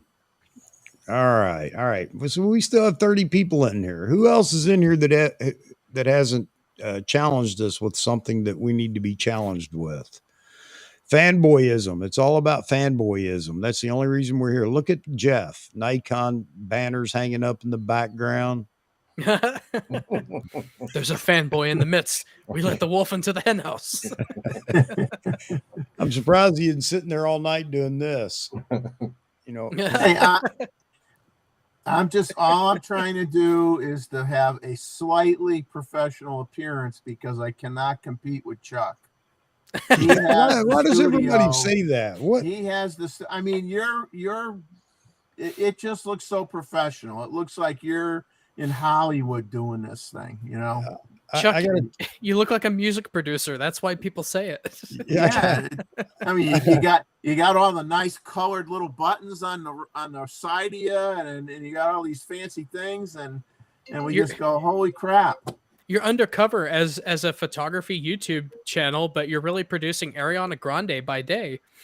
Yeah, I mean he's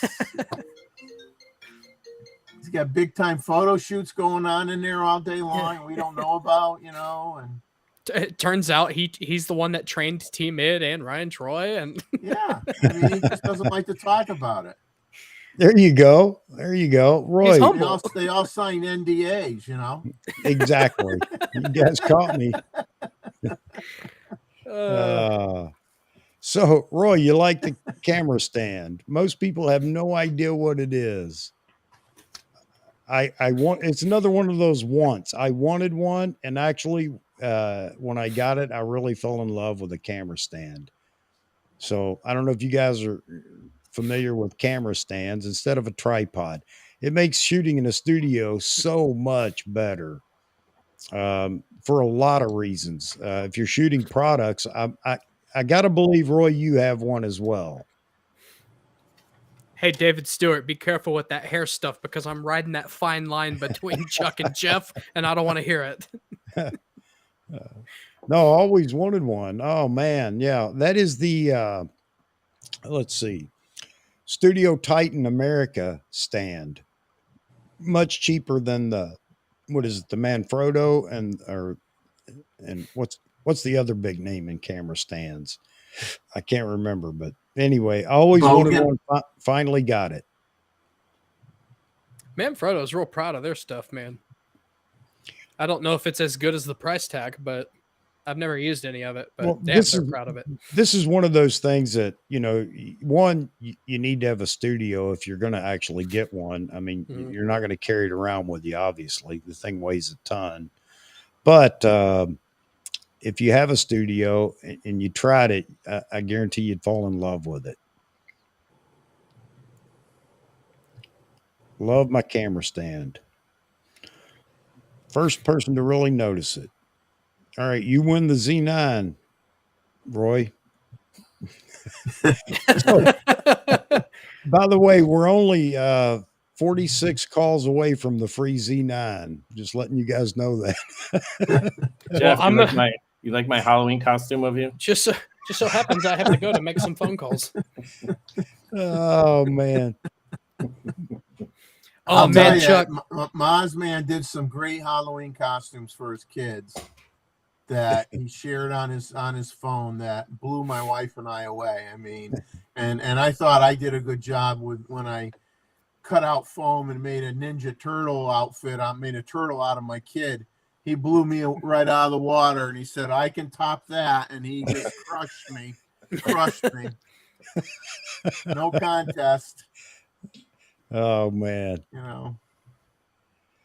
Oh man. Where are we at in time? Man, we're 15 minutes away from 3 hours. Wow. We're I going didn't the think distance. I didn't think I was going to make it tonight, hardly. I tell you, after clearing the garage and filling the dumpster today, man, I was beat.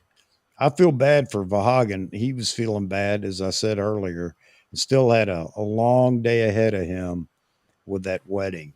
And he's still shooting right now, I guess. Man. At this rate, Chuck, what are you making for breakfast? My vote is for waffles, bro.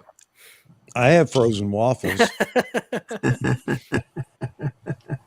If I'm going to eat waffles, though, it's Waffle House, and I don't have one in Connecticut, and that's a shame. That's another reason I'm leaving Connecticut. No Waffle House. You know, Yeah, we got them here in South Carolina. We don't have them in Kansas either, and I desperately need a place to watch a fist fight and eat breakfast. That would be the place, yeah. That's it. It's Waffle House. Yeah. 2 in the morning, 3 in the morning, absolutely. Yeah. Of course, I don't really party anymore, but my early 20s could have really used a Waffle House. You may get lucky at a Denny's. Denny's is, it just doesn't compare, man. And you want to get even worse than that? Any of y'all ever been to a Shoney's? What a joke. Yes, absolutely. Oh yeah, we got Shoney's. Although I do like Cracker Barrel. Yeah, we have a Cracker Barrel, but Shoney's was a hit, man, because you could go to the breakfast bar, and because when I eat bacon, I want a pound of it. I don't want a couple of strips. It is and hard I to could compete literally with. eat a pound of bacon at Shoney's for breakfast. It is hard to compete with bottomless bacon on a buffet. Yeah. You bet. It was just paper thin, and they all stuck to each other. Remember, Chuck? Paper thin, they all stuck to each other. So if you grab the tongs, you automatically got 10 at a time anyway. They're all stuck together. Yeah, when I make bacon for breakfast for me and my wife, she eats a slice or two, and I eat the rest of it. Yeah, you just eat it as it comes out the frying pan, and you're like, "There's not enough for anyone else." It's just it doesn't even make it to the plate. So, as Pie Man, I don't know how to say that, brother. I hope I'm saying it right. As Pie Man, 1970, asked, anyone got the 1 to 400? Yes, sir, I have it, and I'll let the others answer up. I do not. I do. I have the 100 to 400 in the Z9. In the Z mount. Yep. And I think it's a fantastic lens. I really do. All things considered, it's a poor man's 800 for me, because I put the TC on it. But yeah, I mean, you throw the one, even if you don't want to use a 2.0, you throw the 1.4 on and switch to DX mode, and you got 800. So yep. Appreciate that, Albert, and that's why I'm trying to keep it that way, buddy. Yes, definitely going to avoid politics, because you don't want me going down that path. Literally, I have quit watching the news. I'm serious. I get enough of it in the feeds, and what I want to research, I will go research, but I had to get away from it. My wife said if I didn't, I was going to have a stroke, and she's right, because I'm very passionate. I know you might not have realized that by now, but I'm very passionate, and just as passionate, if not more, when it comes to politics. So staying away from that.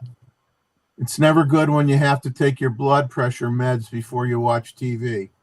Yes. My solution, I don't even have cable anymore. I jump between Netflix and Hulu because they don't have news stations. Hassan's on a roll tonight, man. Yeah. He's having a ball. I love that. Oh, the great candy come Charles says he loves Sony's breakfast bars. Yeah, I don't have those up here either, but I absolutely loved Sony's breakfast bars. Oh, so let me answer. So David's kind of jumped on it here. I have both used the 500 PF on my D850 and 1-400 on my Z9. It's a Z9, David. Z. Nikon said that. Oh no, he started calling it Z9 earlier. Whenever you were talking about the know, Russian tanks with the Z, he's like, "That's why I have a Z9." I was laughing to myself. I'm just busting his chops. Yeah, Should We it got be some an funny comments in here tonight, man. Shouldn't it be an Ed 9? Ed 9. So I'm going to start talking phonetically since I'm former military. The Delta 6 is a great camera. So is the Alpha. Well, you can't do that with Sony, can you? Because they like playing the Alpha thing. Oh well, I guess we could call it a Charlie, a Romeo 5. Charlie's Romeo 5. Zulu Echo Delta 9. Zulu blah, blah. Zulu Z Echo Delta 9. Zulu Echo Delta 9. Yes. I'll stick with the Z. Okay. All right. Got it now, sir. Got it. All right. Roy Bigsby hates TCs. Me too. That's why I bought one. Because I can't afford the 800 PF. No, I agree with you, Roy, but you know, us poor folk, we got to do what we got to do. Roy Bixby makes a really great point. That one kind of had me scratching my head too. I don't know why they abandoned like the double digit and the triple digit. That everybody knew that, and so I kind of reset the nomenclature in my head. It was kind of hard to do. No, we do not have waffles at McDonald's, at least any of the McDonald's that I've been to, but they do have their pancakes. Hot cakes. Yeah, hot cakes. Yeah, they call them. They're actually really good. They're fresh from the freezer, man. They're super sweet. My wife likes the breakfast plate from McDonald's too. You know, I got really mad last time because like whenever I was a kid, I would always get like the big breakfast. And like as an adult, I was like, ooh, I want to get a big breakfast. It is a deconstructed sausage, egg, and cheese McMuffin. I was pissed off. I was really pissed off. Yeah, I think that kind of Nikon, well, I don't know. I'd love to see their planning board in the boardroom talking about the naming nomenclature. That would be interesting to see. You know, Chuck, I bet it's just absolute disarray. It probably looks like an old 1960s criminal investigator trying to draw lines to I'm guessing, yeah, I'm guessing somebody suggested we just follow the D series and who knows, one guy raised his hand and said, no, let's just mix it all up. Yeah, let's throw everything into a hat, shake it around, go out drinking, and come back and make a decision. Maybe they didn't think the whole mirrorless thing was going to work out. They were it won't matter 5 years from now, guys. Don't worry about it. Just name what you want. There were the people in 2020 that still think film has a chance. You know, it's like besides the nostalgia, that was Nikon as a company. Oh man. Well, everybody just wrote stuff on Post-its and stuck it all over a wall, you know. I still do that. Yeah, it was like they had that like was a vision big thing board. In meetings, man. Write your ideas on a Post-it, stick it on the wall.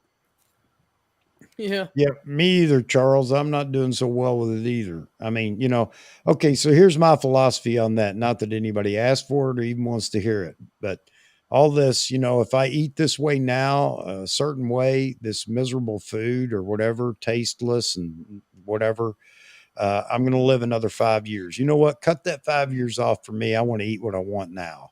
You know, instead of saying I was miserable for 20 years, living that long because I ate this stuff. Well, I won't have to say that. If it kills me, it kills me. I'm not making light of that. I know a lot of people do have to, manipulate their diet for one reason or another, but I'm sorry, I'm not going there. And yes, it's easy for me to say because I can eat anything I want and I'm not going to gain weight. I'm not bragging because that's not always a good thing. Bring Chuck a pound of bacon after a bypass. That's what he wants. Yeah, as a matter of fact, I'll be right Let the back. king eat. He's bypassing the group right now.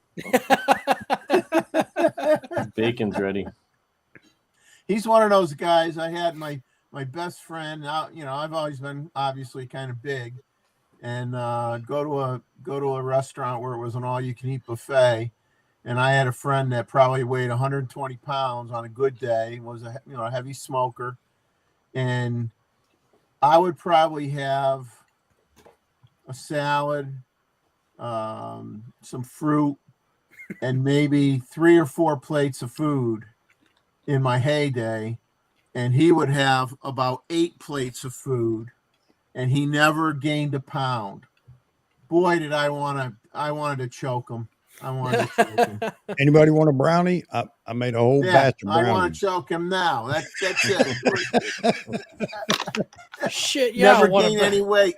You know what's really amazing about what I just saw was you were slinging that huge lens around and it wasn't ripping your mount off. Mirrorless is beautiful.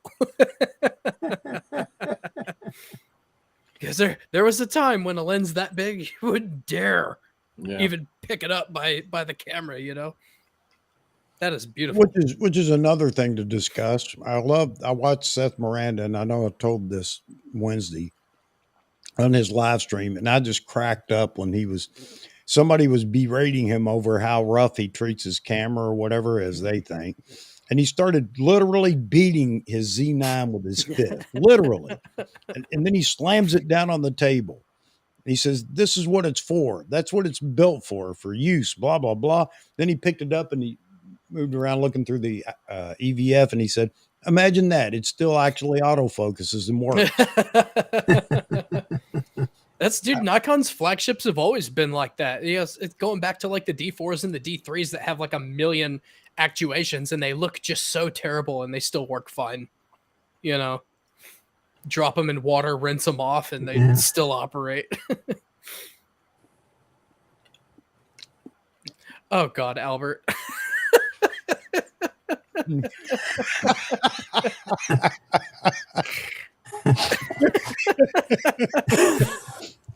Y'all are killing it tonight, man. Who says these aren't? Oh God. Looks like we're going for the record tonight. Oh no, Chuck's gonna be asleep in 10 minutes. There ain't no records getting broken out. True. That's true. It's either gonna be because it's special or because it's a sugar overload. He's gonna be drooling in a second. Well, I haven't had enough coffee today. I had to stay hydrated working outside all day. I wish I got a boost from coffee, man. I'll be going to bed here in about an hour, and I've just had like my 4th cup. No, I don't get nothing from caffeine, y'all. Yeah, I'm a 2-pot of coffee day guy.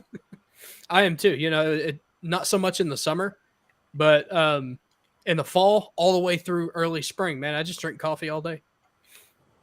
Black, no sugar. David, I think that's what he's saying. Well, no, in Depends on the Colorado state. now. In Colorado now. California too. Yeah. Oh, yeah, California. New Jersey. Seth Miranda's so Brooklyn. He is absolutely Brooklyn. No doubt about it. Living up here all this time now, I can tell you, I can now confidently say you're right. He is definitely Brooklyn. And you know what? The thing about that is, if you don't know how people from Brooklyn are, or New Yorkers, period, not upstate, which blew me away when I learned what upstate was. I thought that was Buffalo. No, upstate is anywhere outside the boroughs. Yeah. It can literally be 5 miles from New York City and you're in upstate New York. And it is a totally different group of people or cast of people. It's amazing. You know, But I yeah, saw. he is I s- Brooklyn, and that's what you get when you go down there. Everybody you talk to, you think that they're wanting to fight you. And they're just having a conversation. That's just how they talk. I saw a hilarious video on YouTube of this guy. He was like, you want to know how you tell if somebody is a New Yorker or a tourist? And he just like, he said if a New Yorker's not going to look at you if you scream out random shit or whatever. So he just starts like screaming like bloody murder. And you could tell the people, like 2 people looked, everybody else just went about their business. And I'm like, how wild is that they're just used to that? They're used to craziness in the that's street. a conversation in Brooklyn. 2 guys yelling at each other. That's a family conversation. And nobody cares. They just you can also tell by how fast somebody walks, because when I moved to New York, I was a slow walker. After living there for a few years, if you're not walking fast, you're getting run over. I've heard that. Yep. It's amazing, man. I tell you. Well, you got to dodge the cab drivers. Yeah. Well, that's a whole other story. Did you do any street photography while you were in New York, Mozman, or was that? You know what? Not enough. I was too busy. I was working like 16-hour days. I mean, that's just what New York life is like. You work a lot. You get home late. It's the last thing I had time for, really. Where were you living when you were up here in the city? My first place in New York was right on Houston Street in the East Village. Okay. Super noisy. I came from upstate New York, and when I say upstate Rochester, Lake Ontario. Okay. And I don't think I slept for the first week just because the traffic was just incredible. It was right out my window. I bet it's deafening. Constant fire alarm for fire engines and police and just jackhammers. all night. There was a bar right below me, so it was just I didn't sleep for like a week. Anyway, after that, I moved to the Upper West Side. And then we moved out of the city and bought a house in Westchester and started having kids and all that. But no, okay. Yeah. Yeah, Westchester's really my backyard almost. Yeah. Just across the border from Westchester. Excuse me. I'd like to go to New York once. It's not a place like I think a lot of young people like the idea of New York, and then you get there and realize that it will like eat your soul. Like if if you just go there willy-nilly.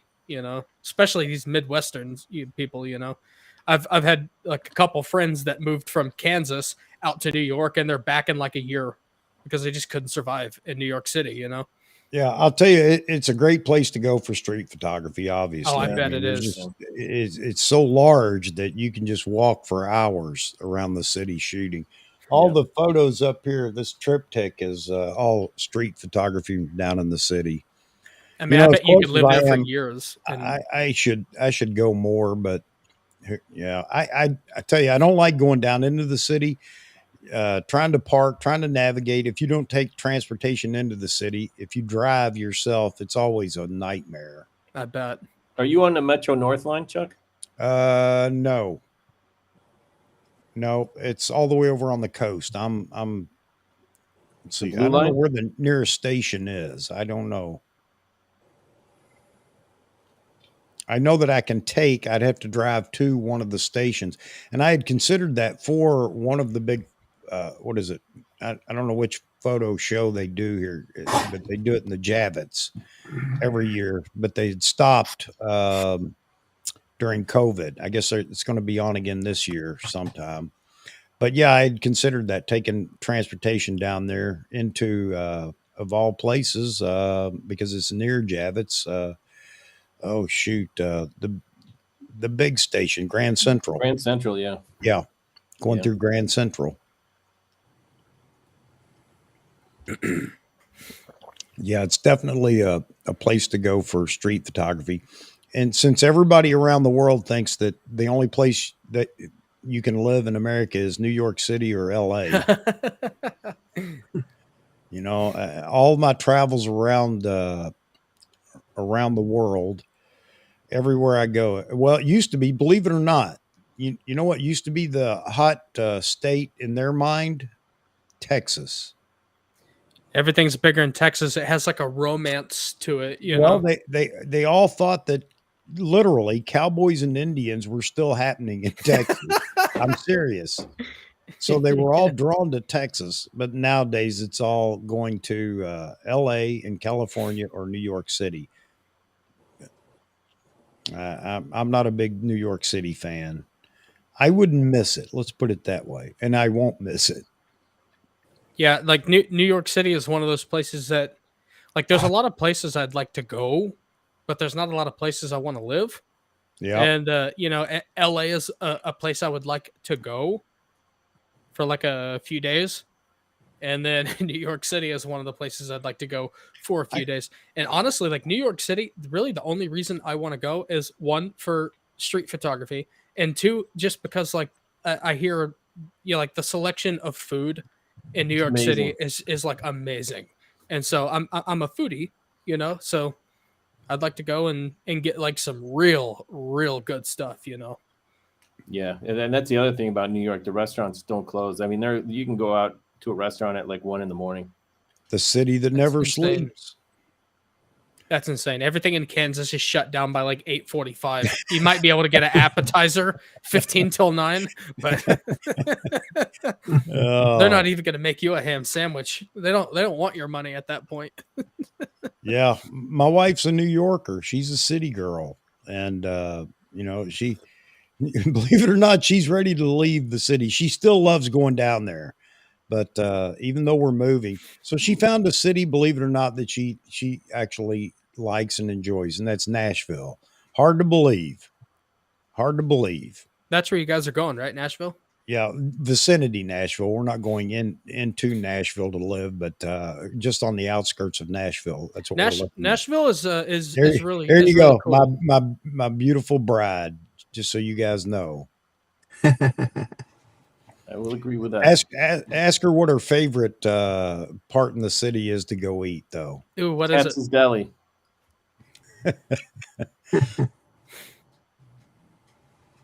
No, I'll see if she's going to actually reply. I'm surprised that she's actually watching this late. Yes, I am a New Yorker, born and raised. Me too. Where do you always try to get me to go with you down there? I can't remember the name of the street or area or whatever, but I've seen a bunch of like basically YouTube. Little Italy or whatever. I've seen a bunch of YouTube videos where guys are like going to the Bronx, and they say like the food is cheap and actually really good in the Bronx. Arthur Avenue. There you go in the Bronx. Yeah. Okay. Yep. Well, I guess the YouTube videos are true. I've got a few photos from down there when we went down there. There's a street in New York City. It's in the East Village, and I can't remember what number it is, but there's probably like 15 or 20 Indian restaurants on it, and most of them are like BYOB, bring your own beer, bring your own wine, and if you like to eat, I mean, it's a fantastic place to live or go to. So she always gets mad at me when people ask, where's your wife from? I said, she's from Brooklyn, which is not correct, but so I say she has a Brooklyn accent, which is not correct, but everybody down there has the same accent to me, but not if you're down there. Every borough, they can recognize where you live by your accent. So she likes Italian food. You guys ever go to Carmine's in the city? I haven't. They serve family style. It's just, you get massive portions. Yeah.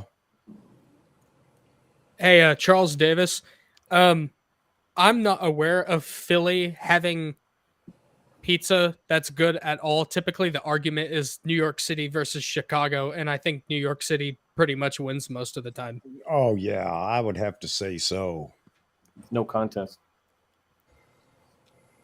Like, I mean, in New York City, the rumor is, and I've never been there, but in New York City, you can get better Italian food in a pizzeria than most Italian restaurants across the rest of the United States.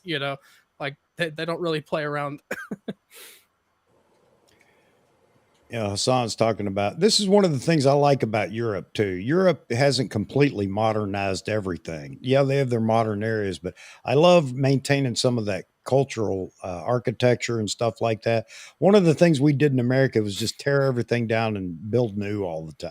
Yeah, let's see how high we can go and how gaudy we Yeah. can go. I mean, there are still some areas down in the city, New York City, where you can go and it kind of maintains some of its old character, but most of that's gone too. That's a shame. Yeah, it is a shame. Queens has the best food.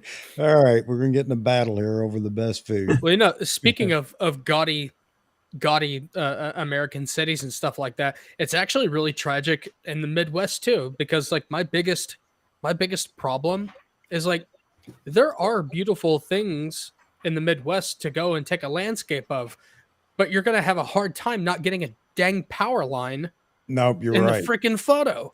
Yeah, It's like they've taken beautiful scenery, and it's like unless you're willing to go on a day hike, you're gonna get like those. And I'm not talking like wooden power lines. I'm talking about those giant like old phone tower looking metal hideous Yep. things. You know, no, you're right. Tragic. You're right.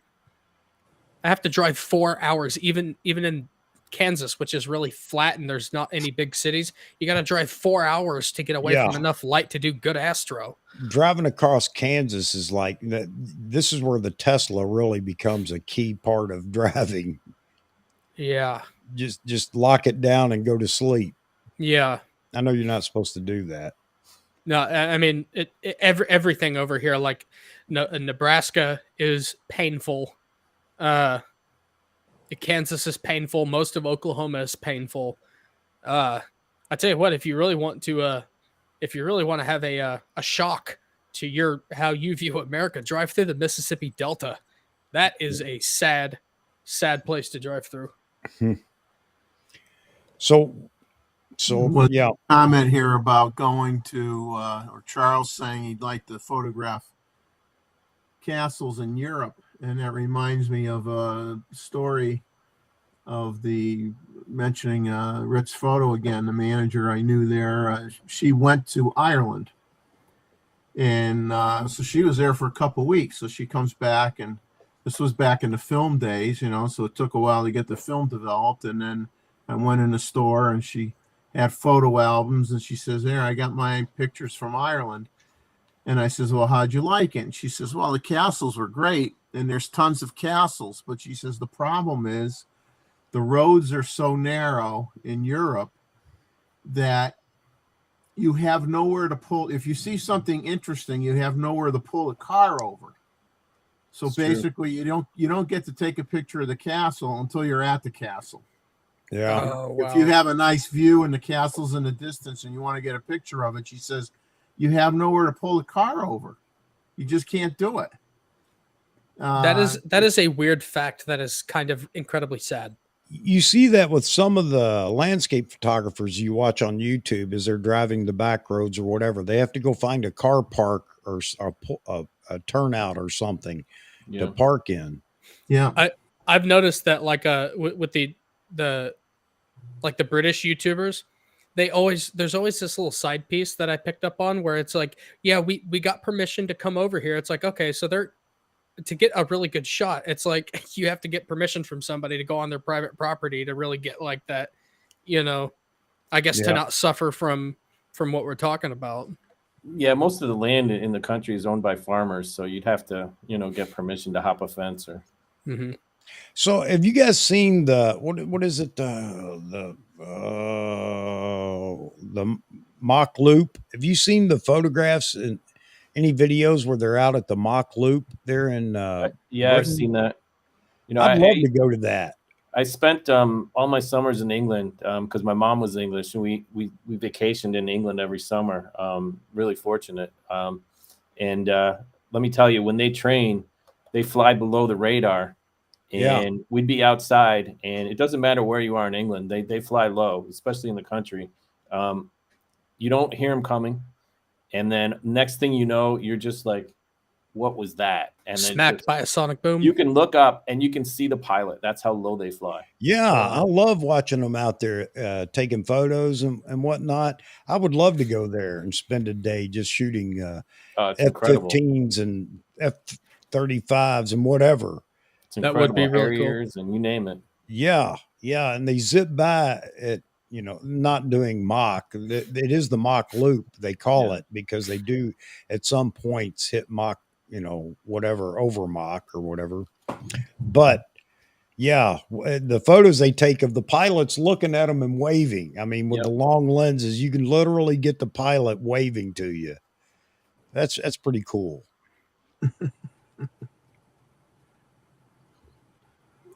Here you go. See, this is what I like too. You know, pubs that are over 1,000 years old.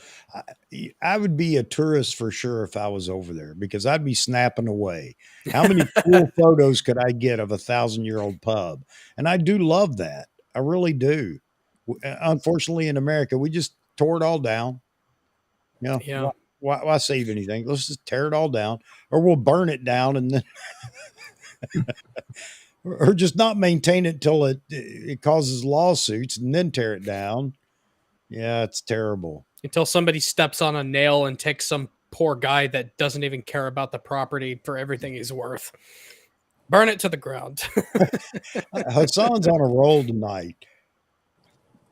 So Greg Wilson, He must be a Lumix spokesperson. I think he's eating some of those brownies we were talking about. I think every time he says Lumix, they send him $20. There you go. There you go. If it was love that it. easy, I'm done with Nikon Yeah. today. Oh, I'll man. take that money truck. Too funny. So This is Greg Wilson, a good there you live go. He's stream. been out shooting while we're sitting here yapping. Lumix. One vote.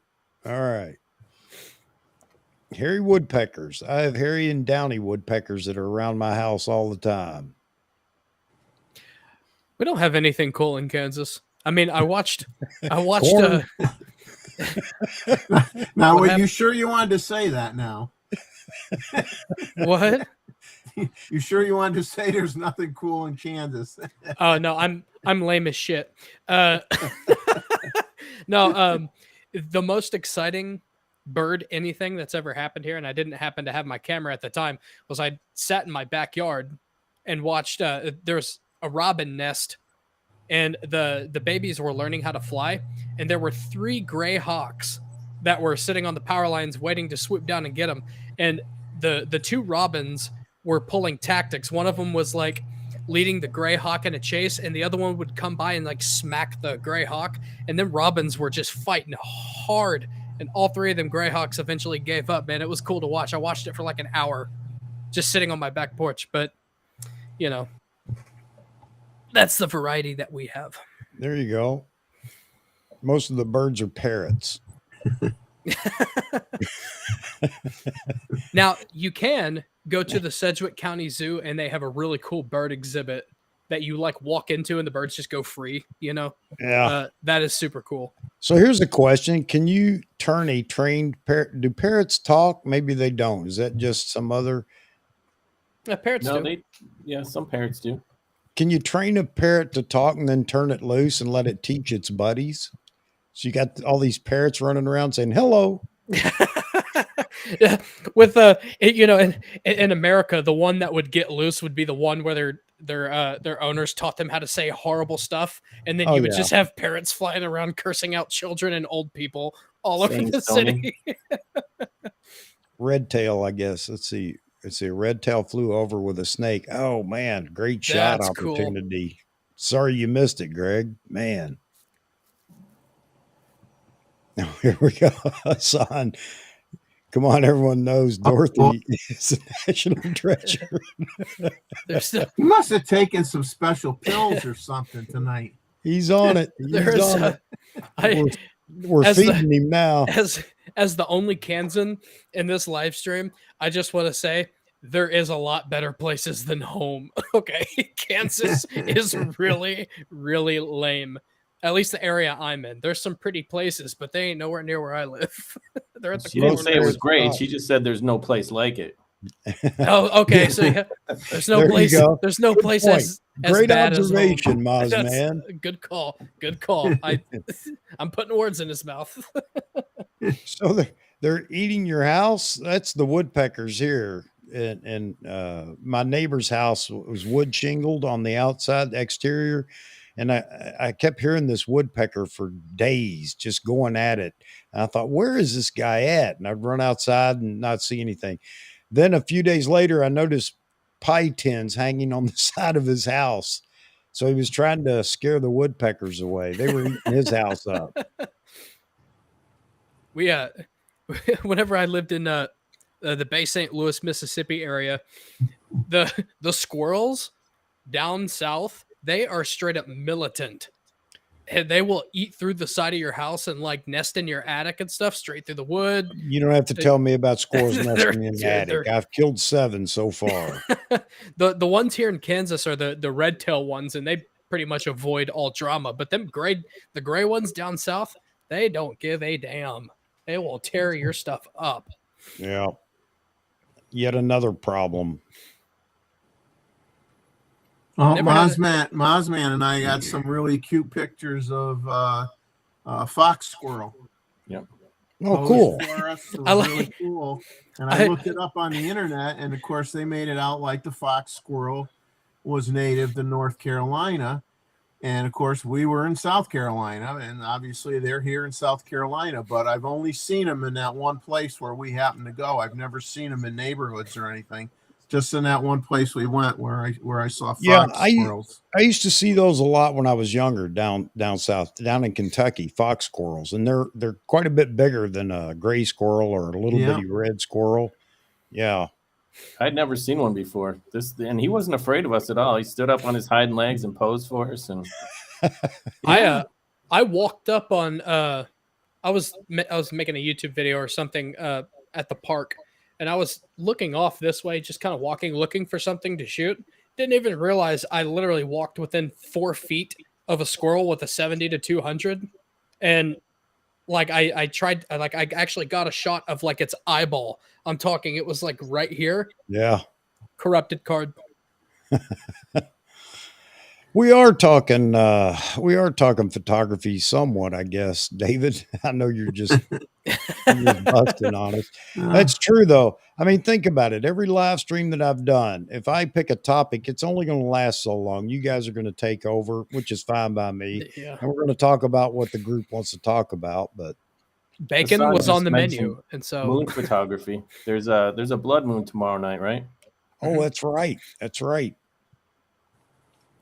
Hassan, if I don't know if you know this or not, but if you can get a spot where you have a really good shot, like a clear shot, and you can like see like way far on the horizon, when the moon first starts rising, it is absolutely gigantic. Yes. And it makes for some super cool shots. Yeah. Especially if you get it lined up with a road. Oh, it's super cool.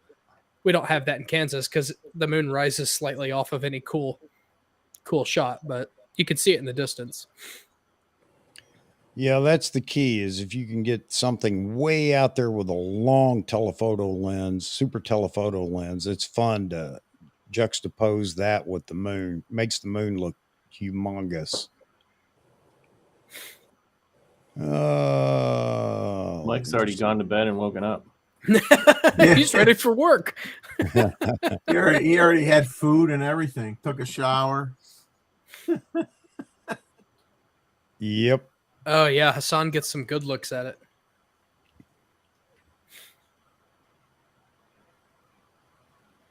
Yeah, you're right, Charles. So we got the blood moon coming. Raining in the Pacific Northwest. Well, that's unbelievable, George. It would rain there. Isn't it like always raining in Washington? Yeah. Sorry to hear that, man. I'm not busting your chops. Just having fun here. It is a shame, though, to miss. In Connecticut, I miss my share of things here at night photography because of rain. It's like David always talking about shooting Aurora Borealis or the Northern Lights. Forget about it here in Connecticut. If it did show up here, we wouldn't see it for cloud cover. Yeah, too many city lights too. Kansas is either too overheating your gear hot, or there's on the ground, and so it's kind of two extremes. It doesn't get as cold here as it does. I mean, probably up where you guys are, but.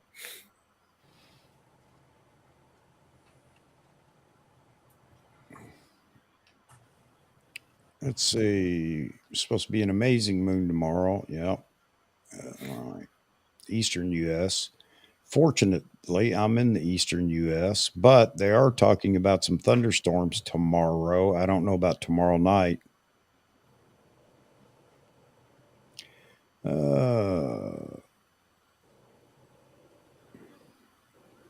Now, here's a bit of trivia. Thank you, David. 2 stops dimmer than daylight. It is amazing that you know that. I've never even asked the question, but now I know. There are a lot of questions or a lot of things people tell me that I just shake my head. Why would you know that? Yeah. Not this, David, but I'm just Not only that, how did I make it this long without learning it? Yeah, exactly. Yeah. I've known that since today. Yeah, I was this year's old. Oh man. Okay, I don't know what we're talking about, but talking about the Pacific Northwest. The full moon. Oh man. It's been a good one tonight, man. They're killing it in the comments today. Here's Roy talking about it. Red moon is only a few hours away here. Time to get the long glass out. Yep. That means time to get the teleconverter for me for long glass. All right. My first use. There you go, Charles. You got it. Get that 2 to 500 out, man. Zach, the moon is Talking about the moon is what? I don't know. I've lost track myself. Yeah. The moon is in direct sunlight, just darker. Oh. You still got me lost, David. That's okay. That's Zed talk. Zed talking. Zed talk. Yeah, I'm waiting. You know what? Back to Nikon getting younger people. I volunteer as tribute because I think it would be catchy I'd just switch up my YouTube catchphrase to I'm Z Wade, the Z Wade, and Z Wade photo, a Z9 shooter, just a bunch of Z's back to back to back to back to back. I'm kind of the perfect candidate. They don't even have to pay me.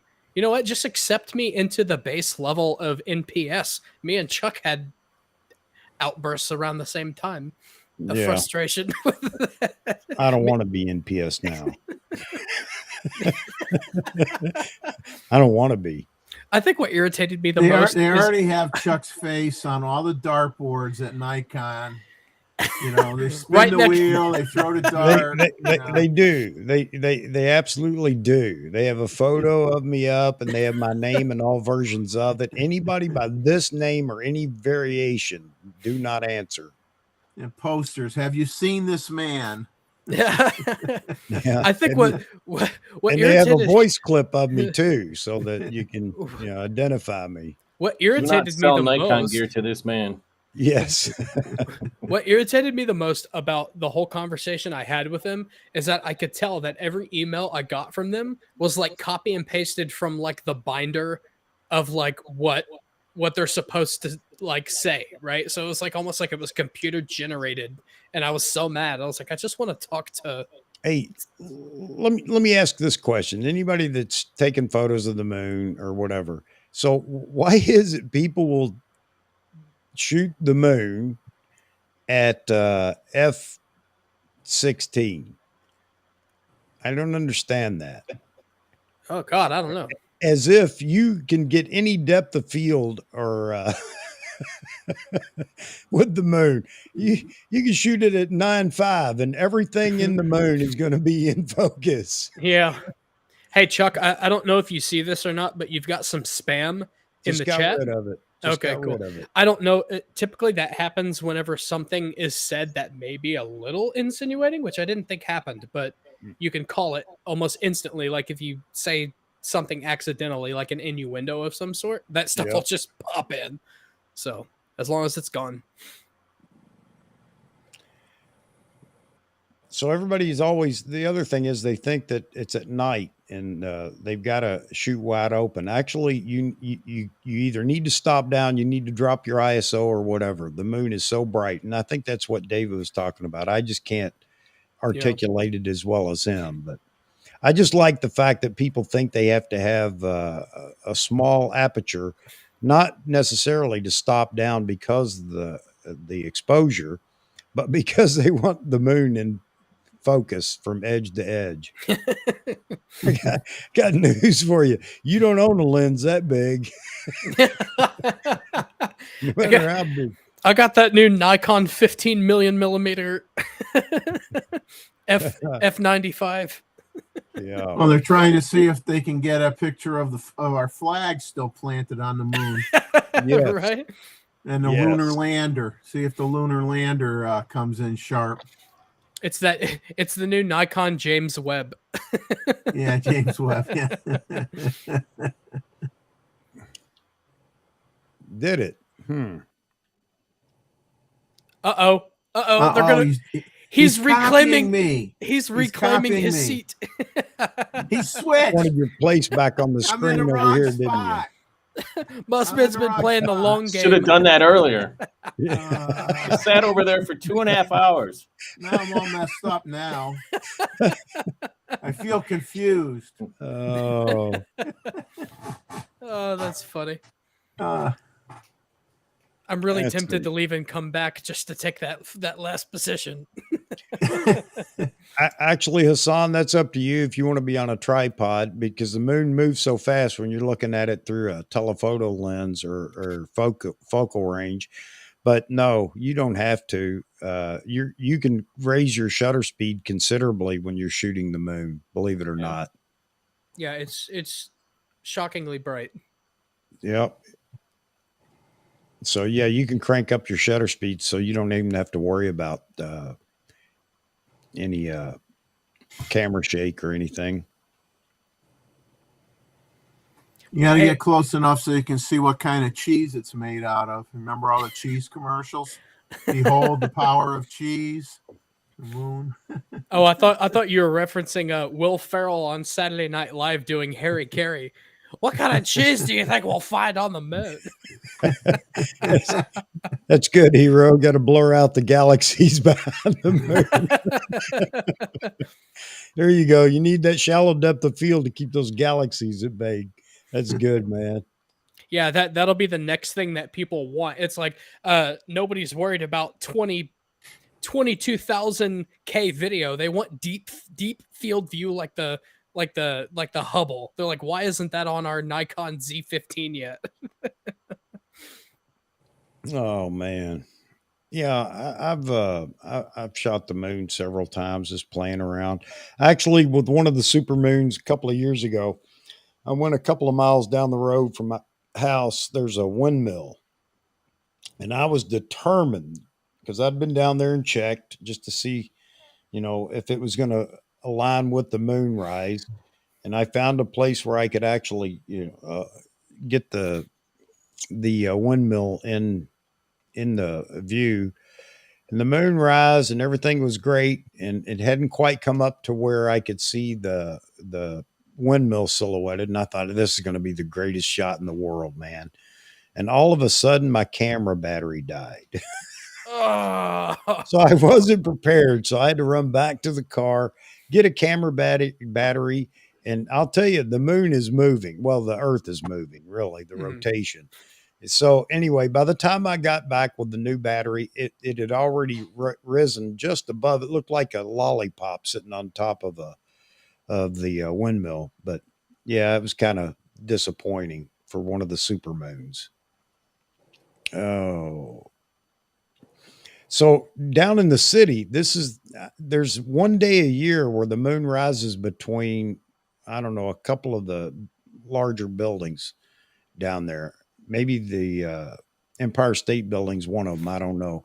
And everybody tries to catch that shot of right down. I don't know which road it is, which avenue whatever.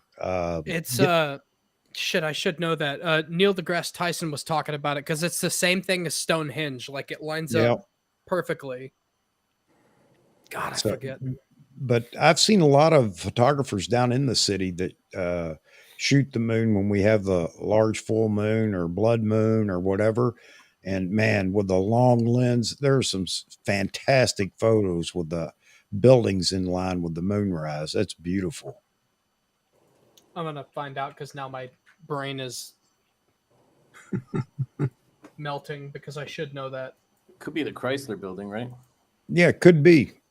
It could be. I don't know which avenue it is though, because it's one of the avenues where there is a rise in the road as you're looking. I don't know whether you're looking. I guess you're looking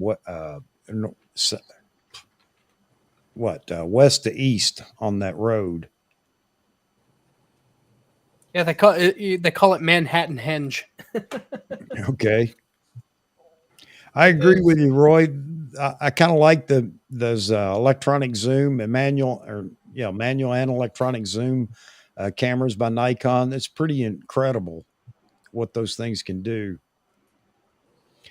Yeah, Mike, I got the garage taken care of today. I had to get that completed from start to finish. It's done. Now tomorrow I'm tackling the basement yet again to get rid of more stuff down there.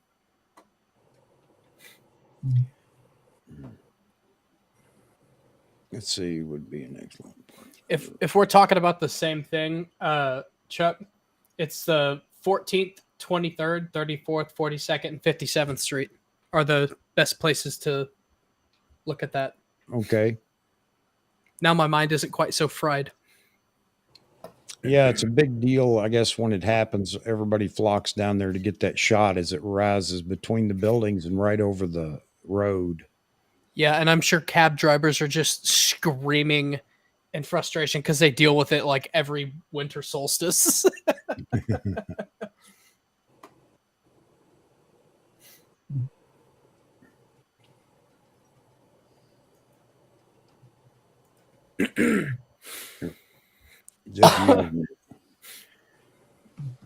Jeff and Mozman, you are very quiet. I don't know if they looking it get up. a word in. I was looking up Manhattan Henge. Okay. Josh is doing great, Greg. He was in here Wednesday, even when we were talking. He jumped into the chat. I didn't know if he was around tonight. They could be on one of their weekend ventures, and he's out in the wilderness and doesn't have connectivity. So it looks like if you're on 34th or 42nd, you have the Empire State Building and the Chrysler Building. Okay, so then that's where most of those big photos come from. That would be really cool to see, but I probably wouldn't take the picture because there's probably like 40 billion pictures of it floating around. There are absolutely, but I don't care. I'd want one of my own. I might grab one with my iPhone or something, but think about it. We know that, but most people don't. So if you post right. it for your family, just wow, that's amazing. You Yes, you show your family. Never been done. Show your family. Look what I discovered. Yeah.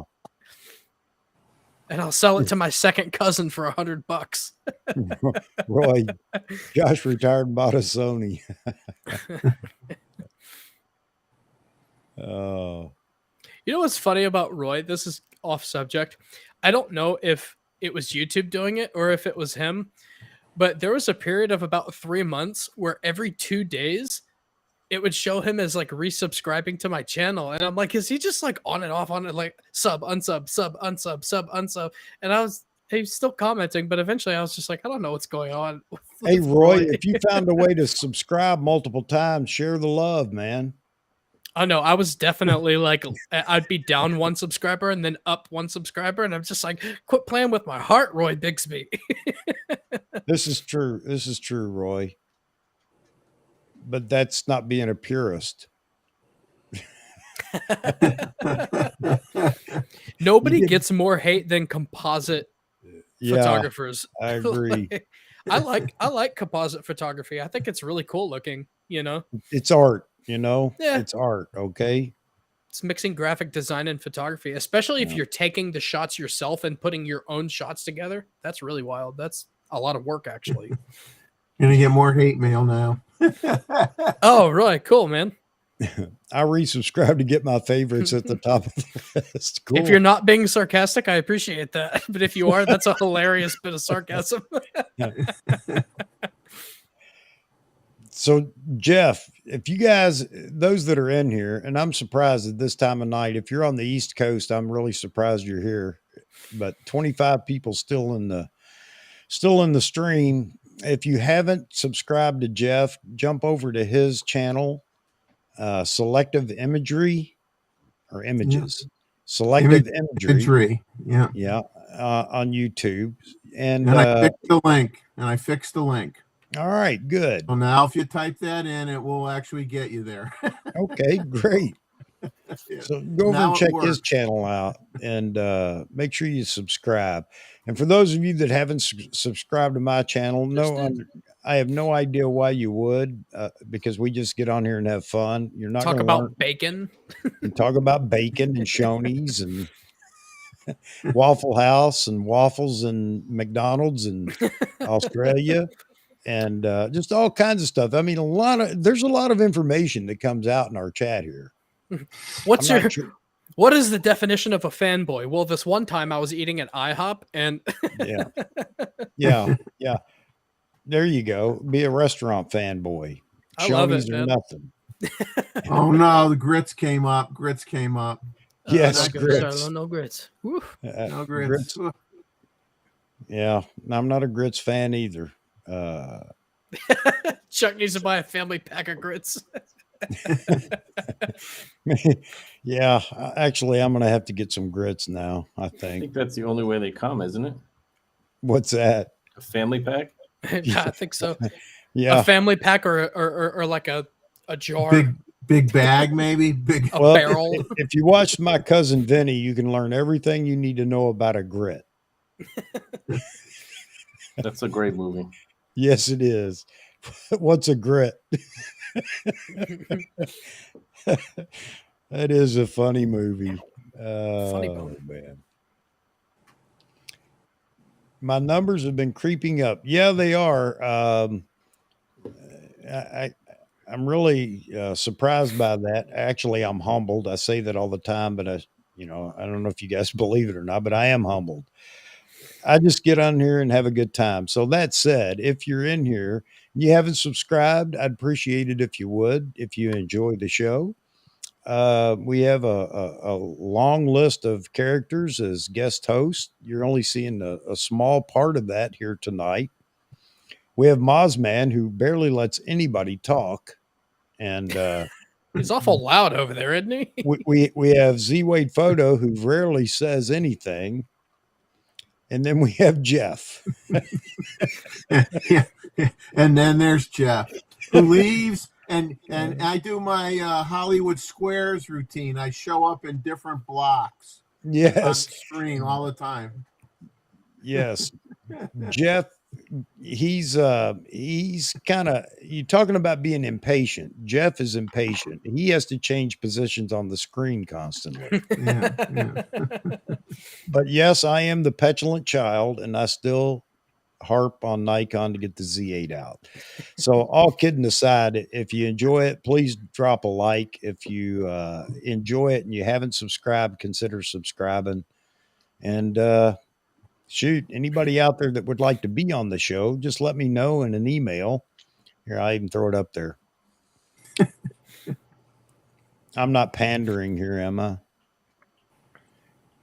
Shoot me an email, and we will talk about it. Smoozing the audience. Talk about pandering. I'm wearing my own company's t-shirt, drinking out of my company's coffee cup. I'm the pandering one. Don't worry. There you go. There you go. Moz just kick me signs on everyone.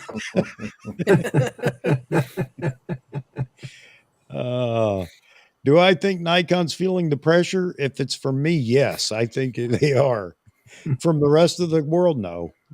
But at the same time, if I know Nikon, and I think I do, they're probably feeling awful arrogant about the Z9 because they're kind of just traditionally an arrogant company. And so that might get them into trouble. Hey, Roy, I do have a Z Wade hat. I just don't know where it's at. Oh man. So I was talking again today, talking to my wife who is listening, so I have to be careful.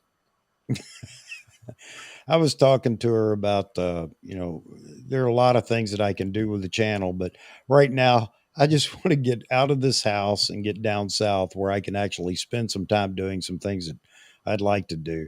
But I do like the idea, even though it would be painful considering my videos turn out to be 3 hours and some odd minutes. Uh-oh, I think we're going to break a record tonight. I'd like to go in and put the time markers along after it's published on YouTube so people can skip past. I get people still every now and then I get a comment, it's too long. Well, I don't even know how to reply to that anymore. It's a live stream and it's as long as you guys want to be in here chatting most of the time. So, David says I'm already south. Not south enough, David. I got to go for a dialect change. That's how far south I need to go. So far that you have to relearn how to hear. Yes, exactly. But anyway, I would like to do that. And then people can find the part they want to see. I could drop, names of the people that join us and talk or whatever. Although I may dread that with the amount of topic changes that we have, trying to put all those in there. I was going to say, Chuck, that's going to be a hard one to do on this one because it's like, for 2 minutes, it's like, it's just going to be bacon. And then like the next one's going to be, what is a fanboy? And then like Manhattan Hinge. I think that's what everybody likes about the channel is we're not so rigid here. It falls off the rails, but somehow comes back and everyone has a good time. Larry King, I'm not. So there you have it. Did somebody call you Larry King? No. Did I? Oh, I was about to say that's it wouldn't surprise me if I didn't get a comment. They did call him something in here. Yes, they did. That would be hilarious and rude.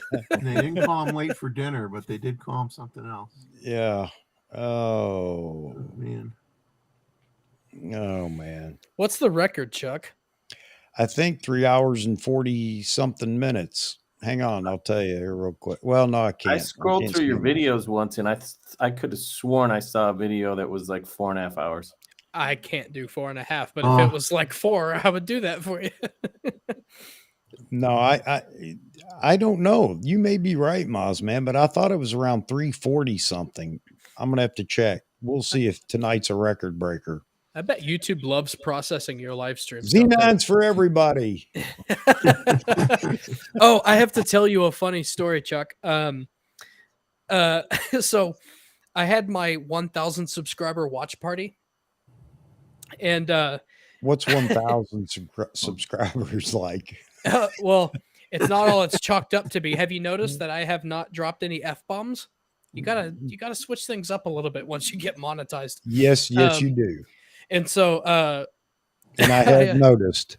Yeah, I've been watching it a little bit, but so I had my 1,000 subscriber watch party, and in that party, I said if we hit 1,000 subscribers during this live stream, then I'm gonna do a prize giveaway. And so we hit 1,000 subscribers, and I said, okay, I'm giving away a film camera, I'm giving away, and then 4 other people will get their choice of any merchandise from the Z-Wade photo website or their choice of a print. And I'll pay for shipping. And so we went through those, but there was really only about 10 people that wanted their name thrown in the hat. I had a lot of friends that were like, no, you don't need to spend money on me, whatever. And so we went through, and I felt pretty good that like a lot of people actually wanted one of my prints. And so I had one person in Northeast USA, one person in Northwest USA, and then I had like one other person, and that one other person was in Chile. And let me tell you, my UPS, Chile. Yeah, the country, Chile. Yeah, I like that. South America. You're sophisticated. Yeah, Chile. And Chile. so I went to the UPS store. Have some Chile for supper. Yeah, some Chile for supper. And so Go ahead, man. Go ahead.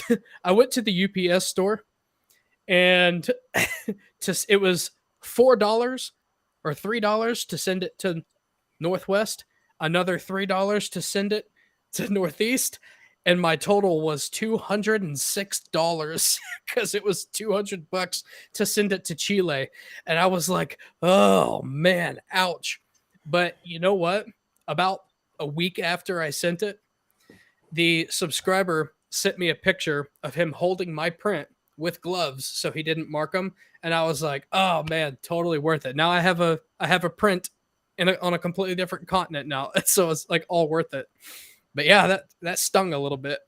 Yeah, I can imagine. Yeah, you have to be careful what you say, don't you?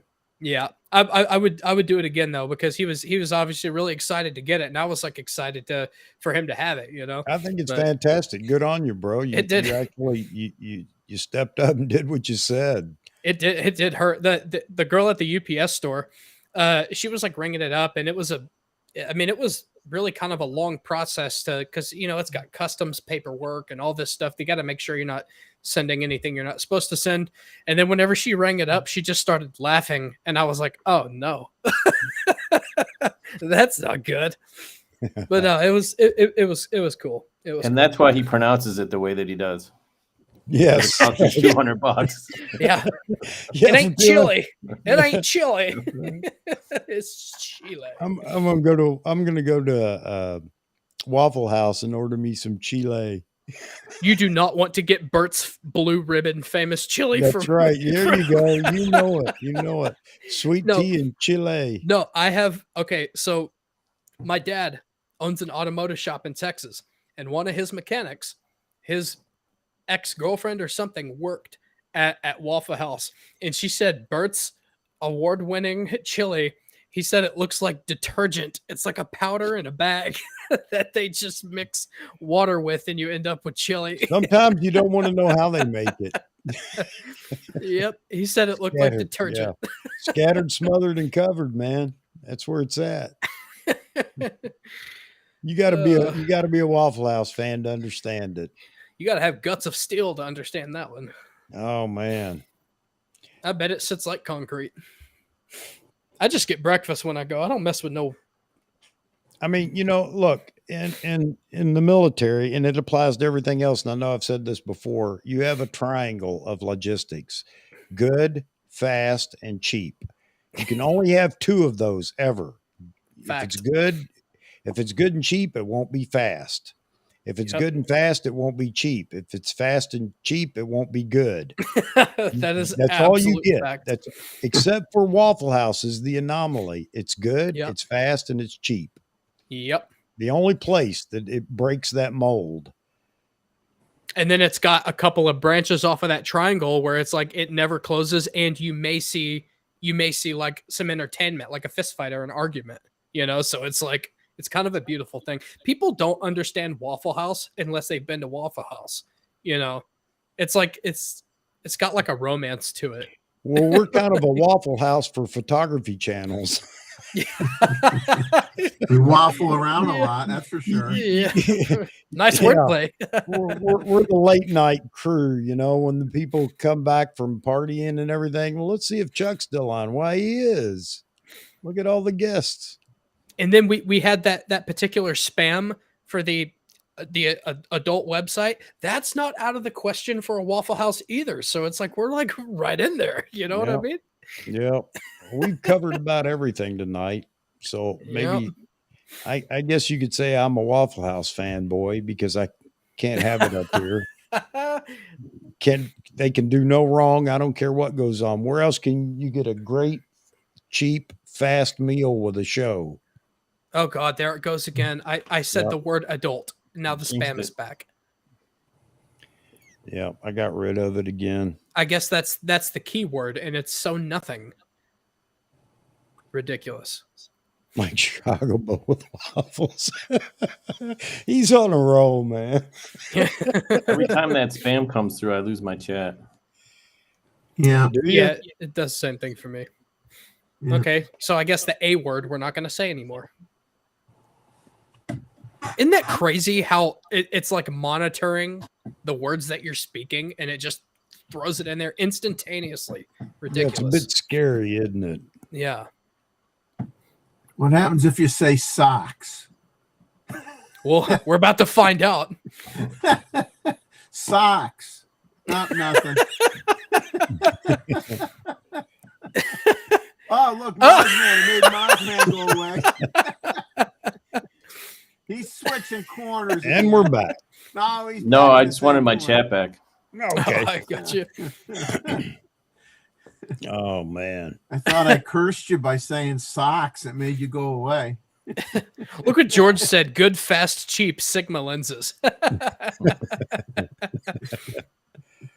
I guess there's truth to that. How many of those did you eat us on?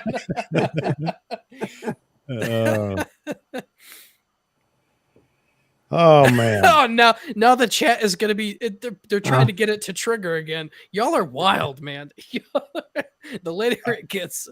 All right. If 4 hours, I'm going to pull the plug. You know what's you were talking about how like there's still like quite a few people in here.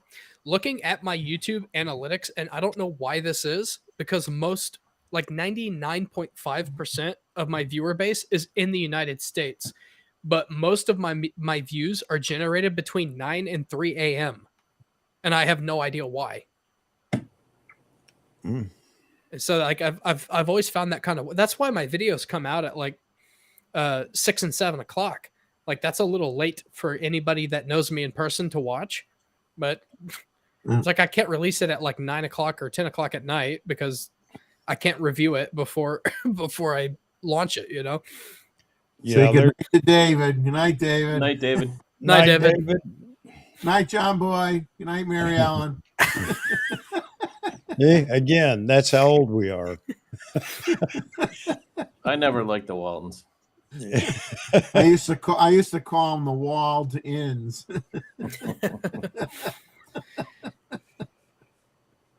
Oh man. Yeah, I was teaching out in Salt Lake City, all the trips out there to Utah, contracting and doing some teaching.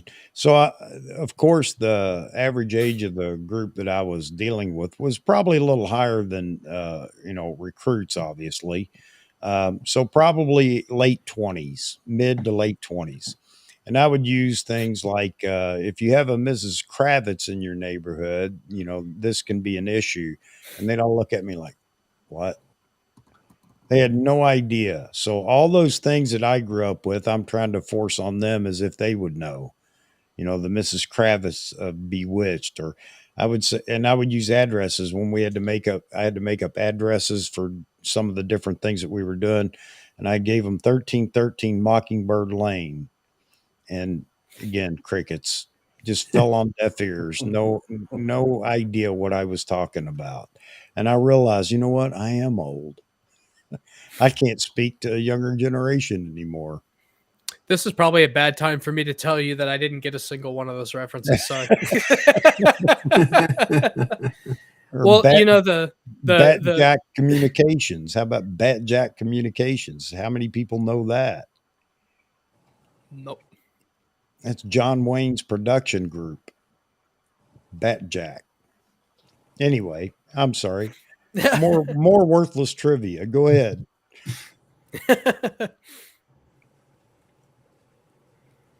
Oh man. Let's see. Hero shots. Yeah, people falling asleep watching Chelsea and Tony. That's why I'm cutting it off at 4 hours. I don't want you guys to fall asleep on me.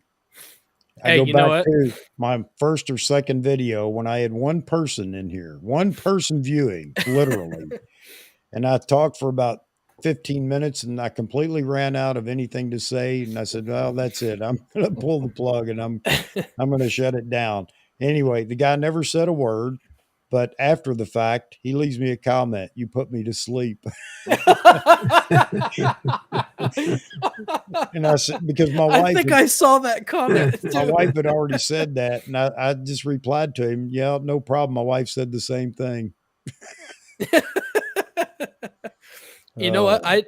I would love for people to start my video and fall asleep while it's going, because what that does is it will actually give me an increase in viewer duration, which puts me in front of more people. So please play me at night, like as you're going to sleep. I need that. Yeah, absolutely. Remember the sign off. Now, depending on where you lived, my wife doesn't understand that. She lived in New York City, which never sleeps. So they didn't have the same thing. Not to mention that I only had 3 channels, TV channels growing up. And she said in New York City, they had about 10 or 15 or whatever. I think It's I got fancy. cheated. But yeah, I every think night. they well, used to have an audible tone, didn't they? When they went off yes. the air, you Yeah. just hear like a Yep. beep. And they played that national anthem before that. Yeah. Yep. You'd have the old Indian tone or whatever thing. Same And thing the, signing on in the morning. The color bars. Yep. Would then it after- stop at some point, or would that tone Yes. just go all It'd night? go to nothing but snow eventually. Yeah. Oh, I see. Yeah. My kids are like, really? They turned the TV off? Yeah. Yes. Yes. Those, there was no really TV. were the good old days. Yeah. Yeah, they forced you to like have a real life with real interactions with people instead of staying up all night and just seeing what comes on next. It's like now it's time to shut it down and go talk to your family. I remember when I grew up with the 3 networks, ABC, NBC, CBS, and PBS was the UHF network. And then when Fox came out, we got a 5th channel, and that was just like, that was a big event. The nation has been divided ever since. So when I was growing up, the only cartoons you saw until a certain point when we got a UHF channel finally, but kids couldn't watch TV. There was nothing on TV for kids to watch until Saturday morning. And that was the big deal. Saturday morning cartoons. And Sunday night. Sunday night, Sunday they had the night- Disney specials and Yes. Mutual of Omaha Wild Kingdom. Yes, absolutely. With Yeah. Marlo Perkins. Marlon Perkins, yes. And remember the episode where he's got the anaconda wrapped around him, and it's like While killing- Jim fights the and anaconda. Jim has to come in and save him. Jim, help me. That was the running joke. While Jim retreats from the charging buffalo, have you considered your insurance Mutual Omaha?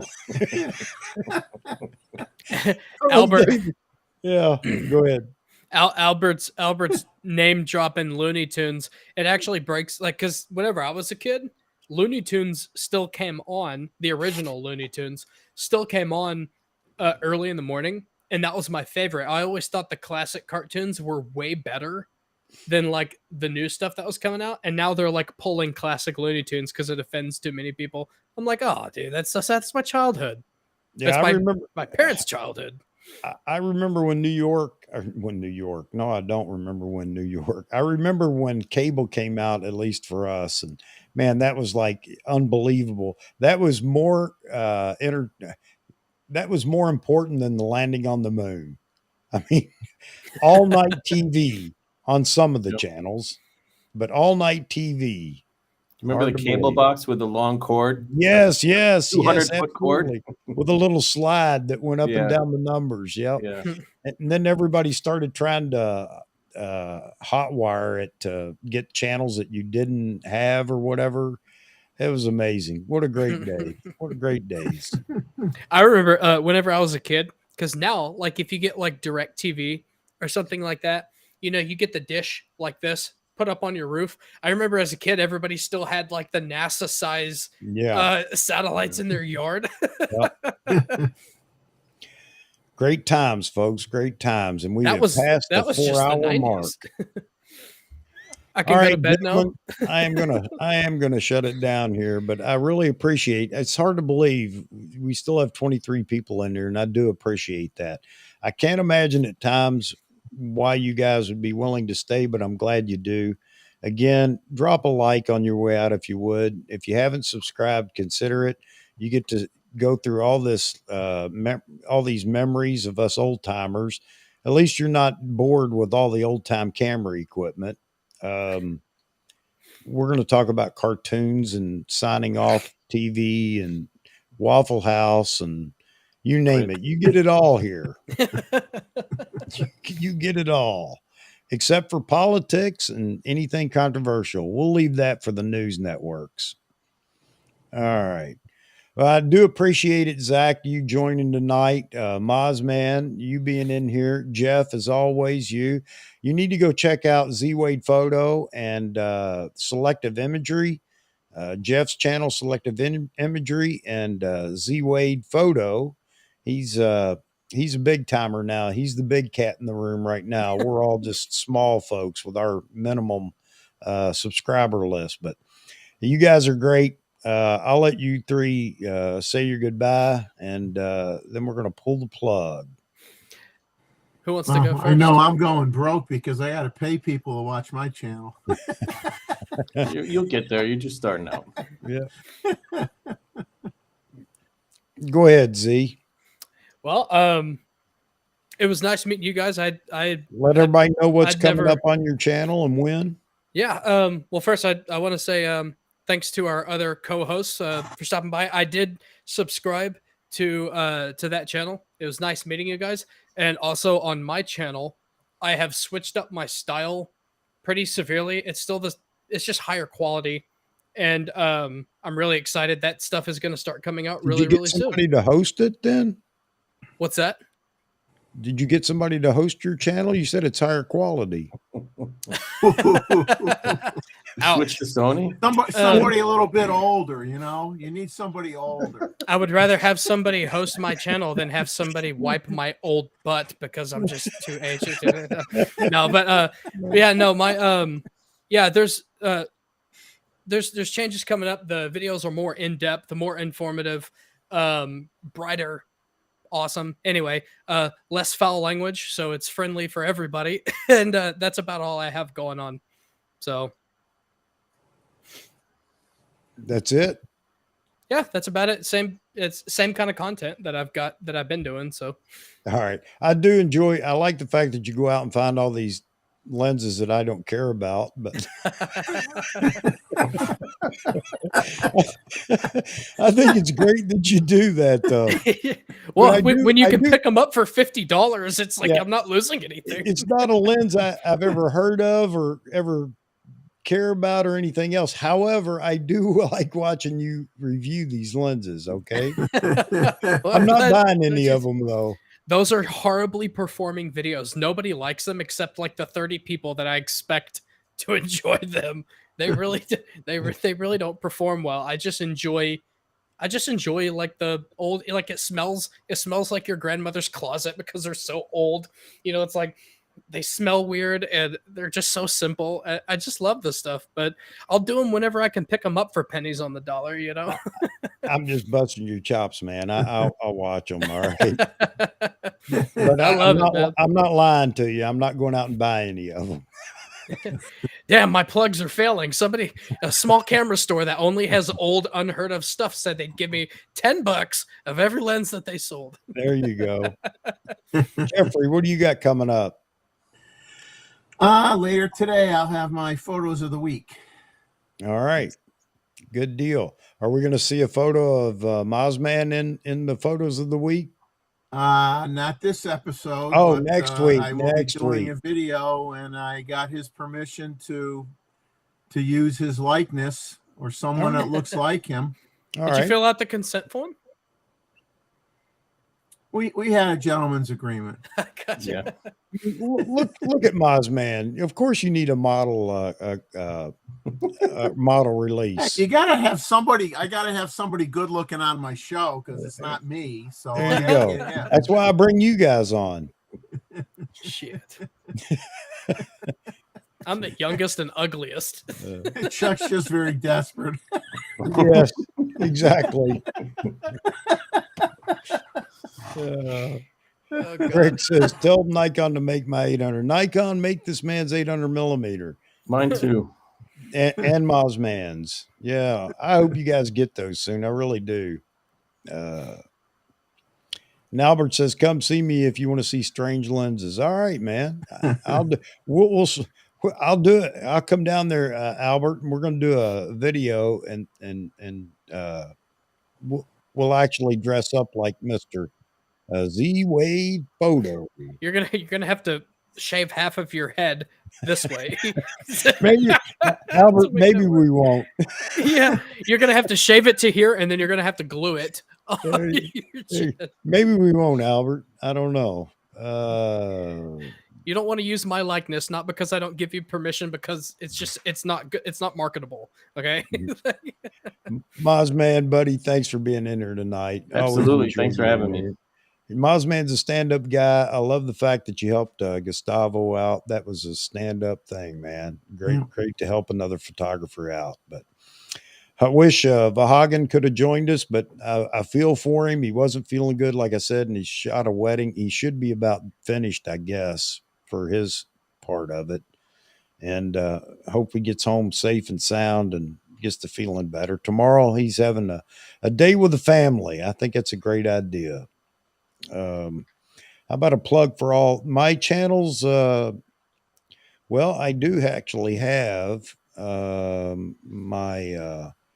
the Facebook group. I don't call that mine. This is for everybody. It's just a Nikon amateurs group on Facebook that everybody is welcome to join. It's private only to keep the riffraff out, but I still have Jeffrey in there, so I don't know if it works. I got him too.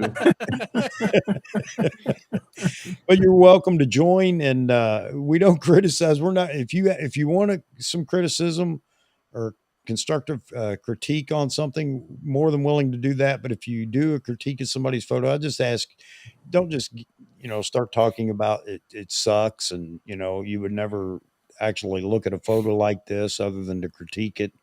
And I'm being a little sarcastic, but that can happen from time to time on some of the channels or groups or whatever. But you're welcome to post as many photos as you like in there.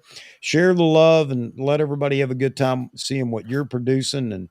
And that's what it's for. It's just to actually have a safe place to drop your photos, and people aren't going to ridicule them no matter how artistic they are. I say artistic. I should mention real quick, I've only done one of them so far because there hasn't been a lot of interest drummed up for it. But if anybody in the chat wants me to put your work out to my subscriber base, I'm not going to beat up your photos or anything like that. I'll just check out your photos and tell you what I like about them and stuff like that. It's just like a friendly review of your images. So if you guys want to put your work out there, I'll plug whatever your Instagram or whatever you use. Just hit up my my email on my YouTube. So I'd love to see your guys' work. So you can tell I'm tired because I completely took what Roy Bigsby said and was thinking only of myself, and he's talking about you guys.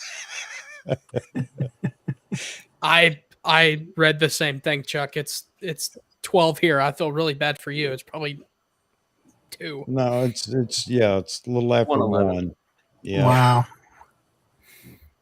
All right. Got to bring my wife to the beach early in the morning. I guess I'll probably fall asleep and they'll have to flip me over when I'm done on one side. There you go. Yeah, you're going to be roasted red on one side. All right, gentlemen, if nobody else has anything, I appreciate everybody being in here. And while we're still holding strong at 23 viewers, I do appreciate that. So last thing I have to say is we'll be back again Wednesday afternoon. I'm hoping I have the dumpster finished by then and I can enjoy more time in here with you guys. But Wednesday afternoon, 12 noon Eastern Daylight Time, every Wednesday. I have no idea what we're going to talk about, but if you guys have suggestions or things that you'd like to talk about, I know that everybody says don't do this, but I'll say it. Drop it in a comment after the fact and we'll bring it up in the chat. Not that we probably won't get around to it anyway, no matter how arbitrary it is, because we can definitely cover some ground in here. But you guys drive the chat most of the time, and I appreciate at least your thoughts on brand as being brand loyalty and fanboyism. And we'll see what we can come up with for this Wednesday.